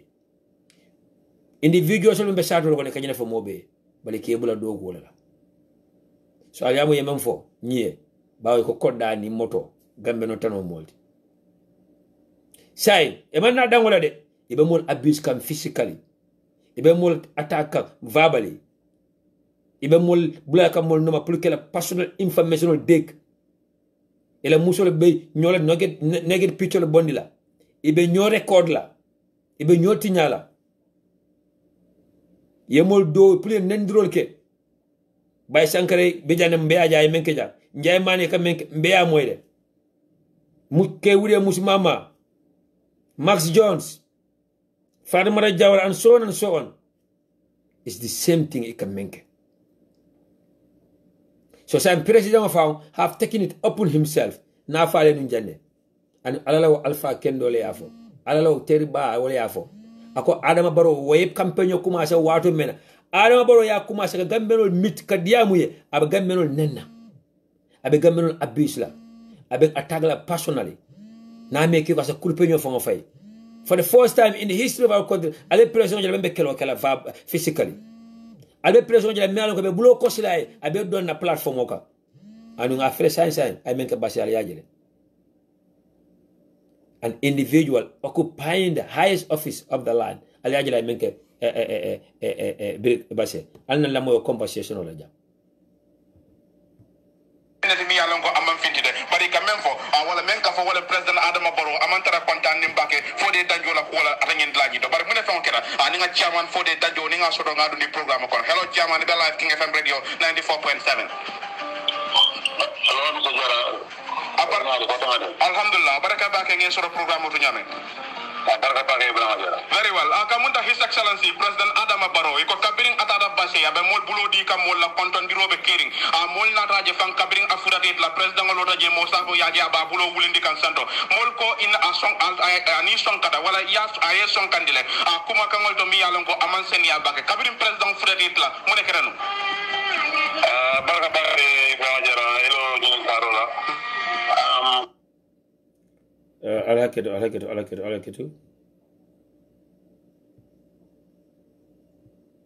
mi yalon ko amam fintide bari quand même fo wala men ka fo wala president Adama Barrow amantara kontan nim bake fo de danjo la ko wala atangen laji do bari mune fon kera ni nga chairman fo de danjo ni nga sodo nga du ni programme kon hello chairman be live King FM radio 94.7 hello ko jara alhamdulillah baraka ba ke ngeen soro programme to ñame baraka ba ke ibrahima jara very well akamunta his excellency president Adama Barrow ko kabiring atada base ya be mol bulo di kam wala konton di robe kering mol na raje fan kabiring afurati la president ngolo raje mo sabo ya ja ba bulo wulindi kan santo mol ko in a song ani song kada wala ya aye song kandile kuma kangol to mi yalon ko aman sen ya bake kabiring president furati la mo ne kerenu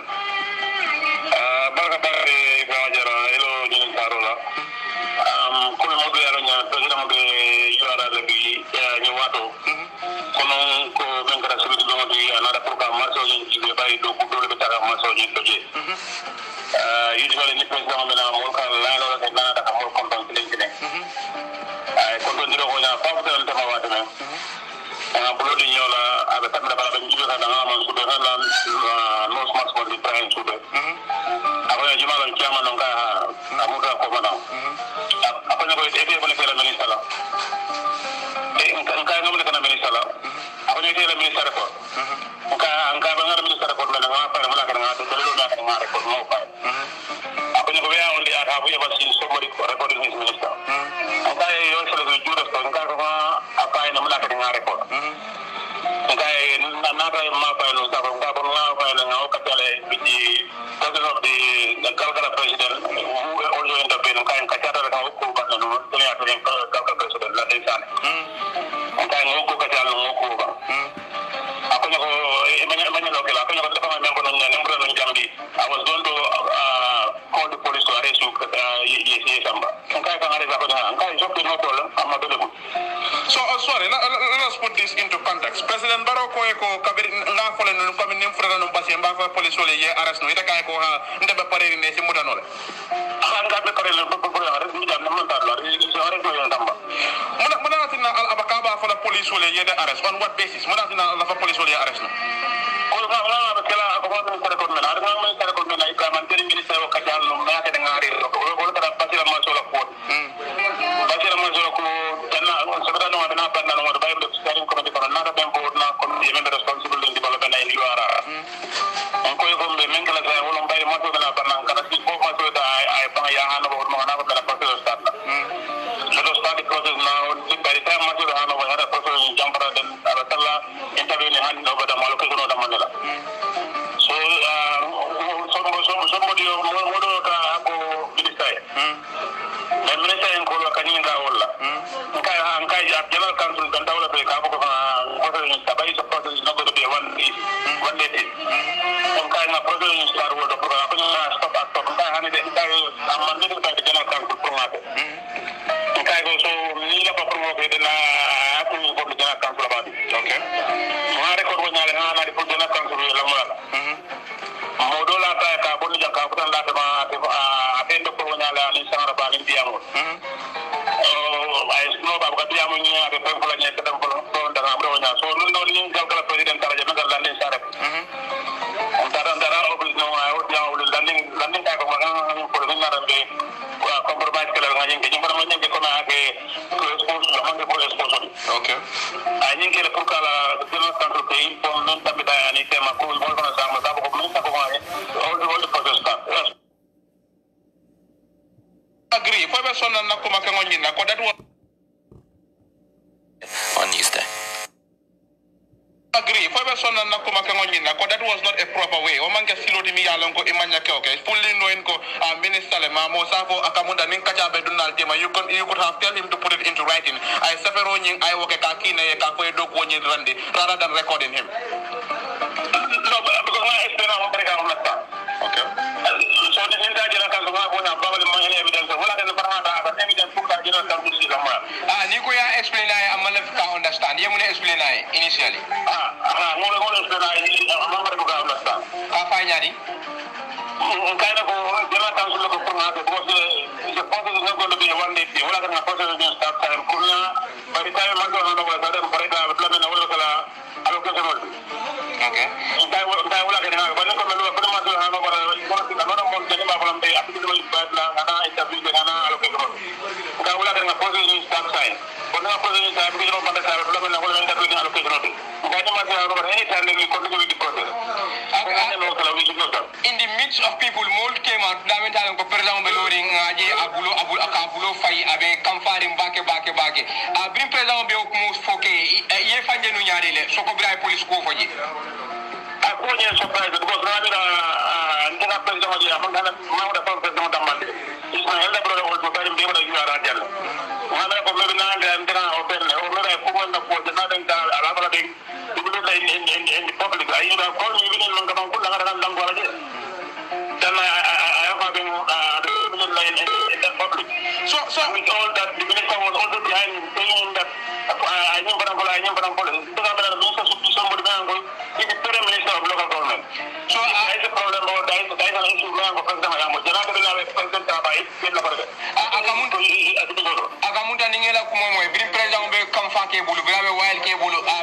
lore adala le ani ko minister jumala nyinde minister ko sadrabe local government land so akamunda chairman mo dol biji ka même ko wala ide ko be bulo di la president la kabri ko be bulo di la Musa Drabe isaba njaay bulo bu safe kana bulo di president la fo mu toñal nga bulo di ala ko bayda abita kana bi ngama en sudo aman ko kala so wala no pas ko bi prayen ko do ma mu tangay ni fodi okay aman naw da man dan ya ko ko tele sponsor abanta mena chairman ya la wat mi antra ko okay and mo ngalo ya ko na was coming from this disposition there I was father of this job okay adana I was on living okay aba antra kana jibo kana this more handle sponsor mi $600,000 okay adlen da company sponsor $600,000 ngalo mo ma tanka ngakoro binari democratic party ko amande no $350,000 it was after my campaign very winter warning dara ka kondo wala mangkunda na campaign timo ka so tanka nyo kala panda bay election ka panda mo sotta ko la ngakoro do about $89,000 I took $1,000 study adi mo la ko $9,000 na jatta odi tena tema ko me campaign ting men ko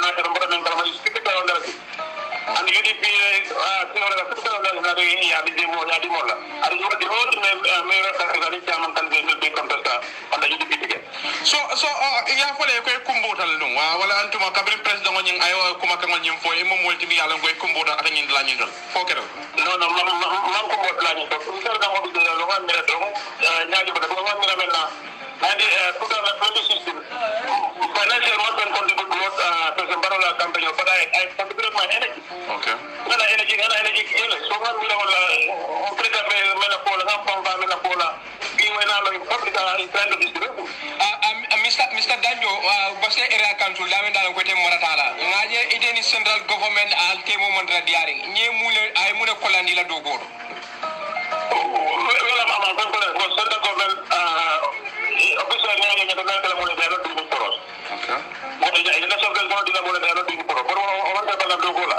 nda bala na so ngam from taxpayers ni ko dia not doing proper what do you mean ye mune free wodo mo be ana ko local government agreement ko central government ma wala local government agreement ko lon ko central government nyanda subvention dina mo la every month na every year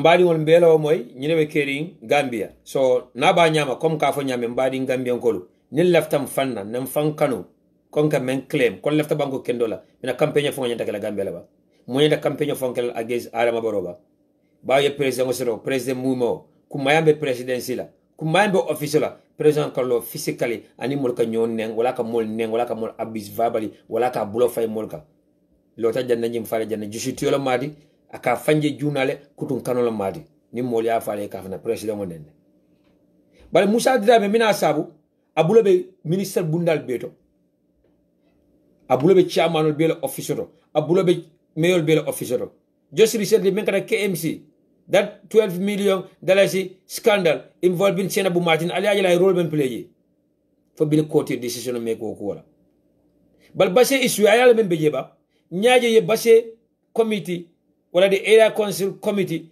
nyinta ya condemn imalefi woli yante menkele yake because basse place ya beji le fo preda kantin men ban lola folode basse marché mo yela folode ye place di la fa preda folo Musa Drabe kam ne fo basse ngole Adama Barrow le be ni masero loka Adama Barrow la marché o nyillo Adama Barrow la marché o nyi sponsor e kana kantungo di NPP supporters le laje mo ka Barrow fasa e kana kantungo di wala la masa kunda do kula mbebe do kula masa kunda kono oyedi ibe kantungo soro jali mina kantungo nyintala ka alwasi mo fu aro ma ko renke basse marché o me alon ka be lo kan tamam pare ya place o tala fa banda mbenyim fula le jam mark my word nim basse marché o tata inaugurate fa pareta sam place diol tuteje amina o makka on fana moyla ba dole nim fuaro mi alon ko wala fonla bagasul janita je wala fonla place ul janita je ibe fon la place ol itel ba tala kan sa Musa Drabe be place o di ka badi ngol la ala close business associate and ala close family association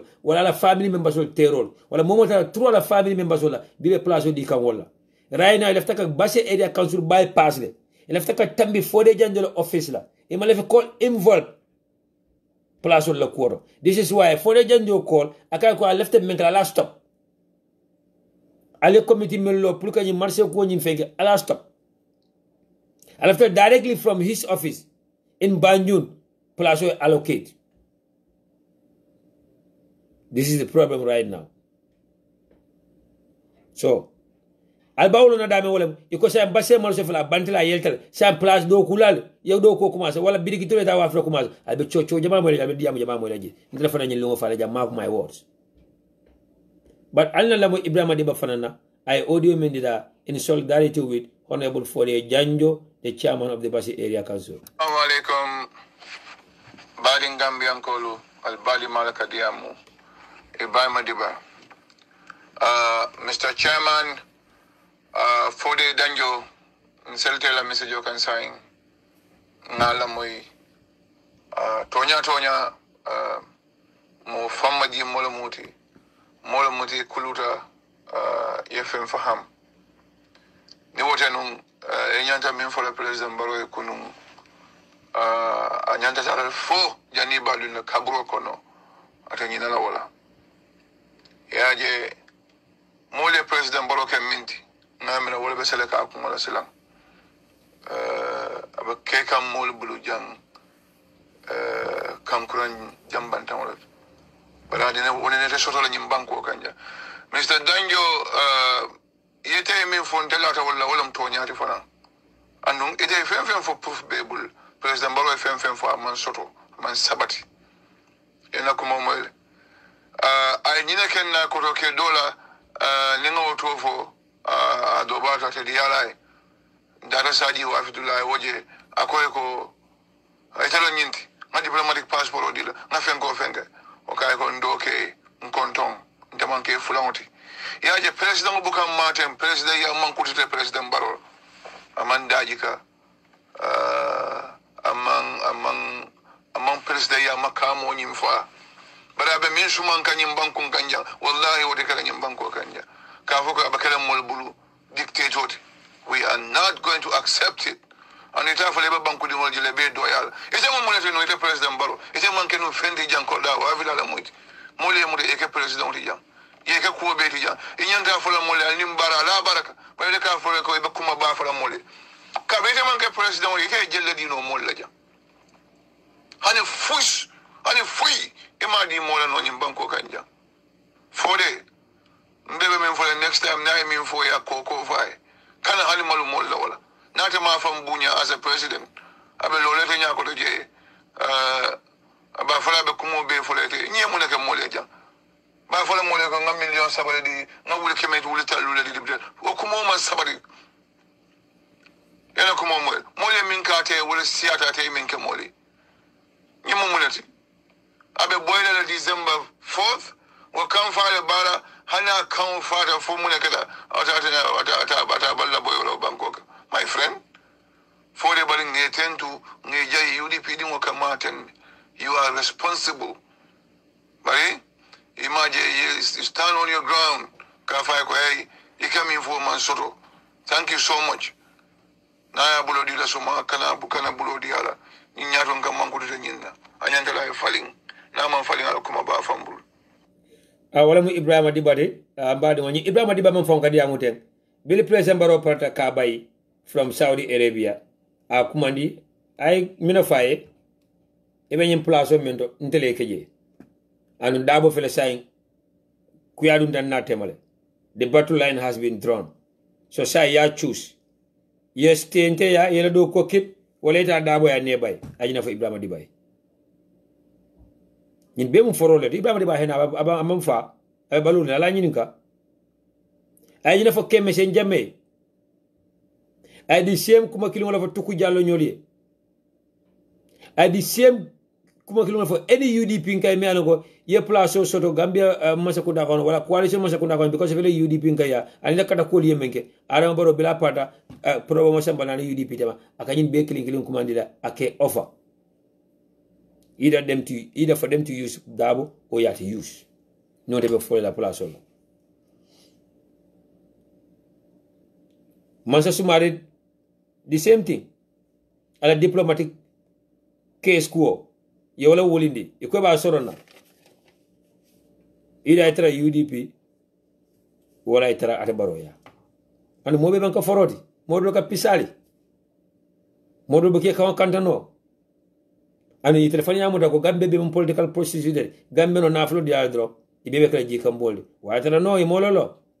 Just look at Halimatu Sow, a very good example of it. Halimatu Sow, mashallah. Motoni mkoda, yewol diala, muso, abalanta. Nkala ya kuma komonfo. Akabe balulu UDP, afara UDP. Akwa furo na atala fara useno dawonya, ikana bale useno dabo koma. That's a very strong word. That's a very strong statement from a very strong woman.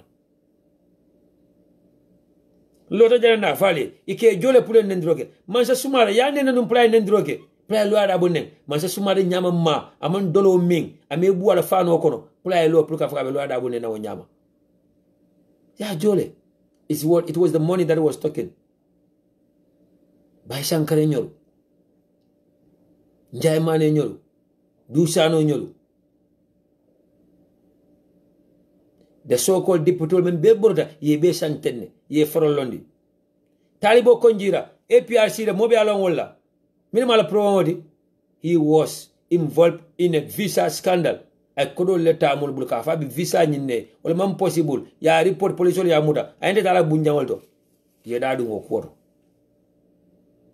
e ka telephone leta e ka IGP call e ka telephone leta e ka ministerial call e ka telephone le sika e ka director call president baro advice ni ndamala melo do kolti bakay buka president advice no anything baka tara searing office criminal counsel kono official mi alon ko basol lebe fenere nje matlal lebe laari nje e be mol call la ni mamul topic soro lungo mena wala nga beka ka musu kololde ngo lefte midla lede be midla no minto ngo ne misle man fo mam mis lefte na loji card to wala lefte sambala dinala ñina mo la do ko walti ni jita nak ye masa kundala jiji plate lo boni la moto lo bala ye la personal ji number keje yino moto la ka fiddi sato lo kono musol ba mutala ko e la moto la muñindi men yalla ko material so lo mi la promodi e ka mo ñinne mi la moto walti budi ka bula sunguri no maten ni men so livre la silo ka ye fanko ko e ka je tambi kebarun kotola membe lo silo ka batari e tambi muske barun kotola membe lo silo ka batari e tambi karam mun dindingol la bala musi koyo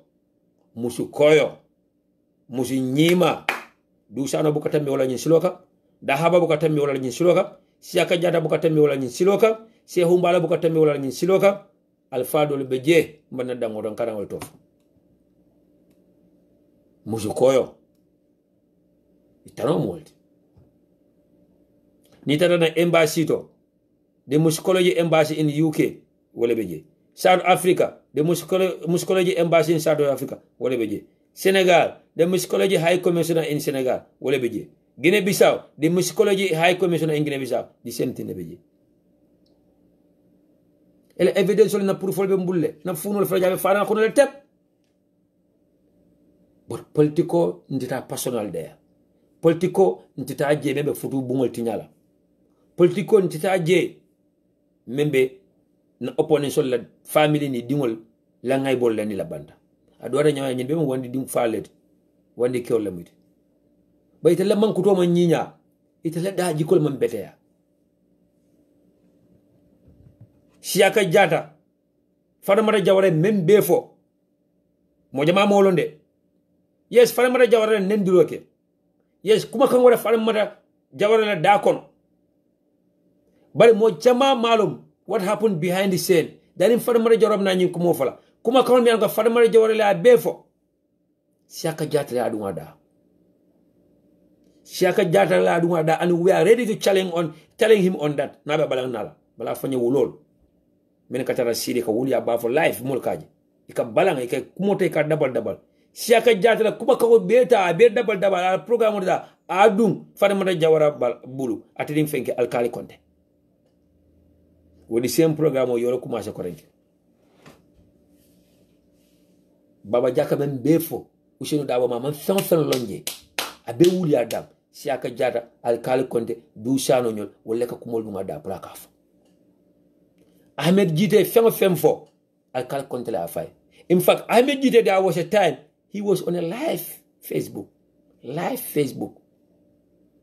billahi wallahi tallahi alkali konte a call modol be diabo moy kata malo alkali konte ka kumol faya yente men fala lo ada wo balam ko momo ni fade tele be la kabul kono kodi the first 3 nights in the graveyard it will be determined by your action and your words yemen kanyen dunia kodi bebe atar la nyala nin defane naka kawole ka mfane mbo tar la nyato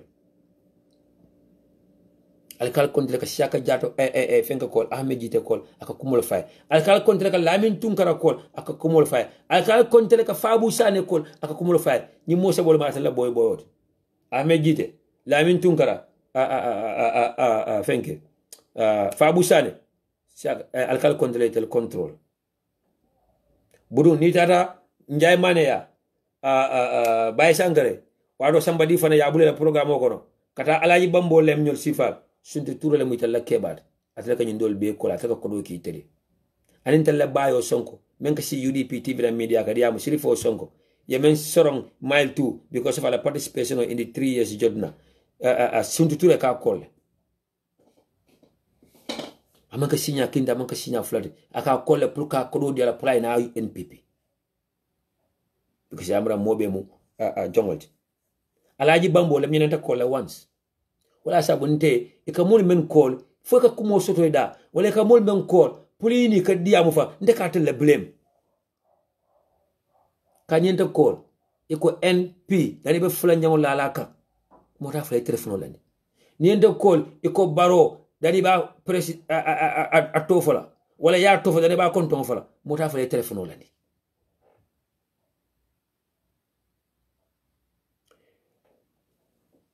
at the end of the day, what matters, wala mnyintu ko, tonya mol be Gambia le, tonya mol be system o kono le, tonya mol be jene mena anko, they are ready to die for the people of the Gambia, and you can never again.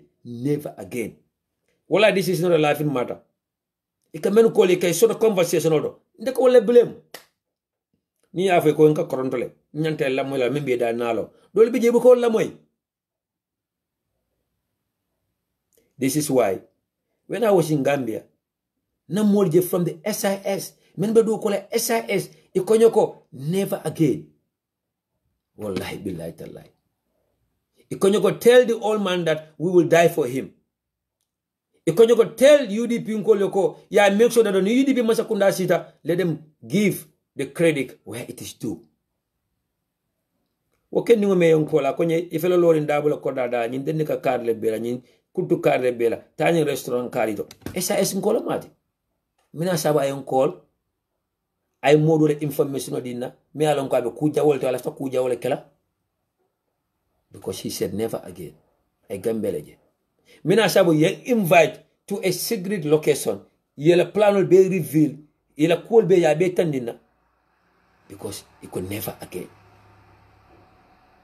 Mina sabu ya fonye president kana programme jibe nyame force lady kana programme jibe nyame jimala kana programme record jimala ka take notes ke ay mol to fenye because they said never again. Why someone me alon kanika bi nyamaje ndara Gambia fombo je nyamaje ay call to volunteer akuntara dawda bulala noma akona mitino mitina minajele ni la mol beje men kana aspire aba identify la mol. Because I believe that Gambia never again. So Nimen Kafoko dictator at Gambia. Well, Adam Barrow is a dictator in the making. Adam Barrow is already a dictator. Thank you, Madam Osua. Adam Barrow is already a dictator. Nimen Kafoko Gambia between Gambia between the Fapade, a Gambia between. Because I stood my ground and I make my family to believe that they might arrest me, but I'll be the last person. Because no dikoni or dankene loco, ni bulo might a gamben malakoteng. Ni fight a gamben falakoteng. Because now no gamben old after they come to sign car phone or all to that. But the patient also they are just waiting for December. But B, alimata soka time through men, wala crowd. Naka diablo what? Iwa tretinka. Ala moto lika bula normal. Ika kole. Ika mul kiaka. Itel fabuka kol kede. Ika alimata solo number letter. Ya di mola. Walka alimata so call with block ID la. bini ala moto so manka a strong woman ake mamanka modi mendan kenera asafa from bobo politiko. But I told ali moto so nkai ko don't change your number. This is your personal number. This is what you communicate with people. Nka kale number change, kana push, kana tardulato. Just make sure that you watch your back. Yale ninyi malakata, yale beji malatrosa. Period. And I sent a message to that lady also. 5 fita na mala 5 fita mamalo. Nasen true molla. Olem dusa no ni me isusor. Ofana ni lefta, ofana ntara fami na pisalla. Abe move la dulado, abe da dulado. Nta ko kana move dulado. Simfanya kanata. It's never again in the Gambia. We need to stand on our grounds. We need to believe that God, this is what we fought for. Oh, this is not what we fought for. Period. But ni mo koi idi mo ko keten. Ite kara keten. Yes, wool woman dear. And I understand it when my mom was going through that a confusion during my stay there. Mbaba kam dal no kronda na fin ay kronda na findira no ba ko da Gambia. But how do we know it? We have the good ones in the system. We have the good ones in the system. So Gambianol na left al fanna wallahi Gambianol nyinem fankano wallahi Gambianol kam mem fo nata ko bento campagne fo manyana kala Gambia o sere dawo manyana campagne kala nko mama kande manyana campagne kala.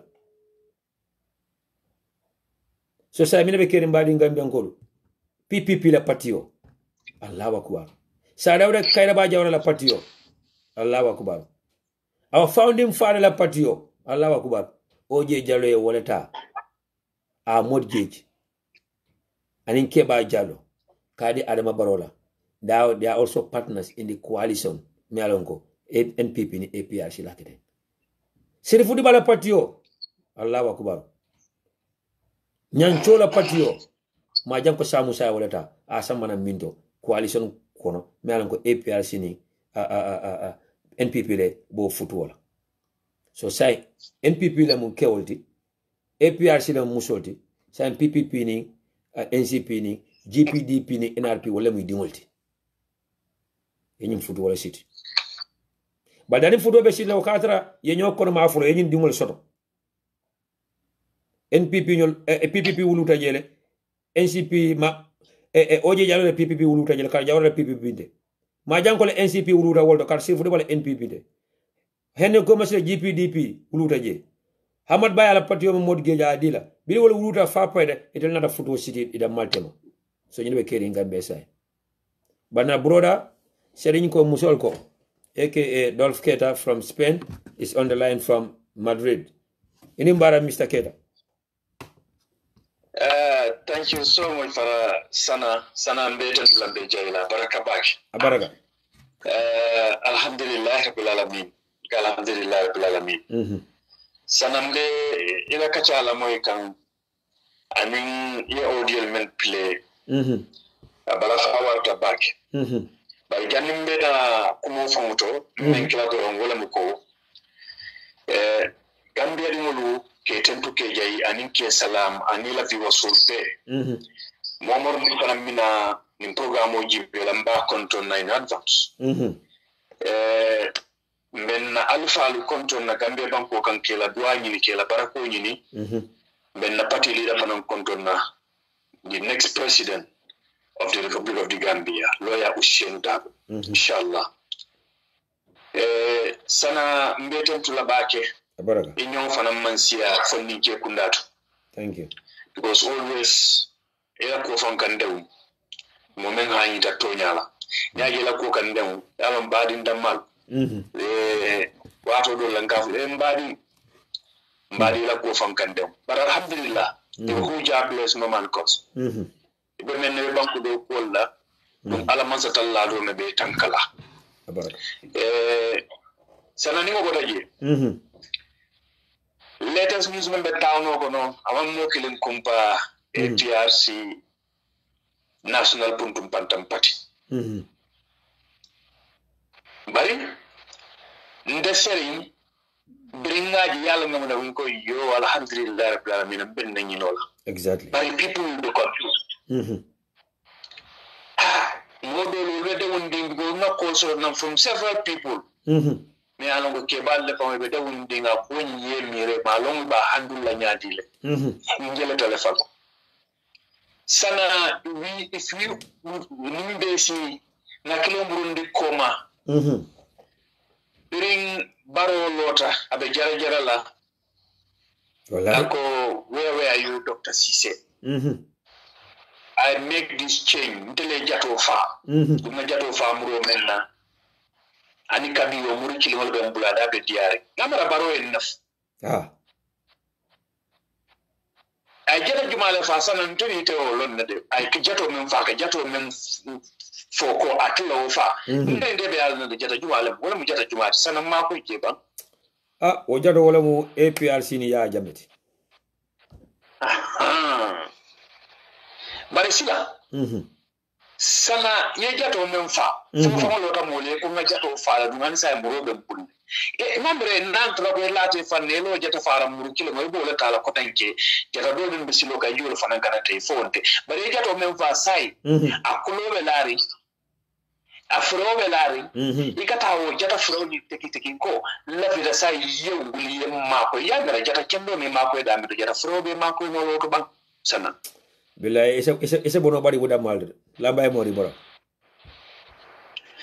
jata frobe jata kendo be ma ko da me jata frobe ma ko la wala bang ba yele fango ko jato fa woto baro ila jata frobe yo la teki tol ma fode sere jinko sere yuso bang nan dingol ko made bang kiangol alne la moy kiangol alne la mani hakelo alne la moy people from the University of Politics mbe kumbotale wosi data na kumol befo bali seri ka point mem fo jam mo jama manyum point doje de akay jato mem fa continue seri adama la fam de mafi akon na jato mem fa sina bang mo subo nyinti du wala ye balwala ni mala kuma count exactly yeah bari min kuma count ala fa futa da kiyaman jamme made bari sara jani be continue na katani ngono mba ma eden kilo dolla mbo fana lale ja seri yale ko okay go ahead ako subari sanjo baro manas borta subari sanjo baro manas borta atata fo kia manjame ko munamfula epia sila bandinko dem fala ina mala kuma count sana ite jato men kanate ya busu ya subo domo sai nga kuno litato le wuru dinko ko ne ko kana gambeno silandi wala ka fo ko sembo bendele bulbi mol bentele ko mapi jamala bembulu jamala fanan kaftam muna yamira ko fo ma bol malon ko jato nyim fatal fo ka pare ba wallahi woto mandin ko nimbaro mamme ko matula bu kallo bayro bar min kuro ko sene ala kolondalla nan namba sekunda kolondala kuro nyimbe sene ala gelda te bayla mamme ko tanke na siata tilitanse ni demandin nam wol ben natem because I solely believe that Gambian they would not make mistakes twice. They cannot move it. They will not allow that. Membe ke kanyilabi. Yo continue iko lafita wole kenna na tutoro nyinkono na tunu mantoro yinkona ni ko ya nyinkono sangi kende nani Gambia di ko mansino abeni hardship abeni kole a jaw atinna mol buka hani fankata loptanol to wala bari musolu sana ndeni musolu be do bola organizational bembulu me yalonko dolu they are non-government organization mukala kumul for political platform multo just 3 days ago we made a huge supply of medication glofol men yalonko na no so liye kumbo iko glofol fam mankita tabangi loptano do biya faringele tep farafenya faringele tep ka bade do birin kerawan fuka na bi farafenya la hel sen dabe dawlan dingal faringele do tep na supply bel jumale mako yake fo adama barole man hani attended so sa akam da sana laptano to gambe dingolu gambe ka folle be supply wol samba kanye bal man sakunda mantra di kan the minister of health mantra di kan indeed wala be tama kan sana so woto mon be ya lonne dalilo me ya tinna fakar nin fakawa ku ka futan nyole ko madu makwale sonoke ko numbe 609 wol mu beti bari mol sina nam fanande ko ben hakilo len sunyanna and we are not fools. Yes, we are not fools. Sina na iga fonye ko babil man sabab amam donin kalama ha babil man sabab ba kalama hey bari ninke mo nyimman dati bila. This was a gemme yalon ka planta bring sitting jay be gina kotorial yanaka na gambe banko. Thank you. Bari nga sering de nina kundi ya nina diamu no bali ya na tole ngado man din foje nga analyze nga landi otumo bi man si because I know that ko nimbe sotola billahi wallahi taala bala amam mone de because ngamu nyalong bring karimu tura konye ko lungo men adama dun da state house sotu simo sika anim to lamandi ka kebalu e ka korosi ro ko re ko ni din ni moje doron anata sita simo sika ala ni tablo ko ko ka mo farata de multi e ka man ke ta man seri kendet bring karimi yo fonye adama ya simo sika ala ni tablo kan aya buru weren nda ko jannati ya wala tinna ya jambe kata ko la jam bring mo fonko karimi mesejo be mbulumba dile la ya futan dama ito la teru kanun tawum atol le bulo be nyobo mo be do kukili afay ko ni man sa ya siraw nyimmen abakan asa hakilo tu bake de barasa hakilo tu mo folo men wala mo jumati wala mo ate fawla dimba ya lu fawti bar hakil mal kanin lo sana wallahi ni ko sana jaaju to be kala man sa kyawti wallahi ila nyaada ni mame be siri karanta wala fana ko content because she's expecting that ko afana be kala man sa musolati. Am I not right? Exactly. But sinan o man sa musoni avec même kono tarketa wa ikatwa folla sim katwa folla wena ye time bi akasani total du we na fola kemai la ilaha illallah nsi poisin ni ko ben bulani bulal bari ci wofela ku no ku yala de ndaba ku no ku yala afanan nata ya dati abo kamen domo sango kono akole domo tilo kono abo kamen domo sango kono akole domo tilo kono akol la ilaha illallah dunya dan te jande mbe dunya arjanoto otum tebe fala jande ay meni katanda fanne kayro ni to boda jande dol fanan be bola jande otum dol fanan be damen to jam nte bola jam fom fanan ngantata sada wala probable man na ban jawa woni so yasir dama ka bolu jelto exactly. So this was the government meni ya mutako Gambia di wala kumbo Gambia di wala bata Gambia di wala effort ila kelolu anila miro e membe ka funyola pour beta Gambia soto ito liyamala ko liyo do ko ke tolleli ha tollel ba futu don dolti alta aliyata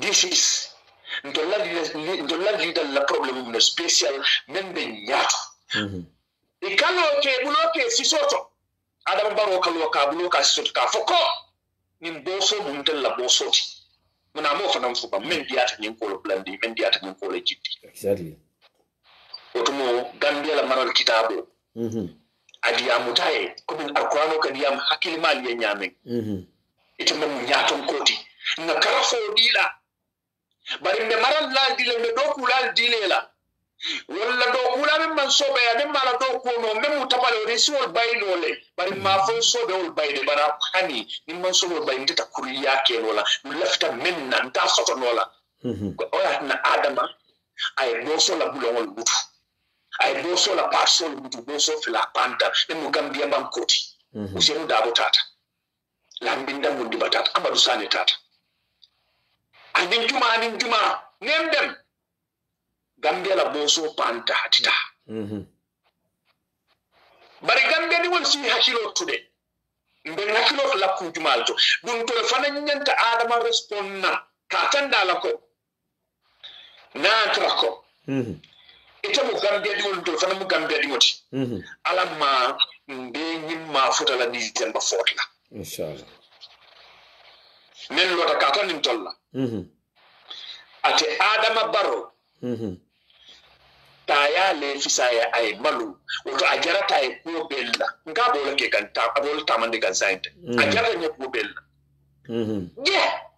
e jato men fa commission londi ka kuriyale kiskis na fol men tinyata bari yen na fi ko la manku to gele ado sular mon la ko le ko loya usen dawole benati nan bari yara fam mo ko faari mon siyata gambe banko kanne yara fam mo te gambe di mon fanan ni nola Well, the guy who Dabo was not the president. You are the president. Yes. It's like a quacky. Down number vice president. It's like a fire. Or do go to telecoto. Go like Nete, right from Sotono, later was a pay car, a bay. Because it was some boy in Soto. So they can have more local. Uzen Dabo Tiara Siloni, Uzen Dabo Yana Commissioner. Alkelo la nyadile pour abeni bol sop no la nyame wona woba yara fantol ye kelo menga 2016 adama e wuro mem be ke 2016 bara fama ya folle de ako ngam mem be fon nen kala mola sawni banko tema ako nanata bara lala ngali hakilo len sunyam ngali selendi santole kal ko to yofi gambia digol o ton tede ni adama en ko to yofi kunu wallahi so matan ko to yofi la ko tanje ko za fa la fa de wala o to ni nyanta kalam to be karwa mun dalti a nyanta kalam be la sinnati so di min hasidi ya tuje na tuke ya tuje buna fa ya tuje be ya lonni who is the right candidate pour que gambe banko bondi wala mo mati follow ala taman zero iko kare mo malalti ide bulo chodla jumal la gambe banko ka loya usenu da ke ko kare ni sorodi wolati ide bulo chodla jumal la loya usenu da iko kare bukallahi di kenza oke ide bulo chodla jumal la loya usenu da bari muna na selan gambe di wol karo kuyata muna na gambe di wol fonita muna na gambe di wol mbuka sabari kakano soto la banko e mem dol fama bata kunjiro sare ndinda mem gambe banko ti protestana min kaba ko yata de wallahi mina men keta Mr. Fode la Carola de medoma dinna solo to nga analyze na area council kiamano mbaten to lamba jayla yala adama kay ninteni UDP la futu bantale Fode kay bilen den UDP la futu kuda kutayata katambe ani konum exactly bari mon buke hakilo to minto yala munati na adama e sonko boy Fode ka Adam was expecting kombita ni marso me yele kan gol be bulo slantele e ko adama fele atele na dunia nyandinye afela e marso mendi molla because adama think that ko Ghanaians are still fools. Yes. Nindana bero landing ni modo kuntuta gie barol kono kombo kono mbafle ko mine la silol le dedala. Hey, but Ghanaians are still asking question the guy over 4 years. Sanji jamale tambita sama jamale tambita de. Ge eman kudu na korda bunda fa kate fa uta karisa ba rekana kudu na korda bunda. What do you want? Do you think we are full? For ya mera malo left munela bam. Gambia dingol ben ne fo ko ala bula jay ta sinola. Ban ko ngenti ko lonne. Exactly. Afutata Fode ani expectation on mentaga. Ko nim futata nin todia nyimbe kante adama baro le tati ba fulal baro manasi actually bas marse wonyillo bari ala ruwa no liya teki nantra femba bala ikahe ko ani bari emiro do mandinde the Marshawing is under the area council. Or area council do ila nyaton ko mo jumado wala mo foredi o me party jumado wala mo United Democratic Party no ni tele be nyo sabaka min sira wala uru itala vitata na mo la kontla do ku o dum fana moli yaje ko atebe do ku bulani ngona bulo ma ko tollel ba sabba kan inde de tollel ko o do dida fana toriya so je o fana be toriya so la je la ko mbato no sonko boy fode ka yalom amebu nyano kam fa kammala wala tinna e fode ataka sonko boy akam Kafako, Gonga Polefanko, Infoda Jambe Police Commander in arrest. So this is the type of leadership we are having in our country, Brother Sana. Yeah, more juicy ba. You understand? Because of our expectation of failed to get because you are a member, Brother Sana. Yes. Have you ever seen NPP, National Puntumpantam Party? Or Adam Barrow himself? Kafindi, Balafa, Diamo from sort of demanding from about no men the Fakal Loptanol to so men the Fakal Loptanol to Kakwin address, Kagabe Kumandi, Kamol Sabarindi, in an Agelabam, in an NPP Jelafambang, co-program because of Munaketa. They don't still believe that people die. Yeah, in fact, it's the other way around. Anybody who comes to talk in support of that, Ikafala UDP in Colombia, even if you have nothing to do with politics. Imun no soti, imun do kurlat leptaroti, imun philanthropy. If you talk about it, you have UDP in Colombia. Sana wala be caring. So, nde amutako. Adama Barrow of all people. Meya alonko atele lota ko. Ya karanta de barinde Adama fanan karantal. Bar walla tamala wala ko indi way sana. Ani ate wala buku koto la fangota akaranta wala to ajanata fa mokal katambe wota. Hani abola buku koto nyum fangota because story repeat itself sana. Membe beke kambini make kutati. Ndati talenu, nketale nu. If you could remember, Ninketale nu. Bring Adam Barrow sita man sakundato ke ba kliye ninkacha fonya konye ndingo nkae na. Akonye mbenim fole a mark. Akonye dumba fole nyame abe kelo le nyame nkae munengoti. Akonye sa dauda kaira ba jawara. Aninse fuduba. Walita nyame fole bota nyokan. Akonye exactly Adam Barrow wole mina. Akonye because ning is a greedy passion. Akonye ning is a greedy person. Many better raba la fanan. Jama ibe kala mo greedy mo lelti. Ite banko la interest sokla in heart. Akonye abe jam fakela la te baila. Membeje the king makers they call themselves. Yes. Wallen na banko wallen bati nya kambe.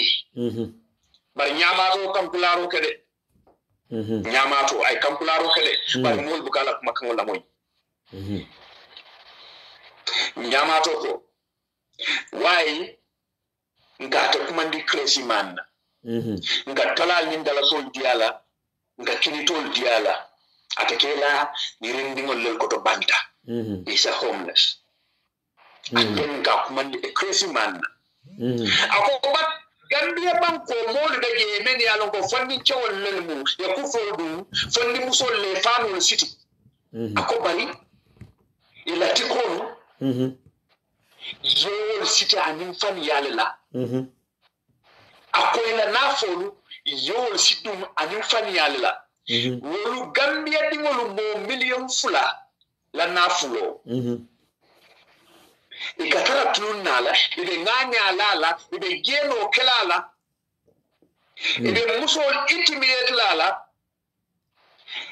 It's so that it will nothing na kuwe so besita molu kan kafo ninta, niye ninta, ye molu kan ya fo ko ntoleliye, ntolel konoto diata, ntolel bulo feata, aben tolel bulu. Itolel muneke kan.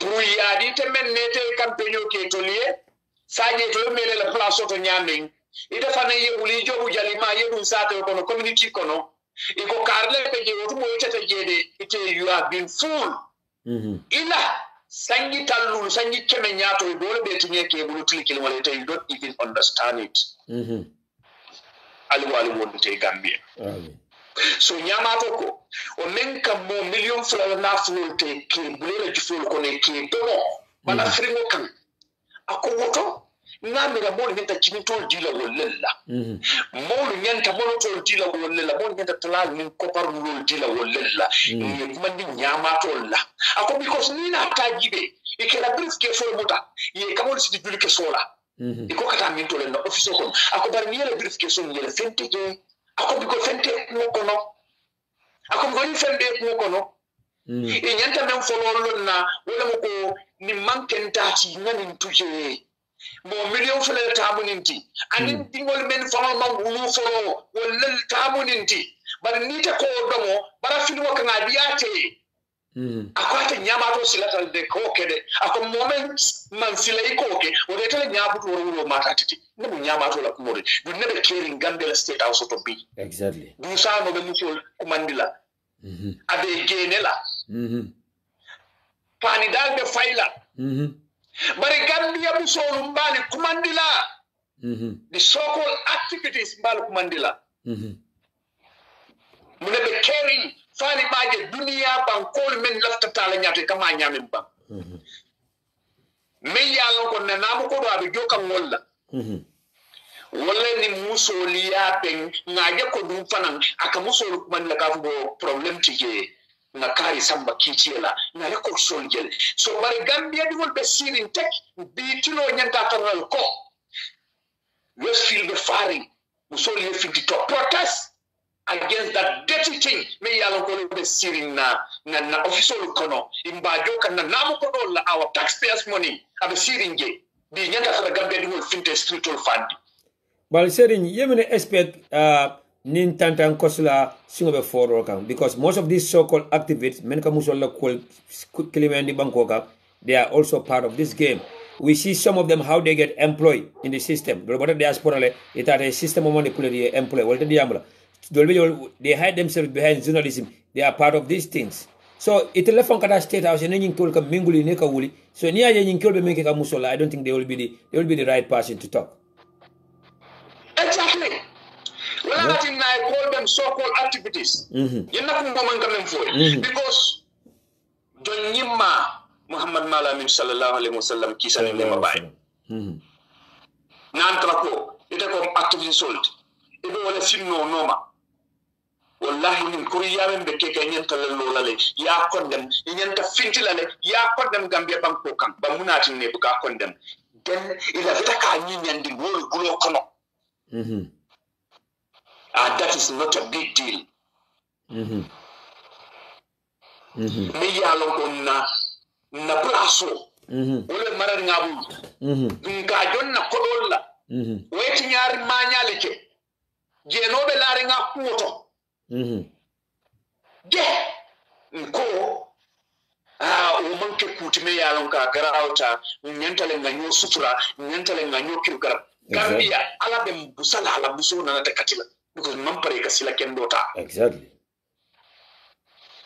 problem laare kan bi nimman pare wallahi ni problem to wullan kan plagi la drum because volle ben fan mondika and then minatala morol yale ngan na pul nyinin ka mune be mbala mune problem to mon tel famol len na problem o fam volle na problem sabon famol aman jara kata moria be nyaala tilinde na membe kering ye mo jabe nori ya ko la ya fasa wo kan wala ya ja kan ye de ya kan imam fem fo je te ya nyinyan nori ya ko le do continue la di exactly mbella ko mo kum fala da men bro sana fondin cho me ye adam baro tret ala la muso kuma kan sagar ngol le sotabulu fo faro kula take bari mbemu hakil ma mbemu banku dingol len mbemu fahamu lalenti bari mo fa kuma wala futa de mo la buki hakilo tuje mo fa kuma wala futa Yeah. The campaign time is just at the corner. Cafe Fayo Kanasi. It is taken no bondi. And it like Banko Alfat. In another word. It again Iketa Bunta Ikati. What do you expect? The club Moromon Tawalati. Exactly. So I Iketa Moromon Tawati Kana Silade. It was Roketa Bunta Ikati. I think you should lead. I think you sila kendo in a wala na morning abule noma. But nita nota gambia mo le ka for ko mbal na constitutional right musla la nita kanyeta. So to gambia di ko namba friend. Oto nin campaign na la fana kana ta campaign yola de. Yeah. Kuma kan ko mo sila no akande de. Because of mulekata ite bo fa kumo le fo.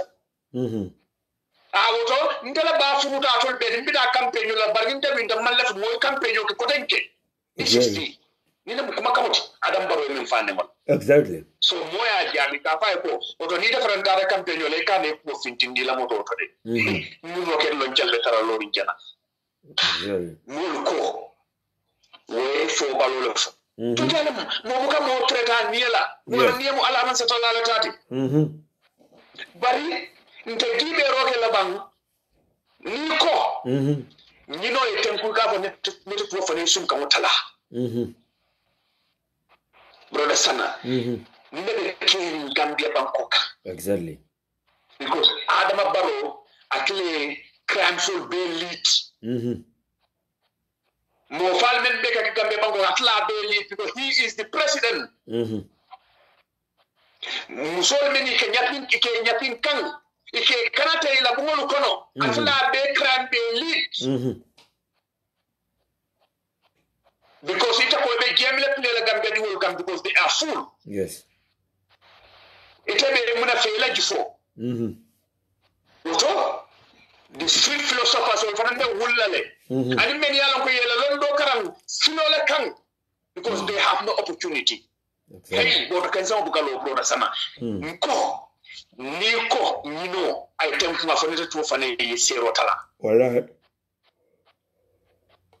bro sana this is the case exactly you never caring Gambia funding le silo tanam I am among them sangi kende jamalu mbe kenyolu kono nterol fata nyala ngi baade kenyolu kono nterol fata nyala ndate feol kisa jere kono ngi baade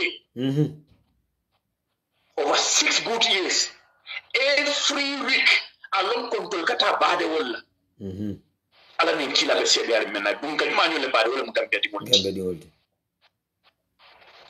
na organisation no min ngalon di den I was the secretary. Mo fura finta dawla ne ba mo fin frolam e kan kumandile e ka jumale kinte no organisation kan teleki ngim bor de sa ko no nakki kanam frotal lar nduke ale halul sute fam bani simune ke no drom na community no kumandi malianolu gambianolu senegalelu nana ngadua ngi badi because of muneketa koleya min ben na banko kan koleya ni asababo sunta malla wala Adama Barrow wala mu president wala mu nyaton koti barkan nim mo me i educate min kolla di ta flo ko man ba kala malon way mol ka fa kenyo mol ka fa bakon ni mo fon ni kewul na ta tay exactly if futata ye singolo tubabu du bankolu kan place like Spain Italy itabe Germany anin la ko tangol to pour que e bahanyol men yalon ko ye kumbo to le subalu salifanalu sutolu resana ite nyanta bala fa sutula as far as you are the leader because la banko ite man fenke noje exactly bari e ko to e ko ni dingol la privilege be palla la dron iko he fara di wala li murde problem teje ikana ntali wala Gambia di wala ko molde la moy lo pro sana ngela tay mota baaki ka boy di nyebaki na kacabe di arinda nun kaca kumayata ani ko men fota jango le la rim banko kam kombi ke baru ya fanya nyame somanda akonye ko albe kat do ko kendo la bal nal mum nin to nyaabe keri Gambia no lafte fana akonye campagne fo mo nyina kala Gambia ko je nyinem be fota nyinem ko de men yalango ibe laring kenya bal definitely bara baraka bake abara bake Mr. Fitam Farle ya fi nyame wala mu de campaign man ñen ko la Gambia ba ko kam but I hope Gambia di ko ngam fam kam le fana yeah I hope this time round abaraka thank you so much for your time abaraka you're welcome thank you mbadu wala muna brother de serigne ko musol ko UDP Spain chapter I will take 2 more callers mentuta waro ramansia and I'm also getting sleepy right now I need to sleep mbodna suda do ko wala nada malla and I have to do the program today I cannot cancel it but again 2 more callers ali haketu 2 more callers and then sina programo kumfaja na brother membe New York menkata Kabiro he was also calling mbanaje from Barcelona on the line from New York and then 1 more caller in sa programo kumfawodo akachabo kabang atabanna because of mbeano ko nimmo sa sifambe deal kan kudun kanole mu mole me afan wara mole me alon ko aka binata kunu molla amala kunu mol valu mole me alon ko afan ko la mo manka modi afan ko la mo boka kata kuke and mole me alon ko menke aka fole andum at the end of the day we do respect him as the head of the state ala kuma kenson fo siada aka kumol famen boka soto wallahi billahi taala ni diamade kon ka nenne ni diamade kon ka president ne ba ni mo ka tuma kumo fola ke ba baka tara sila ko kumol famen boka soto be na fola sila ni adam baro kuma fula la fo fulo be man soto na kuma tan na fo se be man soto na kuma lulla fo nano be man soto all the time over and over say be na fola ko den alindema ni ko ay men fa mon so de ko nanen ni ko ay men fa man ka tonya de ko nanen but all the time al fele jambi for danjo ko men tamata atini adama baro bulo tema hand to hand is $15,000 adama baro ko $600,000 ate odi for danjo yalon ka ba ko mon tolo fola des bo holta woron tolo fola musigadi no ka ba connect la internet on tolo fola jaman tan woron tolo fola ay silol men promise ka be dan tolo fola so at the end of the day fana atara mol me ya ko yon kombal kleten dabolo monso kombal kleten dabolo monso ol be nata proof ko be man ka tonya de monso nin ko be alamalo ko mo fola be fane kera jan but at the end of the day fana he's the only target here he's the only problem here atele mu jamfa ka fola kuntoti atele mu jamfa ka fo nyaton kodi atara tole atele ya kumase from Senegal anata Gambia ako the battle line has been drawn between him and Lawyer Dabo. The battle line has been drawn between him and the UDP. Then the battle will continue until Nayidimalbe win. But Serin Keta kuma killing for that. I jato memfa. Akatele wo jato fa. Wo jato furo belari. Fa badera. Wo jato killing watata wolo kuni. Akano wolo kana football city. But na brother bijang Kabiro Sonko from New York. Kabiro, Inimbara, yes. Thank you so much. And I'm so sorry for making you waiting. No, Sana is fine. Abaraka. Yeah. Audio me play nyanti play la fanang. Abaraka. Thank you very much for reaching out. Thank you. And the laughter contribute la ila program wala beginning. Kabiri program will start about Momodu Sabali. Laughter commanding the file woto promol sa understand wrong because Kabiring APRC ning NPP ning alliance form. Na social media warrior there is so many misleading information social media UDP if I know why they embrace Momodu Sabali some APRC members came to UDP it will embrace sign what are they saying what are they complaining about NPP ning APRC la alliance but Gambian ko nyanta ming understand la what people should understand Momodu Sabali is an individual. An individual who worked in Jammeh's government. Yes, he might have made mistakes, Tonya. Being another Jane commission, but I think he apologized. Adunga Safirokele, Momodu Sabali is a Gambian like you, like me, like anybody else. And he have all right to participate in our democratic process. More nyanta wo understand ale. More ninga deny wala sa intol ming beka democracy champion. What are we talking about? Should we sideline somebody because nkola kwa tarra do kola jamela government? Okay, mama iko Momodu Sabali nata mo fade mo moede. But he came out, he apologized. Hana muneke but he came out. Ako mingo minketate bulu abe Gambian kola ako danila. Yes. But even with that, Gambian ole mati, he have all right to choose any political party as an individual. And he was the only one who did that. Yes. So Gambian ole nyanta would differentiate lale because molka kufula le mix mini yalon ko sana, they are totally different. An individual and an institution. APRC is an institution. A political party is an institution. Gambians should understand that. And Sabali have never been a member of APRC. He served the government as a civil servant. Even handing, he was part of the APRC. But Nako Abota Jele as an individual.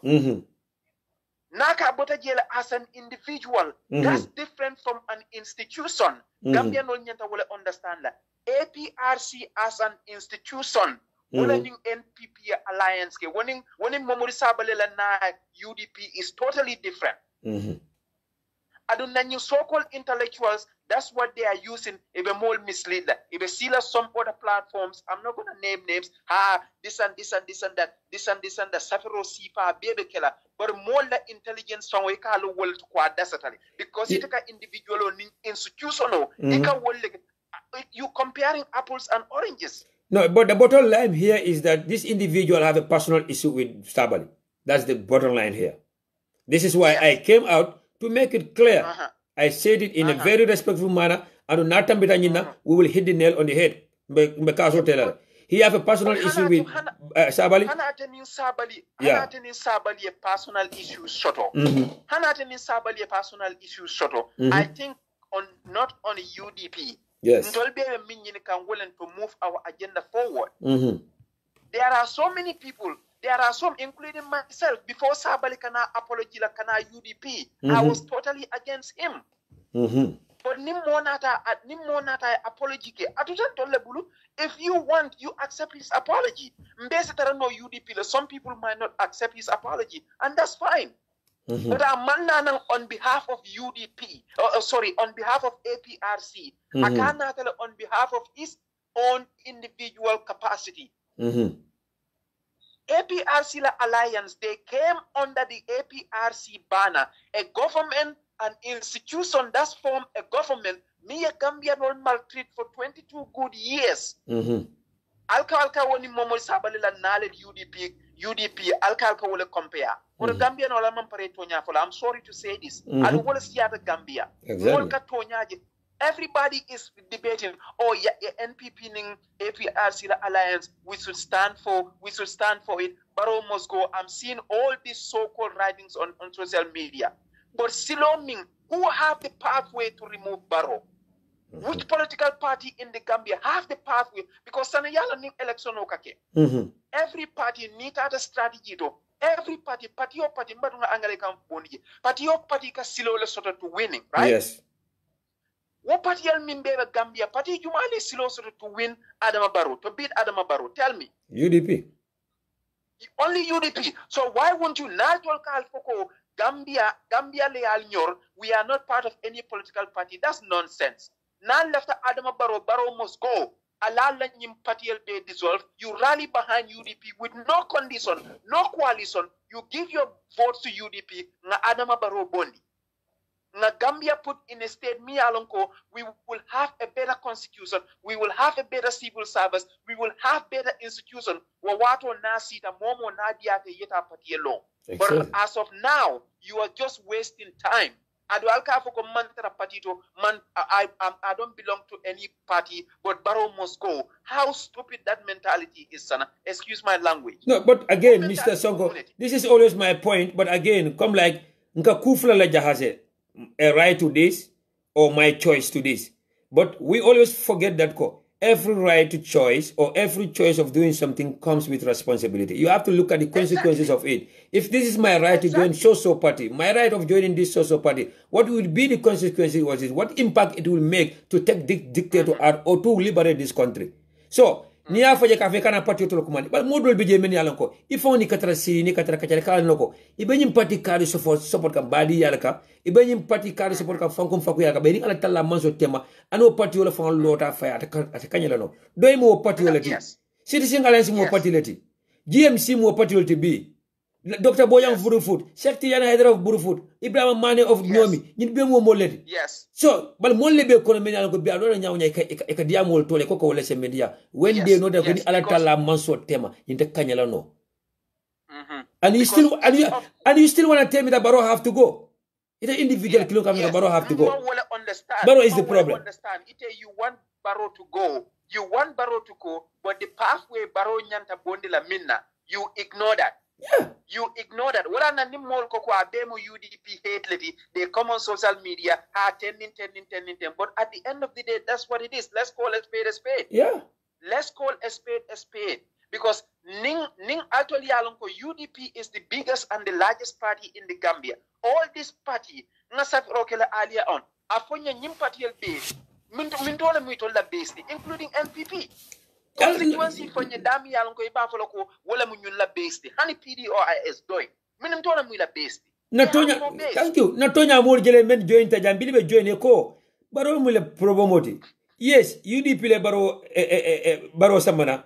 UDP Baro Samana, Baro Lonten, and Baro Nakamotimanka, UDP Jamfa. Instead of telling Baro, you tell them Jamfa 20, you have a UDP Gaji Jalama. Some will try to blame UDP for giving us Baro. But at the end of the day, the individuals will join the UDP. Wallahi, don't call them meeting. Binodon Bible Locono, Fatima Esenda Bolocono. But you call, Nuga naked doi. Baro mo some problem. Baro mo one of them. And they just the UDP is the only party that have the chance and the ability. Puluka Baro Boni. Na brother Soti Jama Menkadiam in platform modo. Blade decision on make Puluka join. Ako, but you'll see that now that I start that. But Ako, Kabaro Bondi, Ajoko UDP a better chance than UDP is the only party now as on Bosoro. Another. We have the pathway. Yes, yeah. We definitely have. One have to be realistic. One have to be realistic. Yes. Exactly. But if a more mislead because they want to mislead people because some Jama from Beje, Edino ni sawo baroe ganye, but they cannot come out and say it. Edino ni sawo because nita kweta man lafi barola ite ya jame you went against Jamme for 22 years ibe struggle okono. Nita kanasi baroning NPP APRC alliance form. Ito ko man fenso da foika for fem for Moli for ka for Moli and go ha will UDP also embrace some APRC members. That's a misleading statement. UDP embraced APRC members individual because they are Gambians. They are citizens of the country. We cannot deny them their democratic rights. They have to participate in our electoral process. But I quite unteleleko, UDP will never form an alliance with APRC as a party. Exactly. That's what Gambians need to understand. Turning APRC Nenete Alliance Kela as a party. Nenete Okela. So Nimbaro Ewoke. That should be something sounding to every Gambian. Nita Koite, you fought Jamme. Ite Jammele Kele 22 years. Baroni Wanata Lanyokan. Diamufongoteje. You should tell your party, you know what? We definitely know that you don't have a pathway to winning. So what we're going to do is let's scrap everything. We pull our weight behind UDP with no condition. I don't say because he made a platform. Rumors mean finted a kavoko ye coalition or left over formula Uncle Bibi Dabo ye mol commandi. I will be #1 individual. Let's believe in our party. This is simple majority. There is no 50%. Having a one vote we are going to win. So this coalition jana, let's forget about it. Instead the UDP executive Danila, handing Jumale coalition or Kumandi, let's forget about it. Let's believe in our party. Let's go solo. We are going to win if everything goes right. There's no doubt about that. So until left Kawala for Moli, new coalition jana, because all the small parties, they all came into the game. They're all banking on this coalition. This are Naketa, they come with their condition. Okay, Naketa, I could be a minister. It among even a constituency sort of, among any base sort of. It any majority party Lanyuka. I'm not Tonya Ponue. You male a coalition of winning the 2016. It all came to evidence Kabirin National Assembly election or not. In fact, remember back in the days there was a coalition me along con Nadlamu.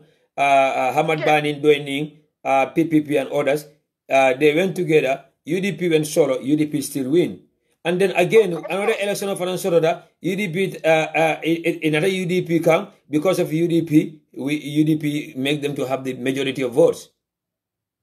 So So Gambian ko alnga Adama Baro nimmo moite Gambia minu ka ko Gambia moma nyor man Gambia la gis if it's really in your heart nin to nyale ba kumo koto alimbe nga UDP back nga bula UDP noma nga karte faye nga Adama Baro. Yeah, I don't think UDP will make that mistake. I don't think our leaders will make that mistake. And then if they do, we will also show them our true colors. We are against any coalition. We don't mind parties coming to work with us side by side, hand in hand, or in partnership. But like coalition, and we all know that coalition, whether you are big or small, there are always conditions. And but for example, some of the parties have not even yet registered with the IEC. Registered, yes. They have not even yet registered with the IEC.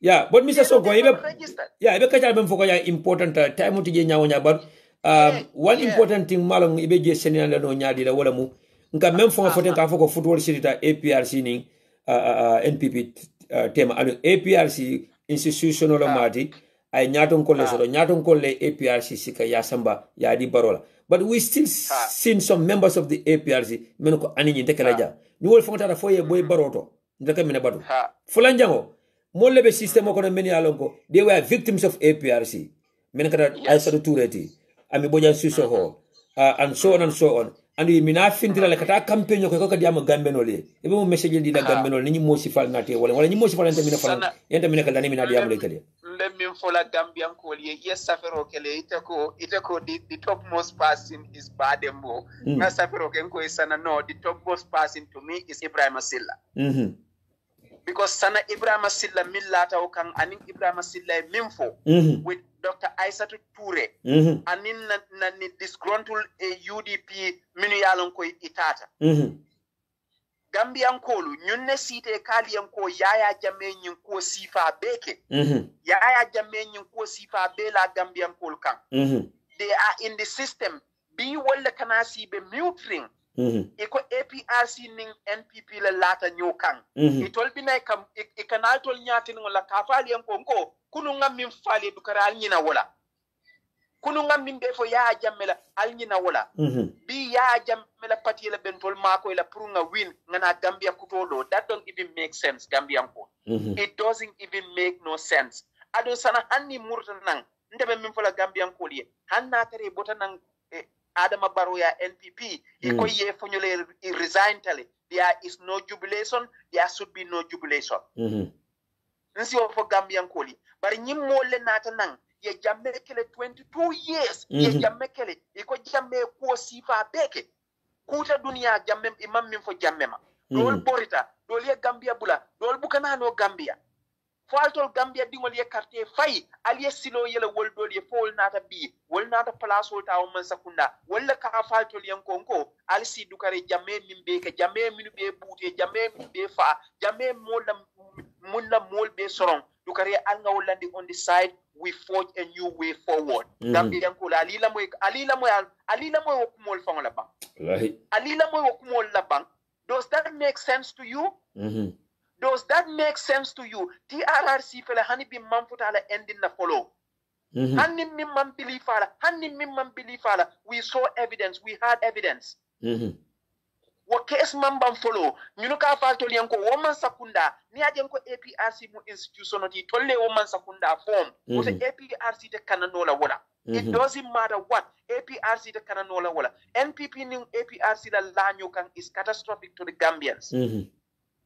Mol mi yawa kele wal kana falto liyan ko hani saying nyimu AP there is no such thing as new APRC kuta jana there is no such thing their hands are already blooded their hands are dirty already ite fenkela no mimbe bulo sene andila sana because it's an institution, it's a party APRC the kanano I don't care how ya fabricate nyami APRC the kanala nole jamela government atrocity la ite kanano exactly so ni one more nata na minube system okono they should be the first person mini alonko they should come and speak against this and resign this honestly you resign inana manta yeta kuma fo Gambia no de mimman soto because ibe kuma fo la Gambia ko it's not going to be convincing adata soto la Gambian ko adun Gambian ko al sal hakilo du baate Gambian ko al sal hakilo du baate ya lebelle iko kodo le diatalie Gambian no mo political prostitute le exactly. ika wole falma fal ya long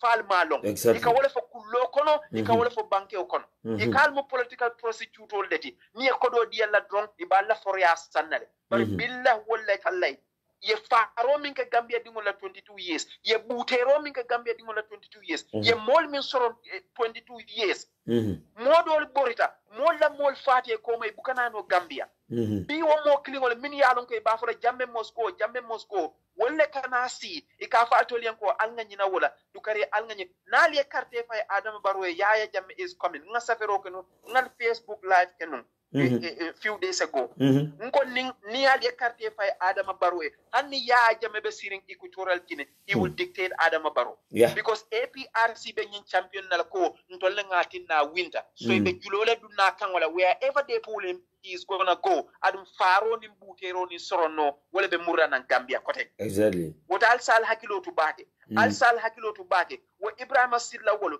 Dr. Aissa Touré wolo Suntu Touré wolo Fabou Sané wolo Alkali Konte wolo Siaka Jata wolo Lamin Cham wolo the list goes on and on and on ntolle ni wol bebe UDP wala sita je ko jamme moman kuriya ni dunia sankulo kono miye jamme si ni wollo te be bori na dulal beto ibe diamol sifal be kela bi wala kana si wopati yemi Gambia yankol tora itol ko ni wala kane bulo la nyokan pour ka do koke ngo womu malu balu Gambia is a very very sad moment in our history sana it's a very very sad moment in our history and history will judge each of them ni mo resign. This message is going to the UDP, deserted UDP members. Suntu Ture Mimbe Embassy to UK, Fabou Sane, Alkali, Siaka, UDP Nkolu. I told Yalone what went down in UDP. Molmin Torata UDP Amaltul Kumpa. I told the friends all the father, all the friends all the booted, all the friends all the imprisoned. Be I told Kanasi, I told Amal, you don't even feel it. You guys should be running out. The day announcement of Ketatul Benyanta la resignation of Dila Barola. Aliafa, we cannot do this. We cannot do this. But Alko Hani, Fengoya Tina Nimpalaso, Alial Nyala will bekan. How are you going to feel? Natar nunko ibadi ngolemu UDP called the mini alon kafata. People like Solo Kuruma, people like Solo Sanding, Alama Ale Neman in Kafarke. But you don't feel it because at that time it wafanga jeta be palaso le noma. Yo muna yara ninja me altol be command individually. Akali yanko alna na liye kafu manga palaso diala. You all would run to Gambia. But Mr. Sonko, they will all run to Gambia, sana. Yeah, but Mr. Sonko, what comes to your mind immediately when you heard that audio from Ibrahima Silla when he was in exile? Blind you understand ko Jame agreement will be Kekampule Jame Bula walk out as a free person into exile.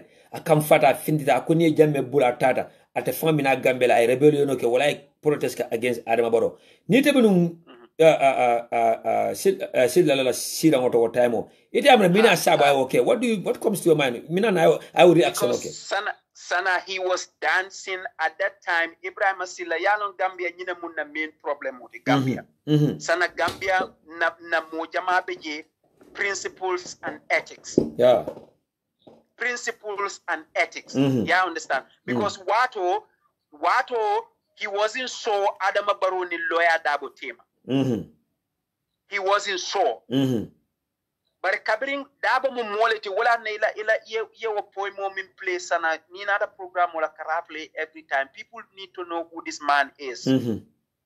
He is a man of principle and ethics. Ala principles solo foita na diata foina mandia ala principles all are his principles. Exactly. So Ibrahima Silla he doesn't have principles sana. He is not a man of principle. I'm gonna say it. He is not a man of principle because ni man of principle le mati ateo kumo mimfo. Ateo kumo mimfo. Hanatar dabo ning UDP ning Barrow fall apart. Akwafa yenko okay, I'm still gonna go with Barrow. But ning event nata an alliance with NPP. Ni nata he should reflect what he said. Exactly. He should reflect on what he said. Not that an individual with principles. Not that individual with principles. If I'm in his shoe,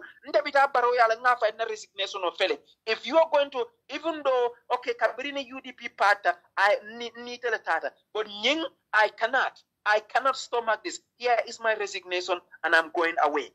A man of principle, ikawoleke. But Sana, they don't have principles. Ibe palaso le noma. So what time wa be ofokang, he doesn't mean it because wato palaso, you know, be caring, cool be caring. He would say anything because wato more baby nyokan. But in division what makes you think he went with Adama Barrow? Yeah, Namre ko kumfada amendro wolem. He's a man without a principle, a man that lacks integrity. But again, nde koje karado farana la namuta ko abe audio farandi dakal wato menna because he was a victim ya klimba yale ya lipa momelo ko fanga ya la dollar janenu a very narrow escape le nun kake. And then the number of years that he spent outside his country at the mantra Western Bankol Fanka Fabi African Bankolka, things were tough. So Namra being a victim of Quenya Dimila Ajoko Yajamanta Julo Jola, or Yajamanta Julo Jola, Yajam should face the punishment. Namra will find Dimila Ajoko Bita. So say, obey Manake at another sea Gambia, at another Yanako, Yajam victim dul Fanabije, Leman Kateri. They went, some of them even went through more dangerous things than him. So I come to the fact that you know what I say, all because of I plus Of course. Yeah. Of course. They all forget about that. They all forget they all forget about that. Well, man principle sort of. Yeah. They lack integrity. Because near integrity sort of principle, your judgment would be like, listen, there are people will be able to struggle or corner. This is what I don't understand, Sana. This is what I don't understand. Nte tonya nte be New York that never manta demonstration or like UN or Kabirin Jamenata. People like you, it be New York that you guys go. Sundutura will be UK they go. So how do you feel now? It will protest big sana. I just don't in Gambia no understand sana. Exactly. I really don't understand how do we think how do we think through? Exactly. But definitely, integrity, moral integrity, and principles. Nyanta will stamp la Gambia, and UDP government will stamp la Gambia under the leadership of Ousseynou Dabo. Yeah. Because nyonya kono jibeta tarlaje. Yes. Nyonya kono jibeta tarlaje. Nyo maslahati tarlaje. Things will go by the books. Kuolbe lala nyaming, abe lala wuna nyam. Mote lola ya fuku hantele nyinken telefenkete. No. Those because we see people. Mol mimbute ye Ibrahim Silla bute ye Ibrahim Silla sorong. He left Gambia, atata Ghana. Be wala kanasi even award. No, it's crazy. so sad. It's good. It's just like I was summarizing this. The only conclusion that I came to all of you to go. Yela sungo muda ya samba police ole lu atameni and I was sungo ya police will be collide against you. Yeah. Yes. So yes. It's very sad. It's a big insult to Gambians. Yeah. Big insult to Gambians. Yeah. But Gambian, to wrap it up, Gambian also understand Momodou Sabally is an individual and APRC is an institution. Neo differentiate no. More kumako Facebook to forget about them. Because social media warriors would come attacking Momodou Sabally. UDP embrace them. He's a Gambian. He have right to participate in our politics. APRC is an institution. Saying, let me ask you, Ninti RRC la recommendation or not? Ninti RRC la recommendation and they put in their core. APRC is a political party that formed a government under the 22 years rule of Yaya Jammeh. For that being the case, atrocity will be occurred under that regime. APRC should be banned. Do you think Barrow would implement that? No. Never. No. In fact, not only, but I don't think any recommendation will be will be implemented as far as the TRT is concerned because of APRC. Billing day one element issue is TRC. Italo lot of ya condemn. You come be for TRC tonyante. More come be for mala any story because much of the stories is about them or their leaders. Yes. Yeah. So sana mbarunge bula wato jamfata.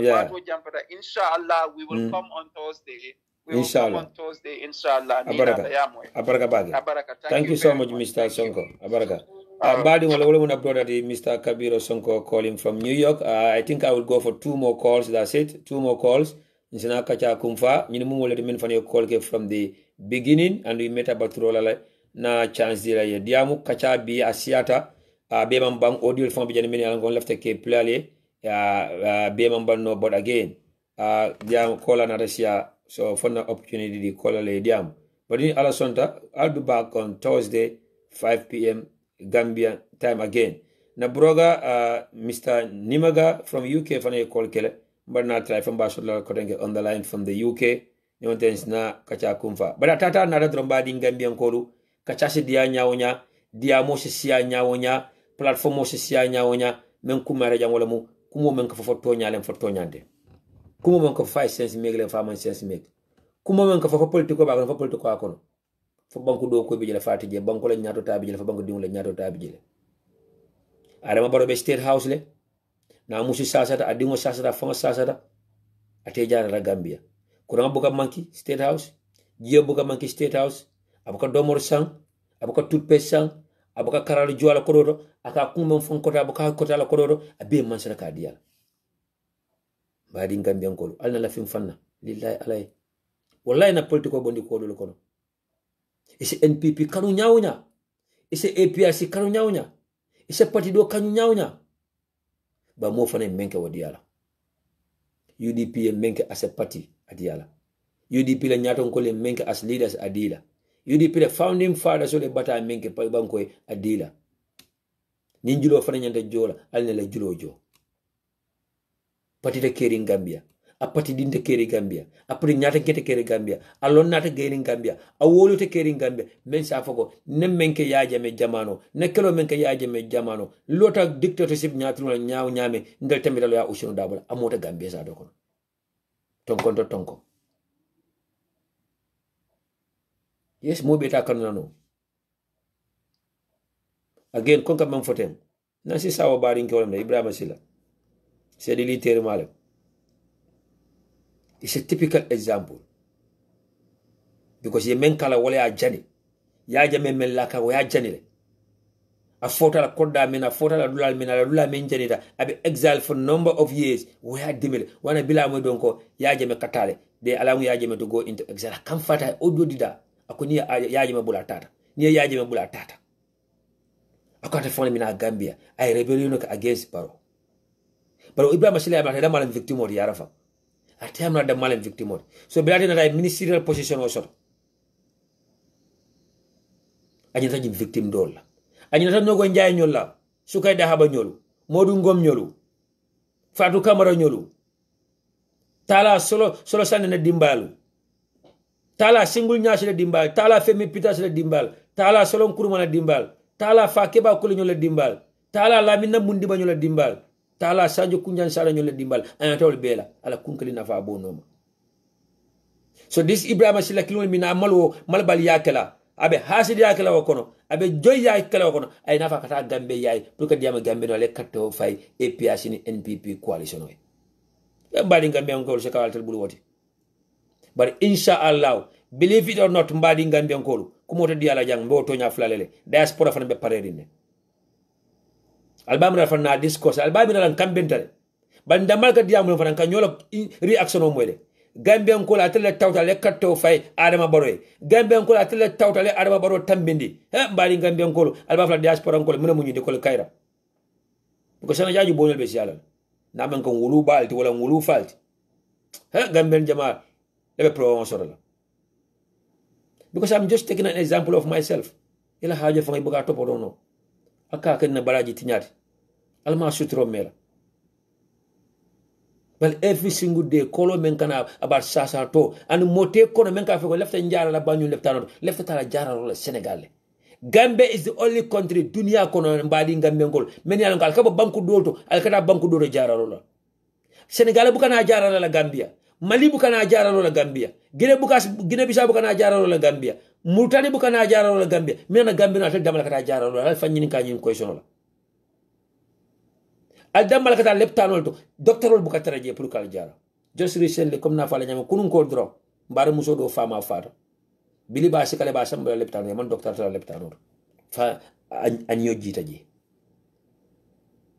Gambia Women's Life Matter al Ibrahima Aladrame konta Gambia la nyininga suta tribe bota leptano te be yelo danila suta tribe posting kala musolbe tingoto yelo man soto musolbe tingoto kura man tra leptano to musolbe tingoto jio man tra leptano to sawo president al namnaje a singolo leptano bal president lula be diamulale be sila kale di dala be internet di dala na connected e garden luna president be diamula ay wululu kala di kala ay wulu mona di kala ay motol di kala na leptano Gambia leptano is out of control. The health system, poor healthcare system is out of control. Di dala no kotenge change sulu entekla fresh e atala musikilo kana atala nene albe bodo ma be tantan lo kosila atala musikilo ka atala nene kotenge e ka fako mbe ko do le di dala ba don to la bilana fombala Gambia ma ko kolyar wa musikilgol min kata maymuna sise dabo nyolati wala kane ka diamali mama kadi bajo wala kane ka diamali ayda ndur maymuna balde ñin bebelum APRC de fankum ya yawle keje fa banda che Gambia but again ñinanda malama banta the only chance abanta Adama Barrow e Gambia ta wafi change seulement ani Senegal yana bankota ya tala mbe sofakan every single day yes nakeba sana ini mbara hera kotanate tanante sukonon kolle e bebe jam yo ini ndo ko kendo be nyola baraka bake alhamdulillah wo betata baraka no community kontondiro ko la lafta diabo min fala mo le dron pour ka faham parce que baro APRC ako diabo be siari mbaki bari mori signil non ning ako to da ngunu la baro ma fa dala fa bakar tombam tiata ma fa dala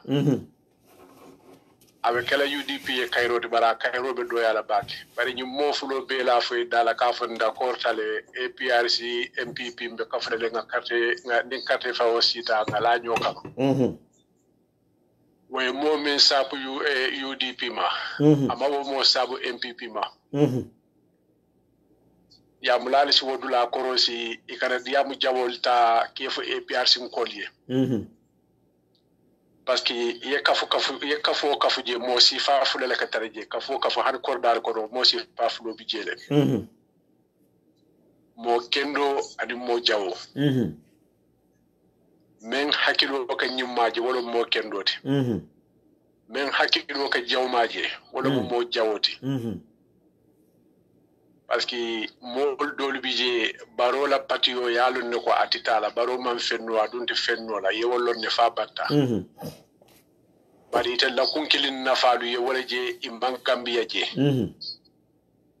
wala atine ko be ide nyolu tromper la wala atine ko be insafutro wala atine de nyolu jamfa bari wo denyo hakili malu wali jamfa jele dum ebe diamo kanne fanan kay tandi mo la ko ñunu yen jamfaale bari jamfa mo dalido minti e fenne dile min bulira jifol kono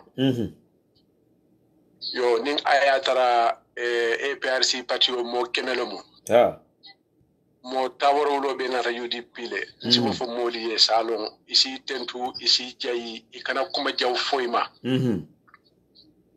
yo nu wadiamo be kedine moruka moyle yo barbutu yefem moy inyanta diamo ko to nyamen inyanta wallon nale bari itebe diamo do fo kambi nin kamfa ko molo mi si do kamfa ndia ya tara UDP na hammo bala watina lawo ça fait mol se hakilo soto akwo kono exactly bari nte Ibrahima de lata nyil nako nyin ko wale sono mo min nati UDP abo sabu MPP mate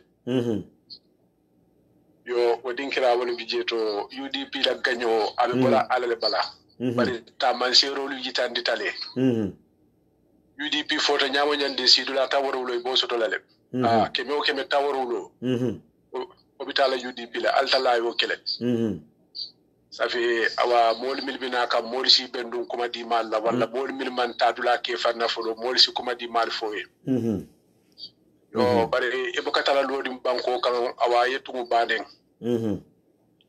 wala e bukatala lodi tun kan ye banko baden tun be lodi banko le kan APRC bang MPP bang UDP bang abe mo Gambia leti Gambia parti wala ma bet yo ça fait une telle pour kanyin dulale fo ngalon hakil mari jejele yo bar bitum aba fo dole ya fa dala dron ya men foto nyale mu diamo be siari ande nin koro warata mol siata mol ka diamo façon be la fo dole be jelo camera fa be di darol la aw katra be tinyaro la dani ta kana diamo la do ben labanta na la jamen kata kabiro sonkati aw dulala fanan kumandi pour ka tan ni mol la APRC as a party what is different from APRC dingol APRC dingol dol beje men yalon ko wol bulo fo nyam nan kolo moma and wala fo sate kono men mum militants solti 90% of them kemo tan kono dem fenke e ma bara jawke e ma kuma jawfo bari patio fo la nyaton kol men kata sojarol tinum men yalon ke fon kuma ni jongla sola ni la nyaton kol fon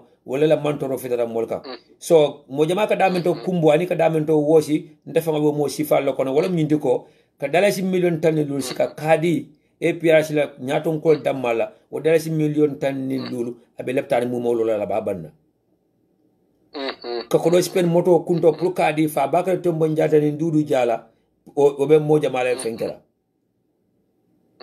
anu kanaka agreement faranta men yalon ko alman tankayta possible lano ba agreement wol be mun na isolate ani men yalon ko APRC mantoro la de telephone kan yi famu victim moldi bolo ko kele ka wala sa tiara silora bal bibe derem pok yanda resign man resign audio fama bi yan mi ko ni jita donc immediately mbole plela dudu jaye memfo mina sabu itel joinda baro ya amanke baro kanoti amanke gambe kanoti bali ko UDP masa kunde malafu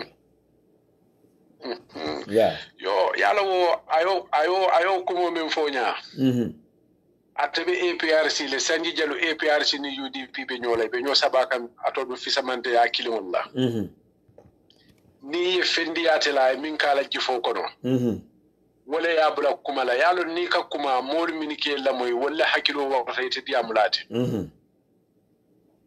parce que ibo katara diamo ke kan ite fanga yela kuma kan be fahamu no min be la moy kan wala ke te fanga fahamu katambitela exactly dudu jata lola ayafa ko ha baro nyinni dintel la wala yatin nambe la baro kam bar faaye kuma kan wala naati yabe min kela sedoti wala yatin nanyum kuma kan tata fabul baro kuma kan yata dudu ja fa wala tinyaawo parce que hakil mal be nyine jela ko hannin aya tara te nyum fo ko ala kuma kono baro ngalo ne ata banko sambano la bari mbe la tele kam parce que malla fi UDP e gaj ha kuma kan man ke dalilati hasidiya kuma kan mo hakili ma be yo jele bar hasidiya fa no belarim fenne kan ate fango kun kiri wala nafa ay min kala jifo ko no exactly ndel be fenni fo kan jambi APRC dumulu hakili ma du forolu wala be kuma jawo fo kan ay telima katambin tellawo yo goto ngeda mawlu tuje yela joyani la hasidiya itandila exactly tel UDP ngolu e kana kuma kan soton tel la karola mi yalon kala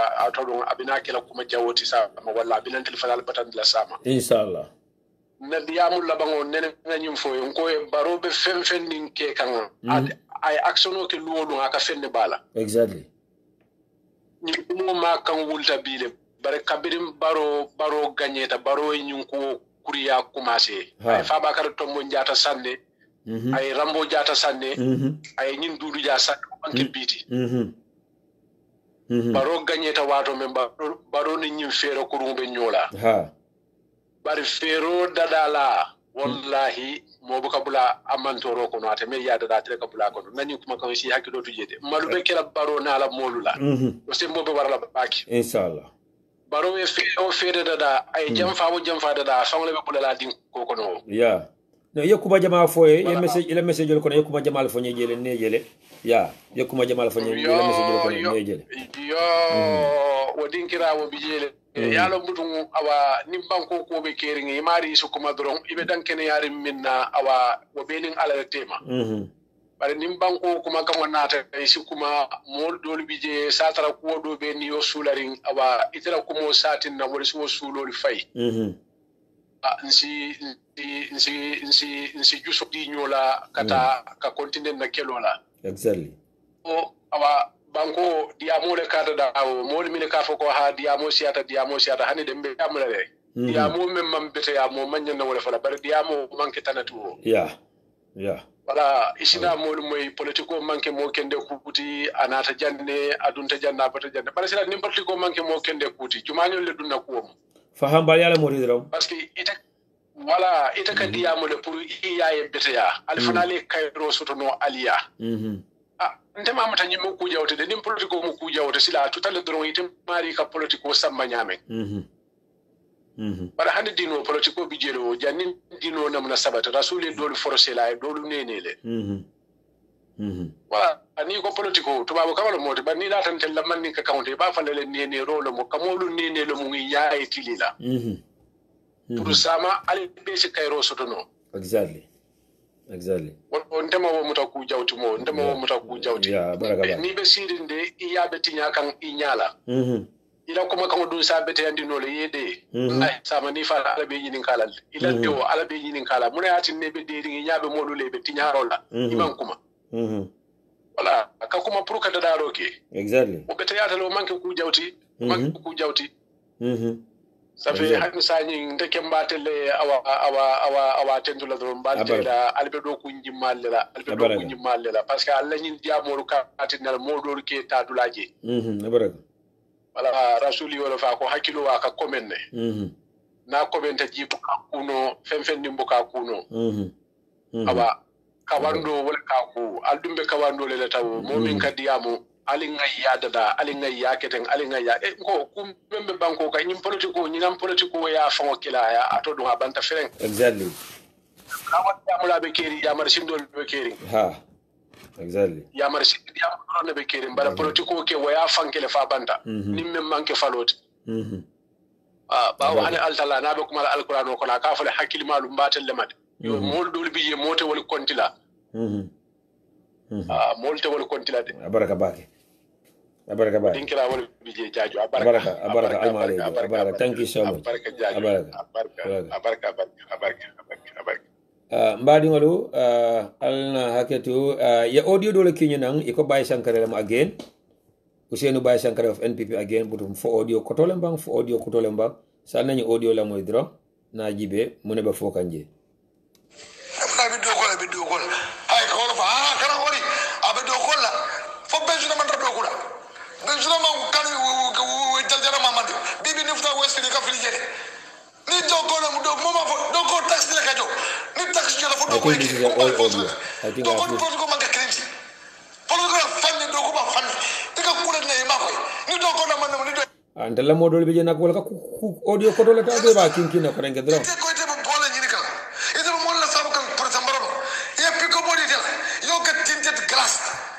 Yeah, I think you all audio. We have listened to that audio before. Let's listen to this Duduja audio. You know that the APRC, the deputy spokesperson, akoy man la fi barola, akoy be ñinki kan ne pour que UDP kele. Faale o kala mutan. Deputy spokesperson.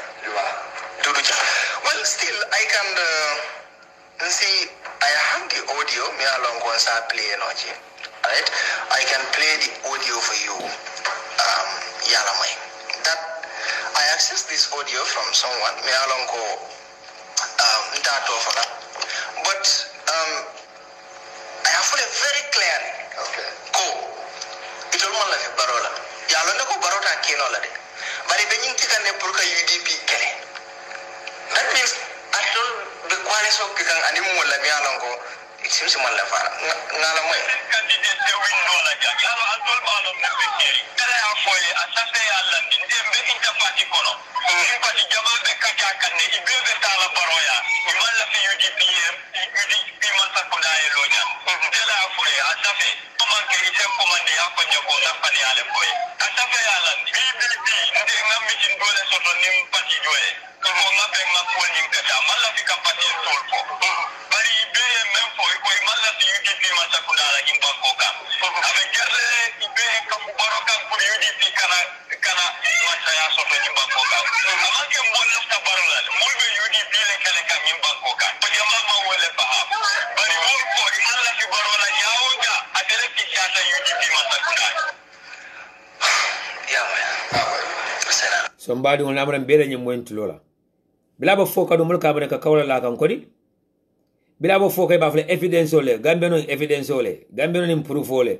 San du jale fa be diam kante. This is the deputy spokesperson of APRC and executive member of the APRC. Nyine kodo mu the president balobulu, nyine APRC ngol try ke convince pour que join with NPP. Nyine ko itelin babili mansala ka diam, nyine ko babili mansala ode dila. Balali ya moy. Iko UDP kelo lebe kere. Mbadi ngame ko jaw ya soro dale. Yara fan jaw ya soro dale. Konnante ya soro dale. Billahi hasidi ya soro dale. So baro fa nyi moy atulo dale. NPP ko le nyi moy atulo dale, but they are birds of the same feather. And they will flock together. Ibe killing 6 and 9 dola muidi. Kadon iko mala fintela. Bali kana anta kana puluka kare kele. Why mbe entertainer. But baro will still entertain them. Because barona la mole min kataka fabu sane nyolti la min tunkara nyol alkali konte nyol siaka jata nyol e ko tele mission mo munete wala UDP le tela ito ko UDP te touch. So this is why even though in mala fitella bale ko UDP Masakunde tano molti wala sabi tata baroka baro have had this the so called 1996 role yenyi moyle Ibrahima Sira nyol Masakunda ko yenyi moyle anu men ka baro fasa yenyi moyle. Pati jumale ko Iban Lefi UDP la bali bita baroyale even though it's a patriot fund they were victims of they were victims of the APRC government. They were brutalized, they were banned and controlled by the APRC regime. PPP bolokono Majanko Samusala NCP bolokono Henry Gomez DP bolokono anu doy fama bejele ibuke sonne toy finte jintemar but doy fana be potino ko men yalango UDP Masakunda tanola modi they will even prefer Baro Masakunda. What have UDP done to these people? What have the leadership of United Democratic Party done to these people? What have we done to these people as militants and members of the United Democratic Party? Alnem fanyini kanyi question ambadi ngambe ko. Nyindro nyanta sabulale gambe dinkendo be katto fa UDP. Nyindro nyanta sabulale responsible gambenol be katto fa UDP. Nyimbe nyanta sabulale for ni gambe dinkontrol your law in solidarity with UDP. Kolikaira the only political party ben budeta yaje mala maralo be kono. Men dingol budeta yaje mala maralo kono.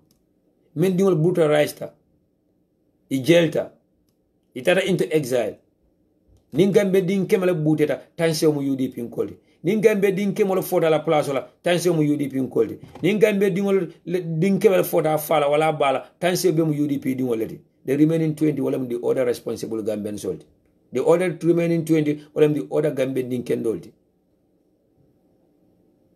Dudu jamu ntuma lo dunda Gambia politique ko fobe UDP la enemy UDP be lo wada men dudu jaman fello ama bulbana marabo ni nyoto para biya tata nata ya jamele atalaka multa from nowhere like a kuti.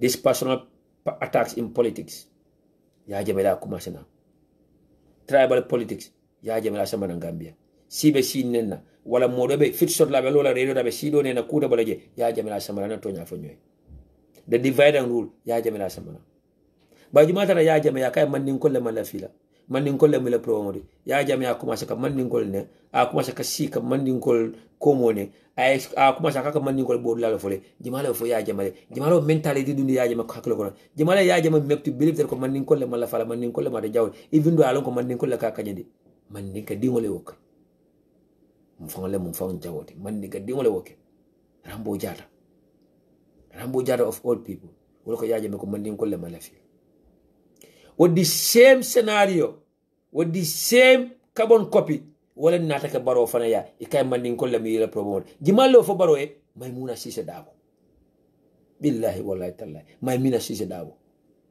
ana Kemal the late Lamin R Dabo ani Dembo by force ani Alkali Conte ani Suntu Touré ikay mandin ko lama la fila wala sabu Dabo ya commencé no ka fa ka mandin ko di aba fla fulo ente mu fulolti abafla sara holonte mu sara hololti imam baba li fana da wakay ko imam kam mandin kodi ila baro te mandin kodi ita origin mu floldi ita baro mu barilati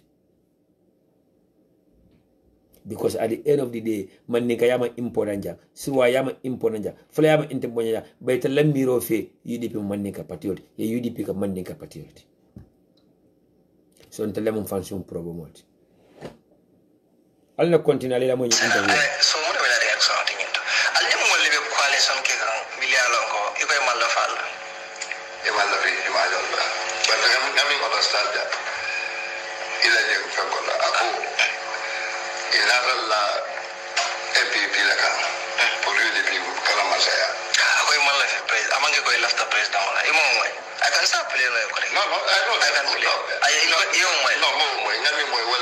I can play, no problem. I have yes. I can still play it for you. I think the video is here. Yes. So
somebody wal jumalam nyinte Undanyang of all people. Undanyang was punished. He was beaten. He was detained. He was tormented by APRC. Nyina muslim ana dingolem. Balala jibe fam nyamantra kan nyawonya. But listen to Undanyang's voice. He's uncomfortable right there. He cannot even respond properly. Amantra in the mood. Abadame no interviews over no right about overall. Abadame nashi yele mono wala banko e farais dunje aba kelal. But at the end of the day, Tonya question la bana. There's no doubt about that. Mini tafal Tonya la bana. Mun jam fale keta, mun moria do kule keta, ani men tara sango santo le jita nyang, ani men jinole yini jinole ka diabu, ani men dunta dinkol ko na finna nan ko denke Tonya la bana. Ali bula il lafta kala mendi ye kodi ali bula continue ke fa wanyar suta 3 ba Tonya wulam wol be labana. So on that note mbadi ngambian ko lu suwokuta bilin 10 o'clock somonda mbeja and it's 4:23 p.m. here.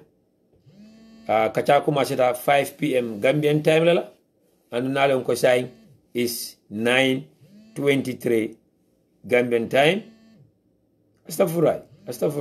Now it's 11:23 Gambian time. So it looks like we've been here for 6 hours period. So mfaneta mkusha inalla and get ready for work. Pulsuto. Mbembita muso kontona, mbenjibe kan all the way from UK, Sajo Adams, Dobali Sonko Jamme, and in twin sisters Adama and our Jamme in Houston, Texas. And that also remind me about Khadijatu Kinte, men be Germany. Be atalamo la ninjibe lal be tentulambar jaila, Madama Suwa, Sister Sukai Job, mfango ma farms kasema, and brother Lamin Sonko, Kijera Black, brother Ismaila Sane, Alaji Jabi, and men come to ko na brother Silla Faba Kira, and brother Ansu Singatenyol, Ausin Jofa, Jufunyoga by Ya Hamina, and men come to ko brother Musa Dramenyol, and Lamorla in Jibera come to ko Kasim Drame, and Mbar Musulman come to ko Binta Damfa Sima Nyowe, Binote Esmbayol, and in men come to ko Kadi Yai Maimuna Njai, Princess Bintu Bama all the way in the Gambia.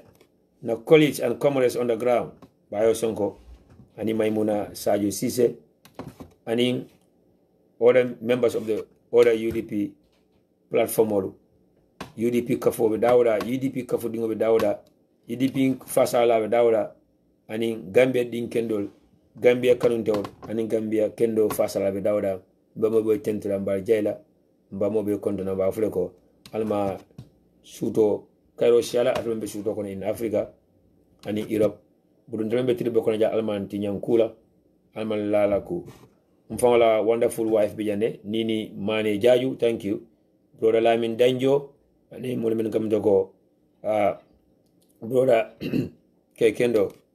So once again alma ale continue kan sawo kenye alma ale continue kan sawo kenye alma ale continue katonya kelela alfasa katonya fasa alfasa alma ale continue ka kito talaning banko jamfantungul tema alma ale continue ka kito talaning Gambe dingol jamfa lal tema ano alma ale continue ka kito tala molning president baro tema mi alan ko ay Gambe nol jamfa ay Gambe nol nimisende ay njawol sawolon dim be duwala fanam men yalan ko wala fata nyin ko nyin kono wala e jihado soto nyin ko nyin kono wala be bolo woni saate ma because of a kilometer Gambe e jade kende soto baliya soto akuo kono alma ale kito tele ni president baro tema ani momo yalan ko ibe jamfa koldo men be Gambia bibe alma baro la masakunda kono ibe NPP la place ol nyaton kayaka ibe fankum yalke ka ila kunkli na fado e bole jibe ka alma ala kana bane hodila ila nyin naful melan ko ba nyinika ani ma nyini silola alma ala kana sawoke e ren naful menda ya soto ani ma soto ani silola ba dole la naful lam ila kayra kuo wala la kontan kuo e wo naful la ko alma ala kana dila because faro la ko lamu banku dingol la ko lamu men be batarin bi wala la ko dum be do ala fana alma ala kontin ka kito tala ni tema suda tili ay continue ke expose ay continue ke wanyar mole ay continue ke ngaybola ni mole banda sutatili kila horomoto. So once again badi Gambian kolu, let's focus, let's stay put, let's make sure that we don't get distracted by any unnecessary thing, anything that is not important. Yes, it's not going to be an easy ride. Yes, it's going to be bumpy on the road, but at the end of the day we're going to make it together at the end of the tunnel. There's no doubt about that. Beduna nyin katte fa kono kayra kono le abe kayra kono le mbe findla kono kayra kono ala woke Gambele anu ala be konna ko Gambele. But there's no doubt fanan ko ala be continue le fanan kan jonga nyola anu alma ala continue kan be jonga nyola ibe fintele e koytele e situyatele e jamba keretele e do zimare pati jumaldo alma ala continue kan be jo nganiola na parti lila min kada his excellency di lawyer Useno Dabo bela finga la president yala bela finga continue ka parti yo nyato ngaya be duwala alma alayatu nyato alma mendi la nyato alma sula jade kendela a strange la fo nadun December kono a taraje ala dimbal men fana lota fe suta tili min katala musolti ana dingol they went through everything ani kuya asino balia anendro ani adoya alma be fana si fo ya ba Useno la presse ya nyin kala muta UDP dingol bila santo fa duma momo la nafulo ka dunje momo le batari nga kodo momo le sino bala soto kono alma ale be jonga niola na do nyin kono kayra kono men yalan ko tate ma kala muta alma ni so e fite mela kabro kono alma ni so e fite mela kabro kono kila hormor. So once again nin ko mo fara jam mandiya albesa haketu wala ñina men na family member to fa jam mandiya isa haketu ñi me faje na ko mo kan je haketu. We will never come personal, we will never go personal. And kachabe fola jabe kala kuruoni bunyala kono, but at the end of the day we're gonna speak the language of the day. Membe kerimba fola wala nyama abe lari nyama fola wala nyama ndemo nyako na jibela nda silala mola wala wata diala. So we will never compromise on that. Ninto nyanyara I don't care jimalbe jiberola, I don't care nyinji malbe kukili, but ni ila family me involvement kono mba fulale baro man sakundala advice lo ibe manya mena gambe mba fulale ibe fia mena gambe mba fulale ibe jeno mena gambe mba fulale ibe tulu mena gambe mba fulale ibe nafulo men kasal kay ba dika musolla ibe dika prostitute la ibe chaga ya e promote kan gambia mba fulale baro na la man sakundala moli la advice ibe kodol men spend kan kondo mol kono akodo enta spend dula dolto mba fulale ye general bal kodol menna ibe spend kan kondo mol kono mba fulale ye Sénégal bali kodo menna e ba spend ka individual so la pro joni te la poto de mba fulale ye Sénégal bali kodo menna e be motol sannale ba puntum pantanda mba fulale na jada kunda bunda ye bali kodo menna ye bali nafrol menna e te lake talti mañol be nyinila bunjangal be lola modo nyimala bonila mba fulale andum baro fam as the president ay tiñaro menke alañi sanji du lokon mba fulale ay men tiña yaaje ma matiña sanji monim fula ay men kasara yaaje ma kasara sanji monim fula ay men suña yaaje ma suña sanji monim fula ay tapal yani nakare menke yaaje ma ke sanji monim fula mbakale ay menke wala wosta yaaje med anu gamen ala wula dal tawsidi way men ko buka diam al be diamu silam men ko ibuka diam al diam ala wuli na bo siri ngale ajele sojer kema woro sojer mo ni lulu baro lafta wala bonan Senegal yana na Gambia yaata makoy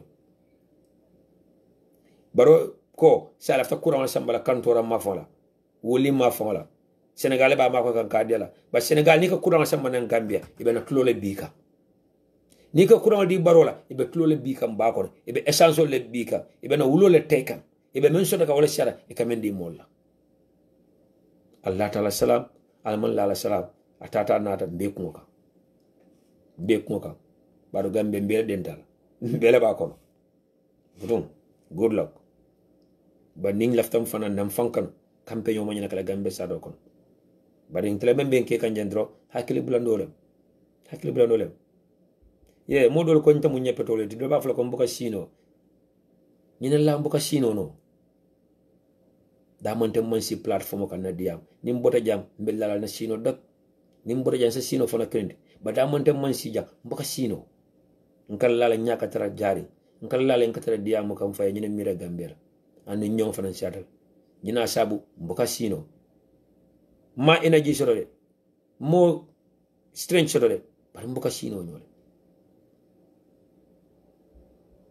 kunun tena lengo 2 pm la mbota jantata do ko la 2 pm tribulo na double sifleke njita talato somanda 7 o'clock in the morning nara na bungo kono 10 o'clock somanda na programme ko commencé an ka be mbesiri njuwoka. And it's already 4:32 p.m. here. 10 p.m. suto, I have to go to work again. Then mbe wula mbe nkula fambe kul bekela mbe mensino la ratembela 4 hours la. It's not that because I'm strong. It's not because I have the energy. It's not because I don't have job. It's not because mambala fa sura mfai mbokano la nyina la pluka sino nyina mira membe keri Gambia. So Gambia nyanta kakisa. Gambia nyata ka rescue. Let's join in. Let's join hands together and buy in Gambian Koro. So to remember underground, Nina Sotala, let's join hands together. Less than 90 days. 90 days bata. Naota. 90 years kolea alnata. 90 years konko alnata. 90 years jihadu alnata. Nana sanji lulda hasoro. Nana sanji tanda hasoro. Badala si wuli luli puli yala katta wodi. Moto ya sabu yala katta wodi. Koda sabu ya katta wodi. Nimbaro sita dra ina bulo ta ala nyoka ako APR sin ko le sa ale banko samba dia dale nyame wala ko Senegal le ko nkanye dale ko reng da yin sanji lo ban men dia dale yake amman ku to tala adaji ko tala to nyaay fodro ni ko kan ne salam ni ko ma respect salam bada menke mbolo foka. So on that note, ala barka baki, good night for some Aramisanala 5 p.m. Gambian time, inshallah. Allah baraka.